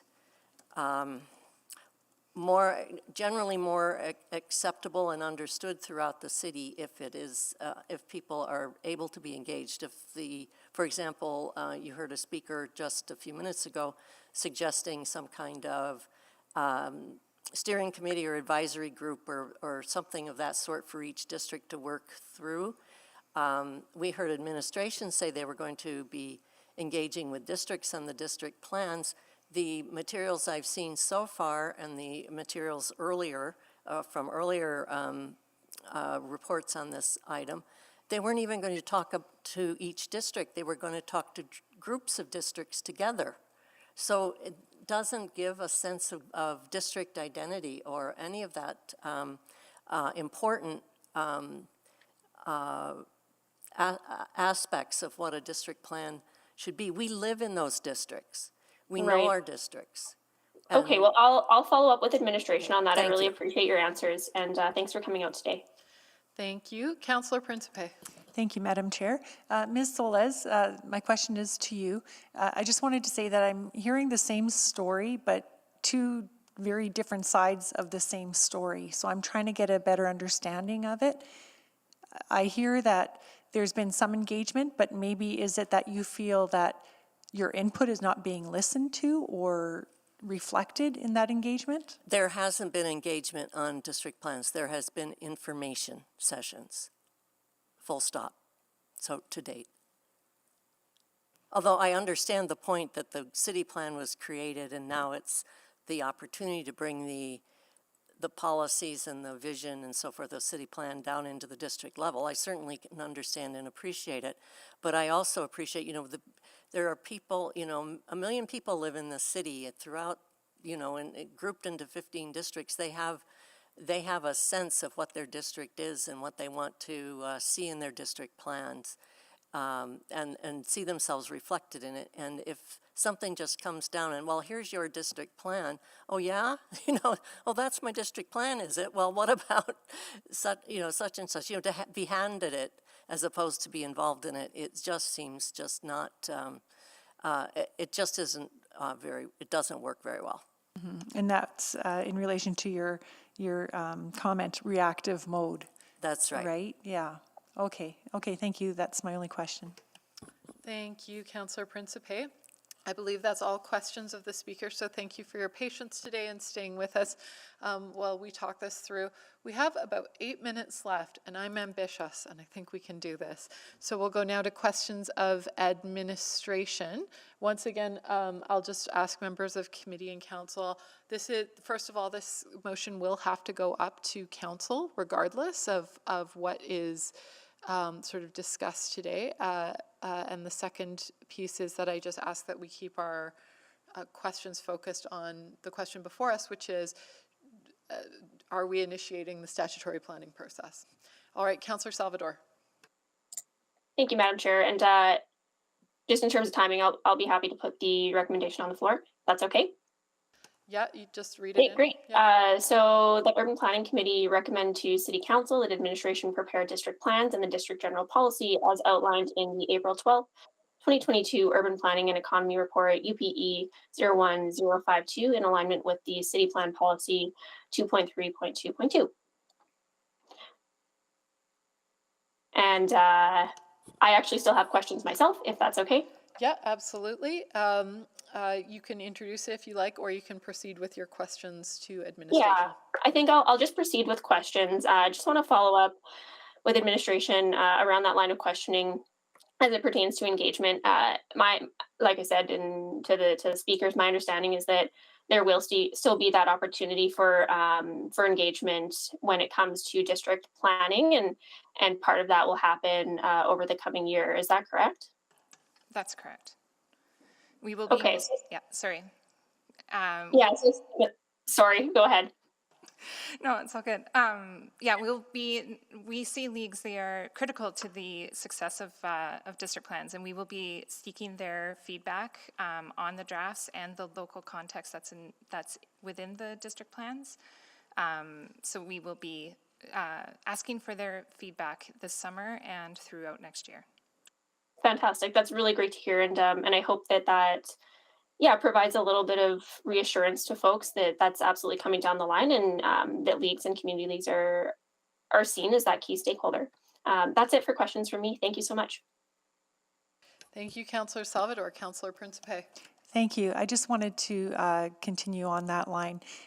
As I was mentioning with Ms. Solis, there's communication, there's listening, engagement, but then there's actually following through with that engagement. That's what I want to ensure, that we're actually going to follow through with the engagement with the community leagues. Yes, we will definitely be following through with engagement with the community leagues as well as the EFCL. They are a critical partner to the district planning work. And so our drafts are coming out in June, and so it's June through October that we will be seeking feedback. So the engagement portion, that is actually for feedback. Yes, the work that we have done so far and the work that we will continue to do is focused on communication and informing and building that basis of knowledge so that we can get the meaningful feedback when we have the drafts out.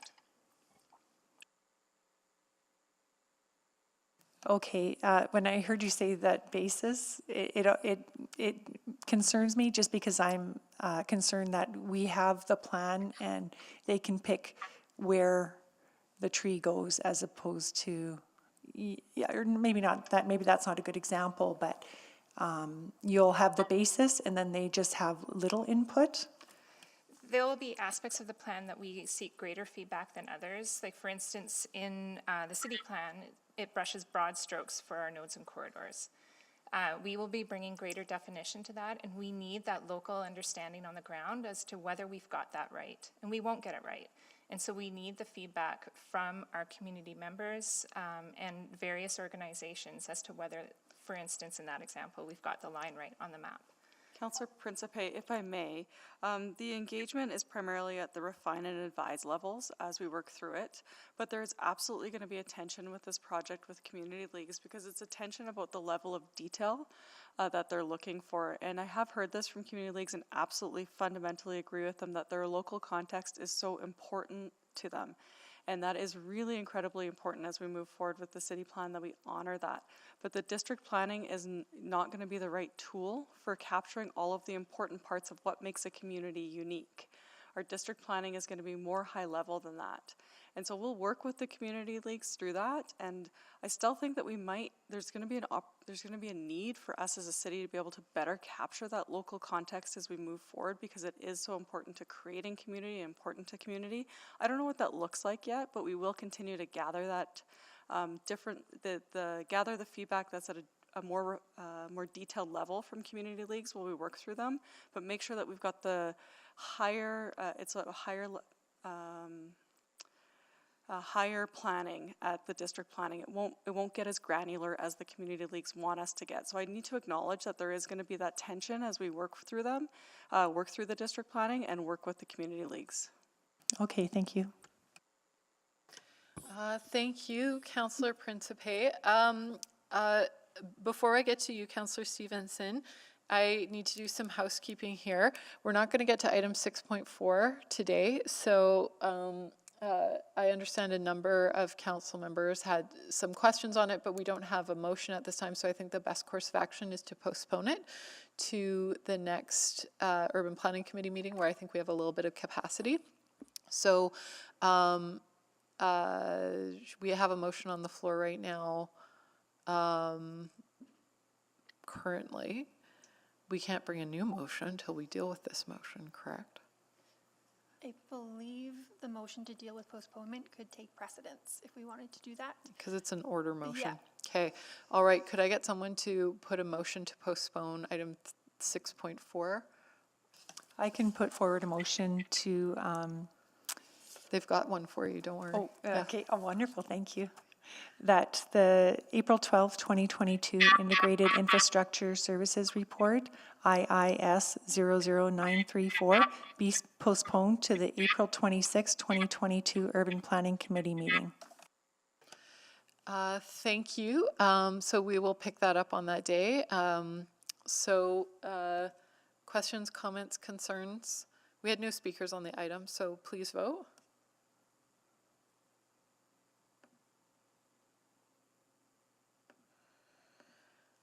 We have all the votes. Thank you. Please display the vote. That is carried. Sorry if you're here for item 6.4 and you had to hang around all day. And now I'll take a motion to extend to complete, because I believe we only have one speaker left on the item. So extend to complete, and I think that'll probably run us up just a couple minutes. Does that work for the clerks? Yes, just give us a minute to get the motion together. Sure. All right. Keeping in mind special audit starts at 3. So we'll 3. Does it start at 3:30? Oh, whoa. Could we have dealt with 6.4? I don't know. Okay. All right. No, we actually do need time to get things organized. Okay. All right. I just really wanted to get it done. Okay. So extend to complete. Questions, comments, concerns? Please vote. Councillor Paquette? Oh, we have all the votes. Please display. That is carried. All right. So you shouldn't have told me it starts at 3:30, because now I feel like I gained like half a life. All right. Councillor Stevenson, you had questions. Thank you. I will still try to stick to my 5 minutes, even recognizing the luxury of time that we have now discovered for ourselves. Yeah, really think this is exciting work. I do think the awareness and pre-engagement is great, and targeting it, advise, and refine makes a lot of sense just in terms of that expectation management. And I'm assuming that some of that messaging is similar to the infill roadmap, that these plans are about change. They aren't about protection or status quo, I guess. Wonderful. So I just want to pick up, Ms. Zubat was talking about, the speed at which this is moving, community readiness. But I think, even if planning moves quickly, change happens incrementally in communities. And I was wondering, the one point I'd really like to talk through with you in terms of how this plan has been structured is that it's getting to the 1.25 million mark. And again, I just worry about expectations in terms of if rezonings come forward that are in line with the final city plan, but aren't necessarily contemplated within that first 1.25, how we might handle that tension. Thank you. Within the district plans themselves, we are anticipating to have, while our view is 1.25, we do keep that lens of where our North Star for 2 million. So that is expressed through our mapping and through illustrations in the district plans themselves. So trying to bring what the city plan says and bringing that down to the district level for 2 million, but really our more defined focus is for the 1.25. And the reason why we're doing that is we understand that change is the city plan takes us to change. And how do we transition to that? And so the 1.25 allows us to have that conversation for that next 250,000 people. Great. And so hearing that there will be really clear communication about that progression, I guess. Yes, absolutely. We understand that we're not, planning doesn't stop when district plans are done. There is going to be more work, and there is going to be more, what are we looking constantly for that North Star for 2 million people? What are the changes that we need to make? And there will be amendments to district plans to incorporate that change. That's another really great point in terms of that communication, that they are living documents rather than sort of set, something that occurs to me as well, just again, back to this question of engagement, is that people tend to get engaged when something's happening next door to them. So a rezoning, a development permit, Just wondering if there's possibilities to really integrate, so I'm just thinking even a physical installation at City Hall as people are coming in for rezoning, to speak to rezoning processes, even just incorporating that in some of the rezoning notifications that go out, just say, hey, sign up for our district planning process. Has there been some consideration about that cross promotion? The one example that I can think of is through our tax notices. There was a notification for zoning as well as for district plans, inviting residents to come to our websites and learn more about the projects. Well, that's great to hear, and I think continuing to look for those opportunities. I do really like the idea of doing the zoning bylaw renewal and district planning processes, consultations together. I think that makes a lot of sense. And Councillor, just to feedback that we're always open to exploring opportunities to increase engagement and communication to Edmontonians, so we'll take those ideas away. So thank you for them. Great. Yeah, no other questions. Really look forward to seeing this work go forward. I'm very excited. Policy 2.3.2.2 is one of the ones I was most excited about in City Plan, so it's exciting to see it come to life, and really excited for the work ahead. Thank you. Thank you. I see no other questions or comments on the board. Councillor Salvador, did you wish to close? Sure, I'll just take 2 minutes. I'll be brief. I just want to thank all the speakers again for taking time to come and share their perspectives today. I am very excited to see district planning as well as zoning bylaw renewal progressing together. Of course, this is a really massive undertaking. I really commend administration for their ongoing efforts. I do feel that this is quite transformative, generational work, and it asks us to kind of think beyond our time and be able to take steps today that will operationalize, implement, and realize the vision that we've set for ourselves through City Plan. And of course, city building is this collaborative, kind of cumulative effort, and we have an opportunity in front of us with district planning and zoning bylaw renewal to set the foundation for a more sustainable, climate resilient, equitable, attractive, and prosperous city. So I don't think we should be slowing down. I do think that we need to set ourselves up today for the future we want to see in 30, 40, 50 years and beyond. And of course, one of the biggest levers that a municipal government has for taking action on things like climate change, influencing housing affordability, and embedding equity into our daily lives is zoning. So when it comes to the pace of change, I just wanted to touch on that because even if we were to rezone, the entire city tomorrow, change does happen slowly. So this really is about evolution and setting ourselves up so we can see those goals in a matter of decades. So recognizing that, of course, we are in a climate emergency, recognizing the extensive engagement that's been done on City Plan and the further engagement that's planned to be done with community members, leagues, and other diverse stakeholders, I firmly believe that we need to move on this now and continue pushing forward. We've already taken an additional year, so I'm excited to go beyond that and see the final result. And like I said, it looks like there's going to be extensive opportunities for community to continue engaging on this work and stay involved as key stakeholders. So thanks again to everyone. And again, thank you to administration for their ongoing efforts. This is really, really important work, and thank you for it. Thank you, Councillor Salvador. Please vote.